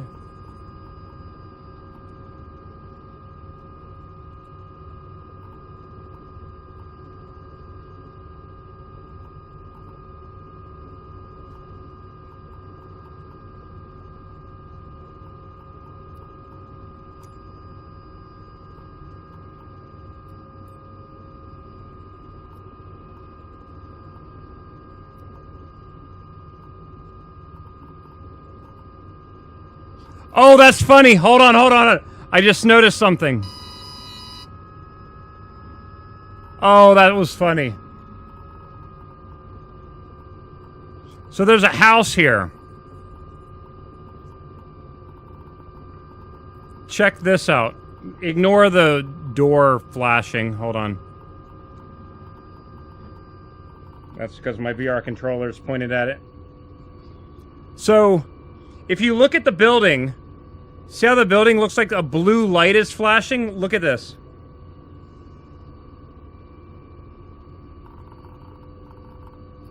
Somebody's watching TV at nighttime.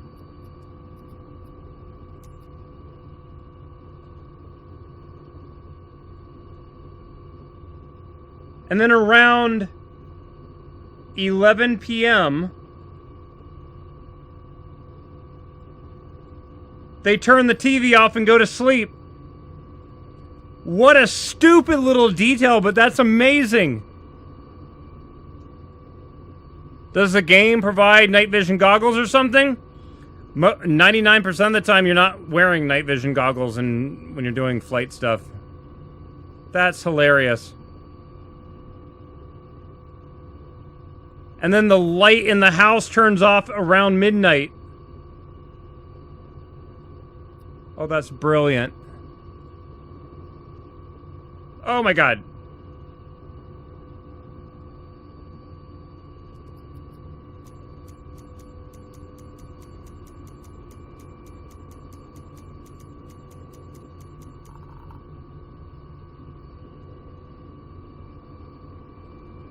All right.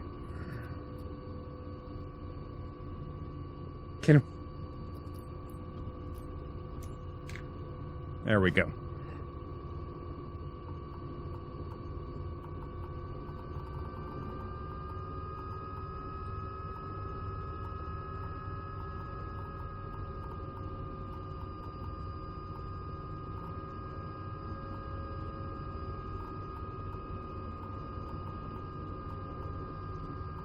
All right, Kilimanjaro, and I don't remember the name of the other mountain is that way. So we're going east.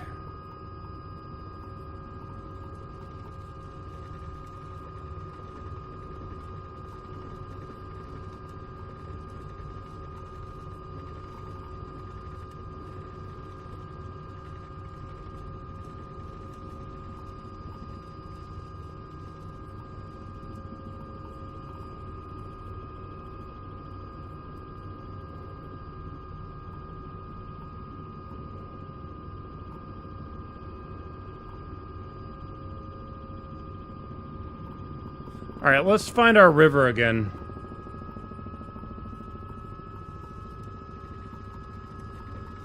River is to our south,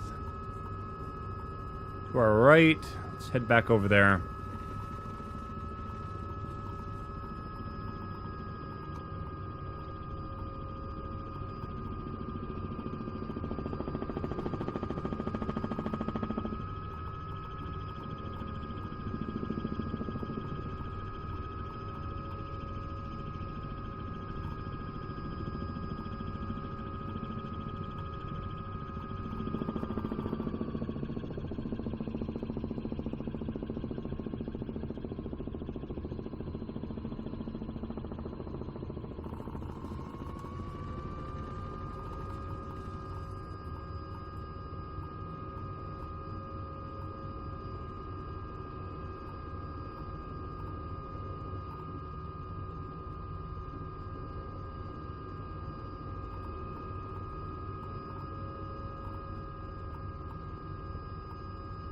Again, I'm just trying to look for any kind of movement.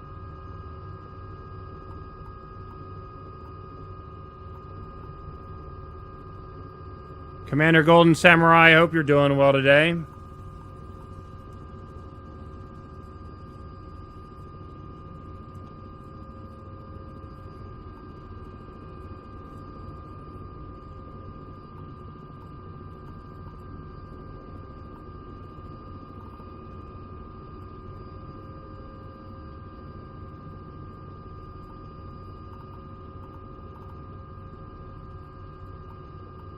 Time. 1741.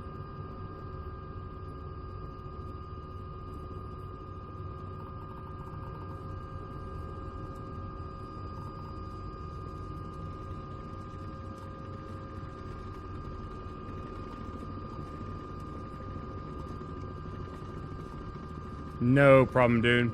I'm probably going to be getting off here soon myself just to eat something, because I haven't had something small this morning, but I am starting to get to that point of I'm hungry.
Yeah, like the crazy thing with this right now is I'm not seeing any animals.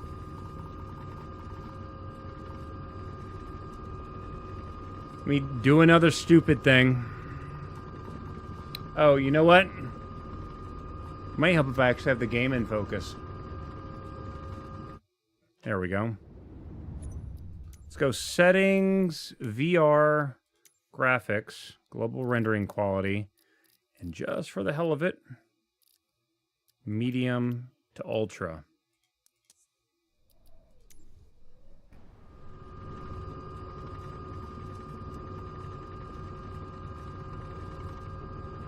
See if that does anything to their visibility, maybe.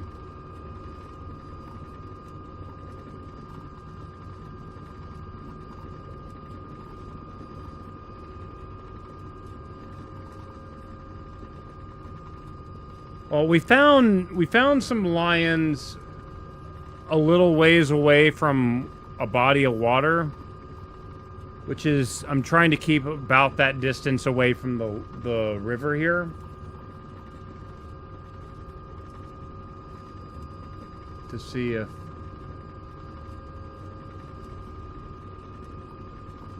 I still feel like it's gonna be more towards the open savanna area, you would think. Oh, I thought that was an animal at first. That's a freaking car.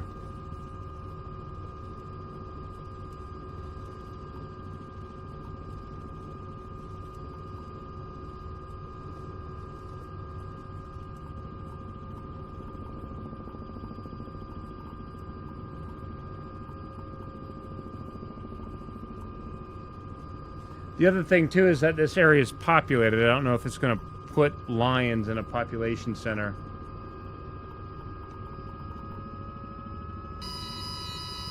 Yes, I hear you. Shut up.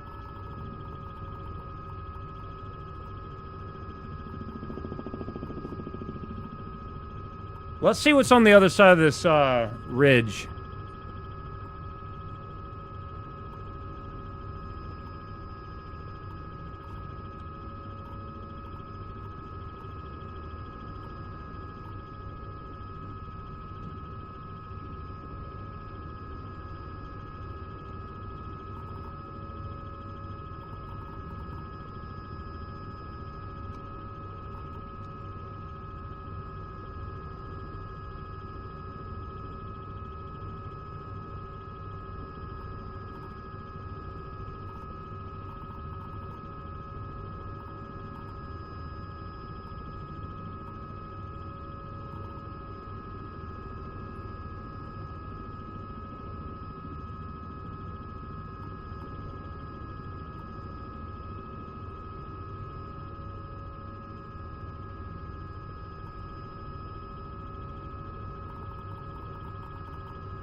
Alright, let's keep going this way.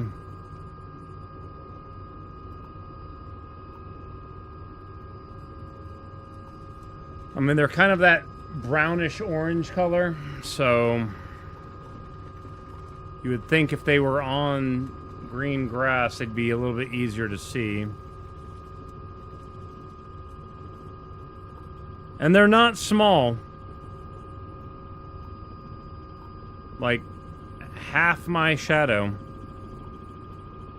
My shadow's pretty decently huge, too.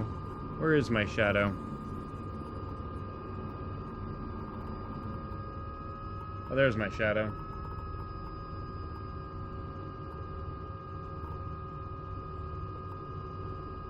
Yeah, so I mean, about half the size of that helicopter. They're big.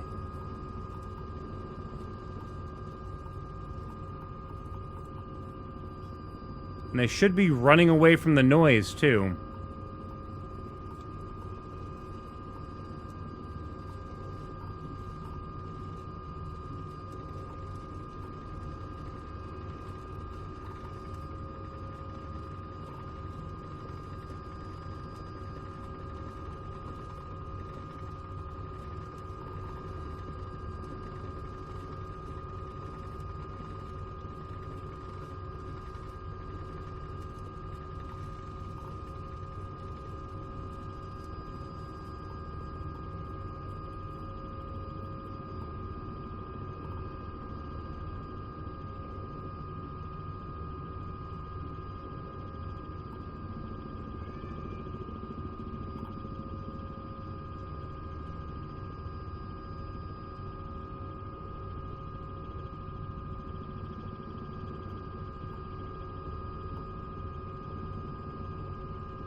Like, that would have to be terrifying for the animal, right? A giant shadow in the sky. Is there a way to control spawns? Not that we know of. I don't think the developers have talked about how the animals spawn either.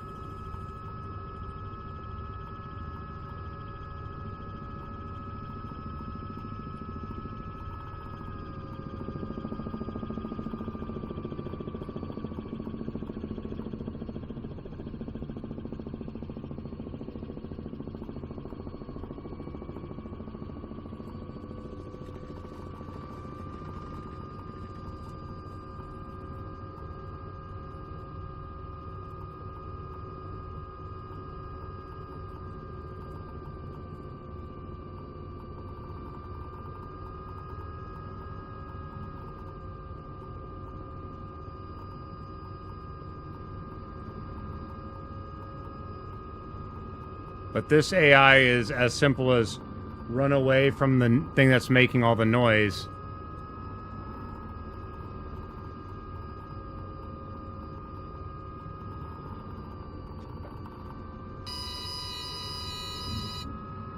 See?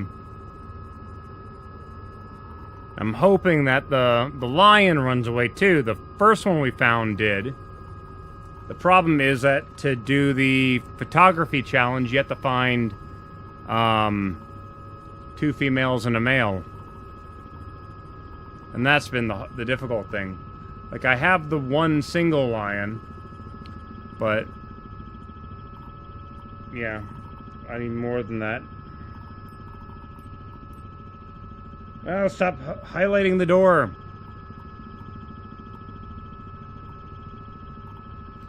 Next track.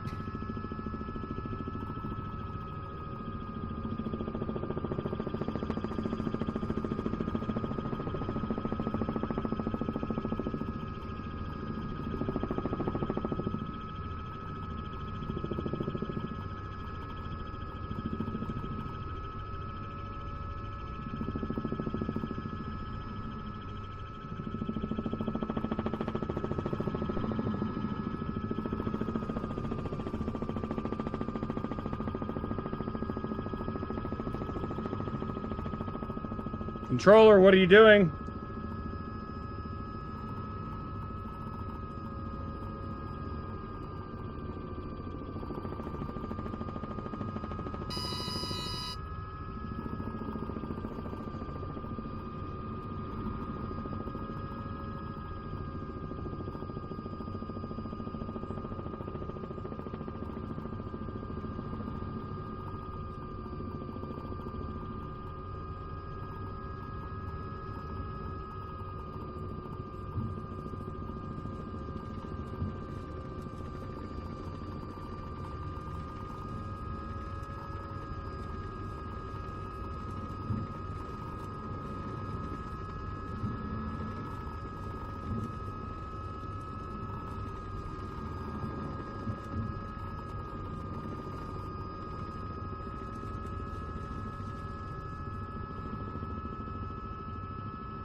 Yeah, see, this brush isn't actually there.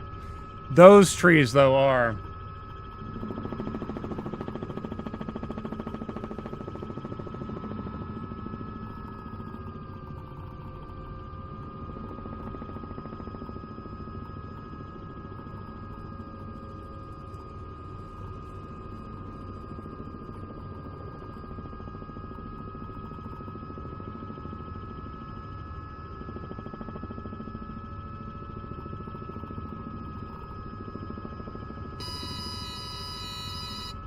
That horn you keep hearing is the low rotor horn.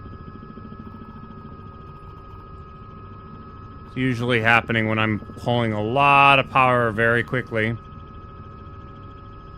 Normal flight, you don't ever barely ever hear it.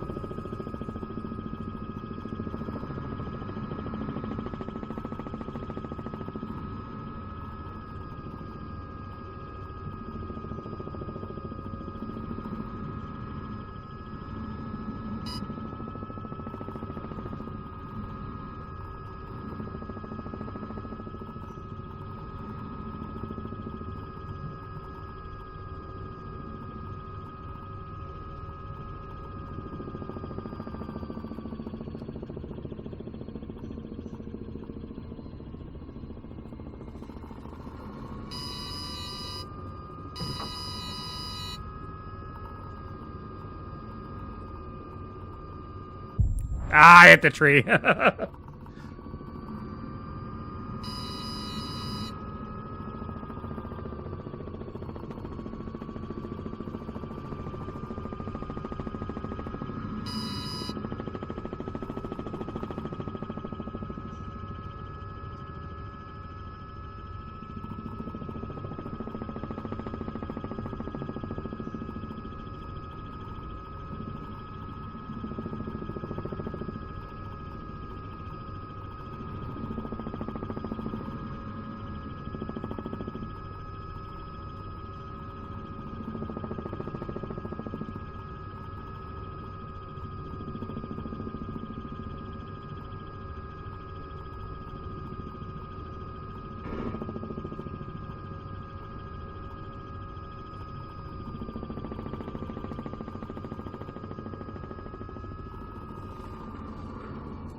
Stop screaming at me. I wish this thing had a way to turn that horn off.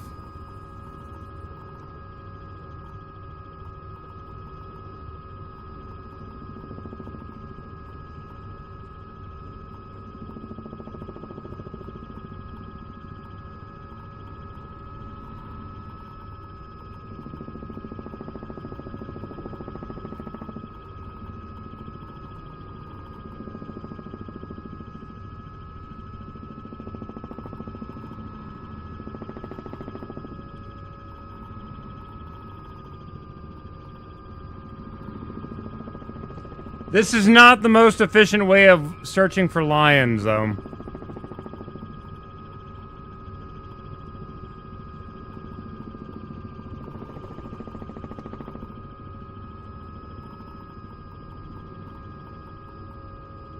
Alright, I think the... Yeah, river I think is over this way.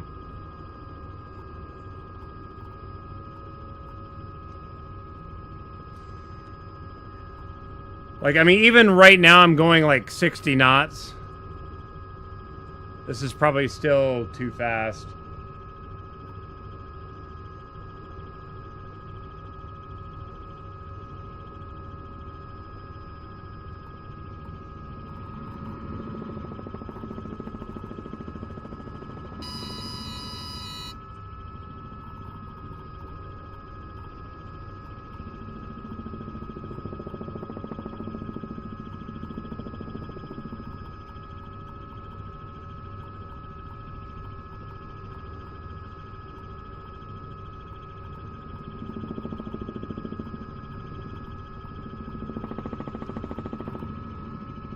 Wildebeest on the road.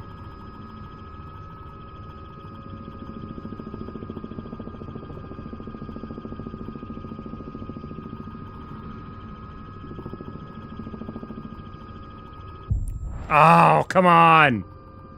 Hey, I found a water hole.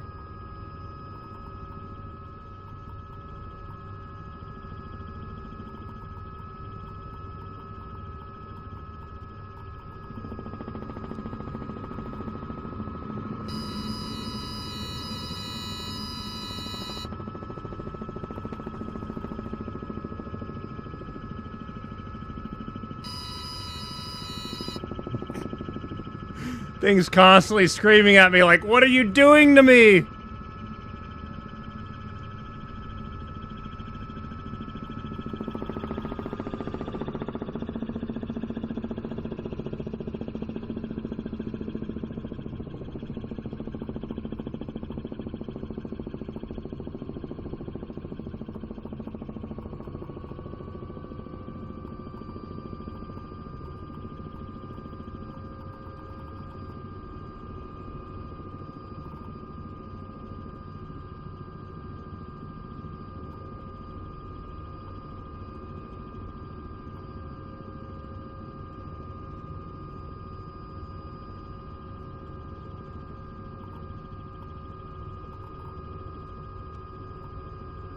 volume 40.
Yeah, I'm not seeing anything now.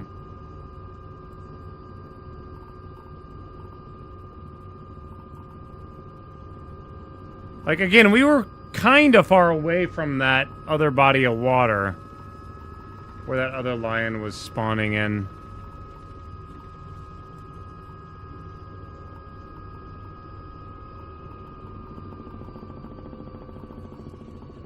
Like, this far from it.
And again, we're at that point of we're hoping that the lion is animated and moves, and we hope it's not stuck like the elephants were earlier.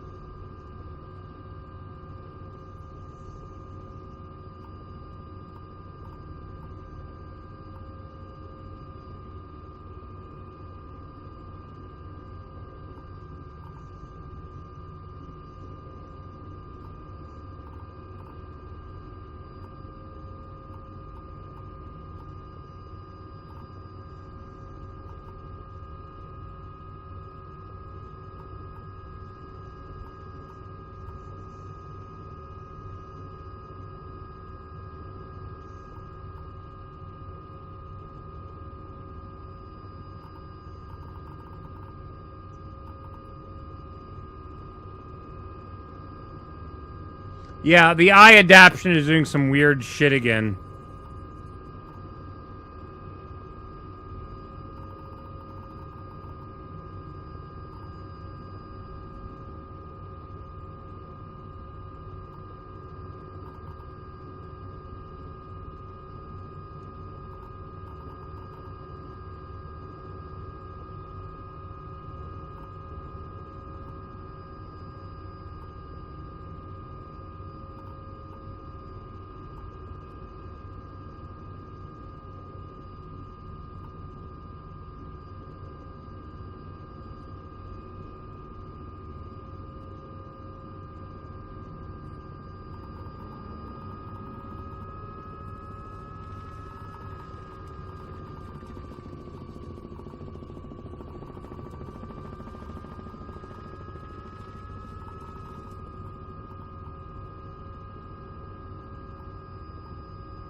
See, like, you should be able to see them from... Because lions are half the size of those, right? Half the size of a wildebeest. And I see those fine. Like, I see the baby wildebeest fine. But I can't find a damn lion. Or more specifically, multiple lions.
Whoa! Quick turn right there.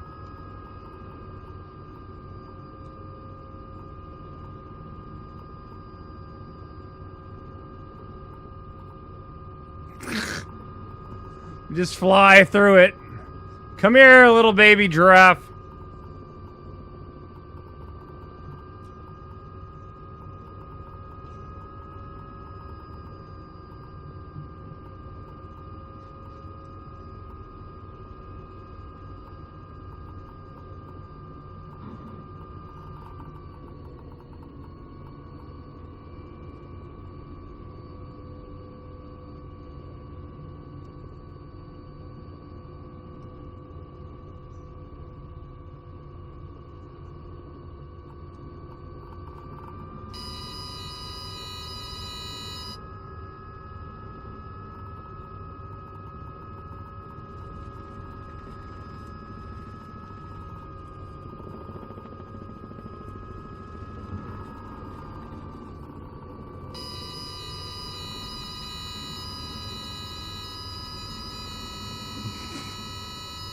Pulling a lot more power than it needs to be doing.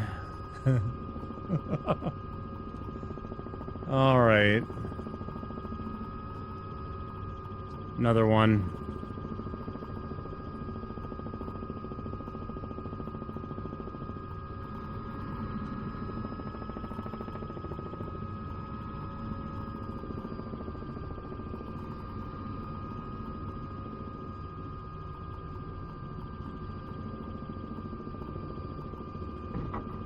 Water's not this smooth.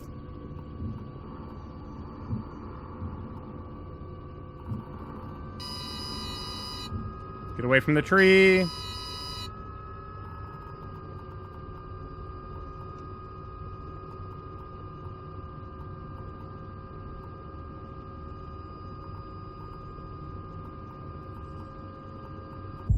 Ah.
Stop yelling at me.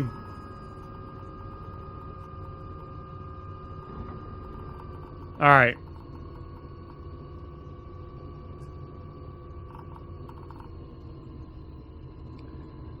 Volume 10.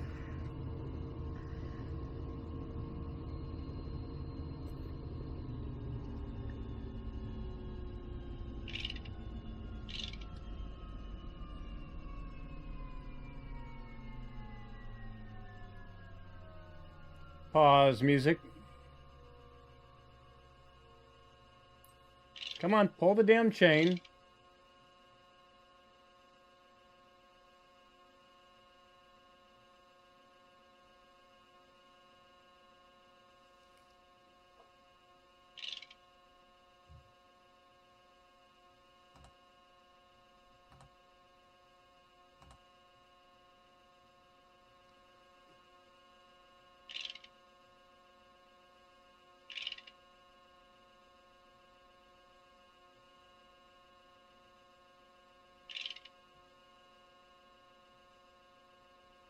Pull the damn chain and keep it pulled. Thank you.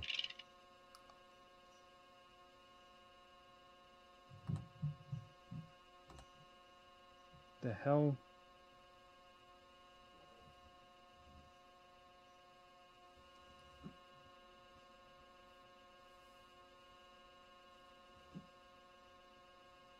That's the air conditioning switch.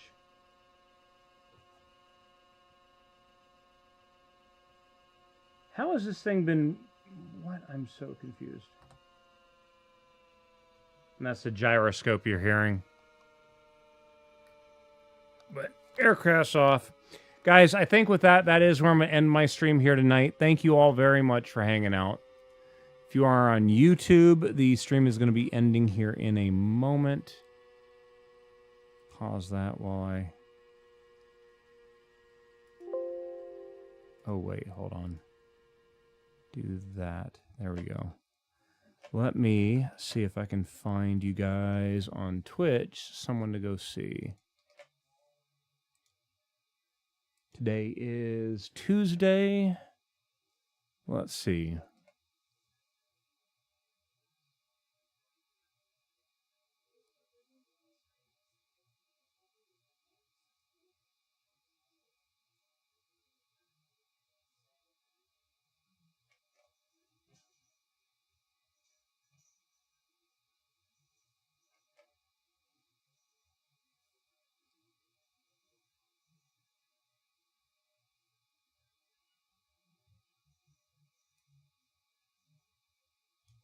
All right, guys, I'm going to send you all over to go see Vera the Snyder. They're currently playing a little bit of Final Fantasy XIV. Thank you all very much for hanging out with me tonight, but I need to go eat something. Oh, shoot. Flights with Joel. I apologize, man. I am actually ending my stream here myself. Actually, hold on. Let me do something dumb here before we actually go. Where's my OBS? Oh, crap. Oh, shoot.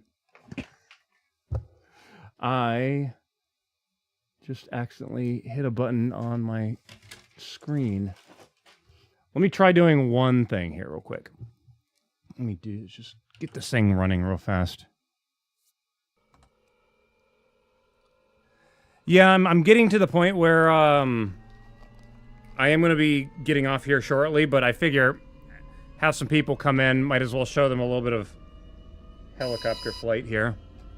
Yes, I hear you. Stop screaming at me. So, essentially, if the collective is up and the rotor is low RPM, you get that beep. So, let this thing get it up to speed real quick.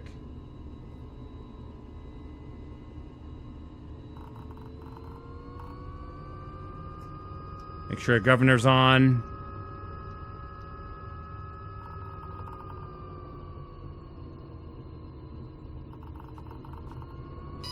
But yeah, we've been... I hear you, shut up. We've been trying to look for lions today, and we found one, but the criteria is you gotta find multiple lions. 2 females and a male. And we've been going around watering holes and stuff, but not really seeing much. Yeah, we found one. One singular lion. Can you please not point at the door? Thank you.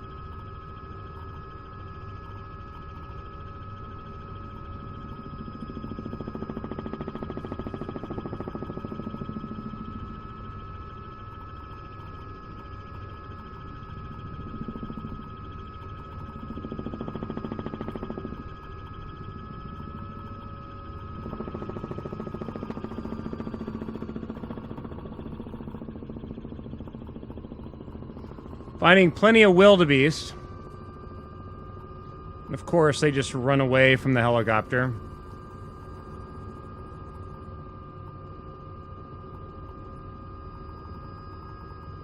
Oh, we have a baby one.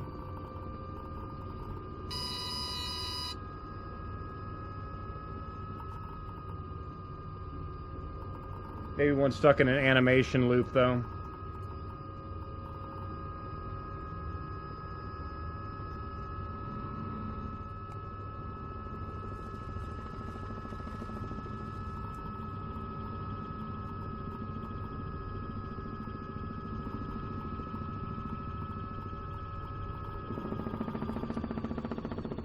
Of course, all the giraffes are inside the trees.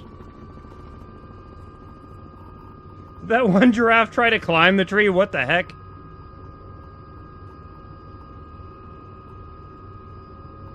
So already we found several different species of animals except the damn lion. So annoying.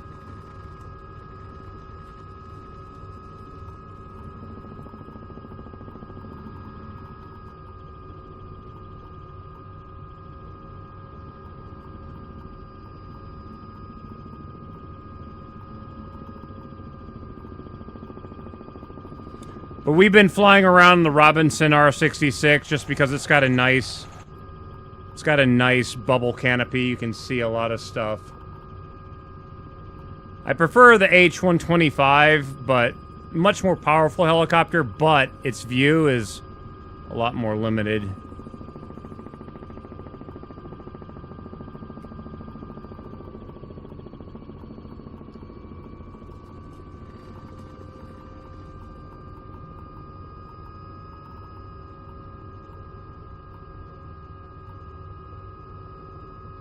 Yeah, I'm not really seeing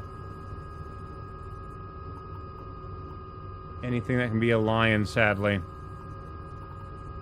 The, fun fact, the animals are all from Frontier Developments, the developers of Planet Zoo. The, one of the lead devs for Flight Sim, used to work at Frontier at one point, and was able to call in contacts and get the animals. What is that? Again, it's always playing the game. Is it a rock or a lion? That is a rock. That is a rock. Okay.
See if I can find one more group of animals somewhere.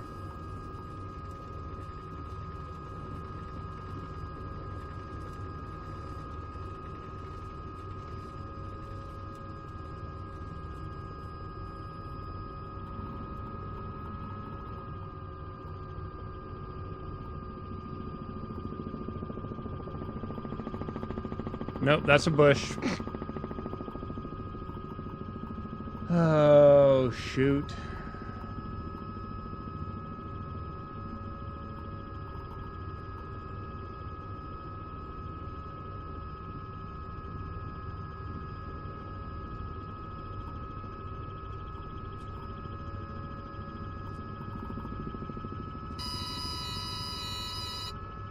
Stop screaming at me.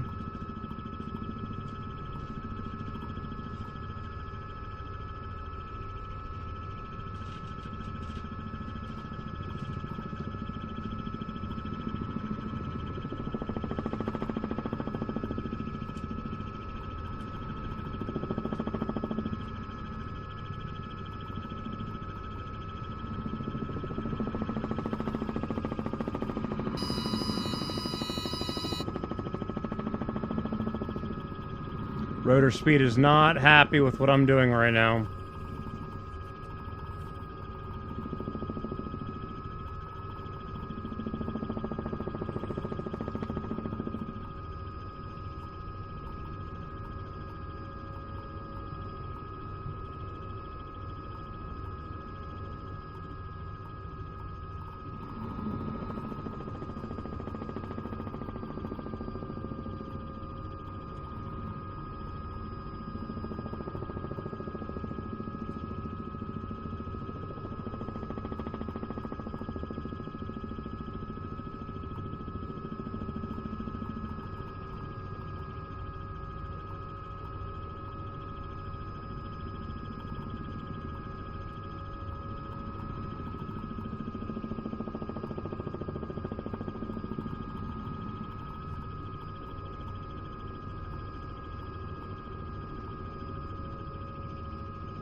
Yeah, my problem is I really, really, really need to eat something badly. So, I think, yeah, that is where I'm going to end my stream, guys. Thanks for hanging out. Let me get this thing down and nice little run-on landing.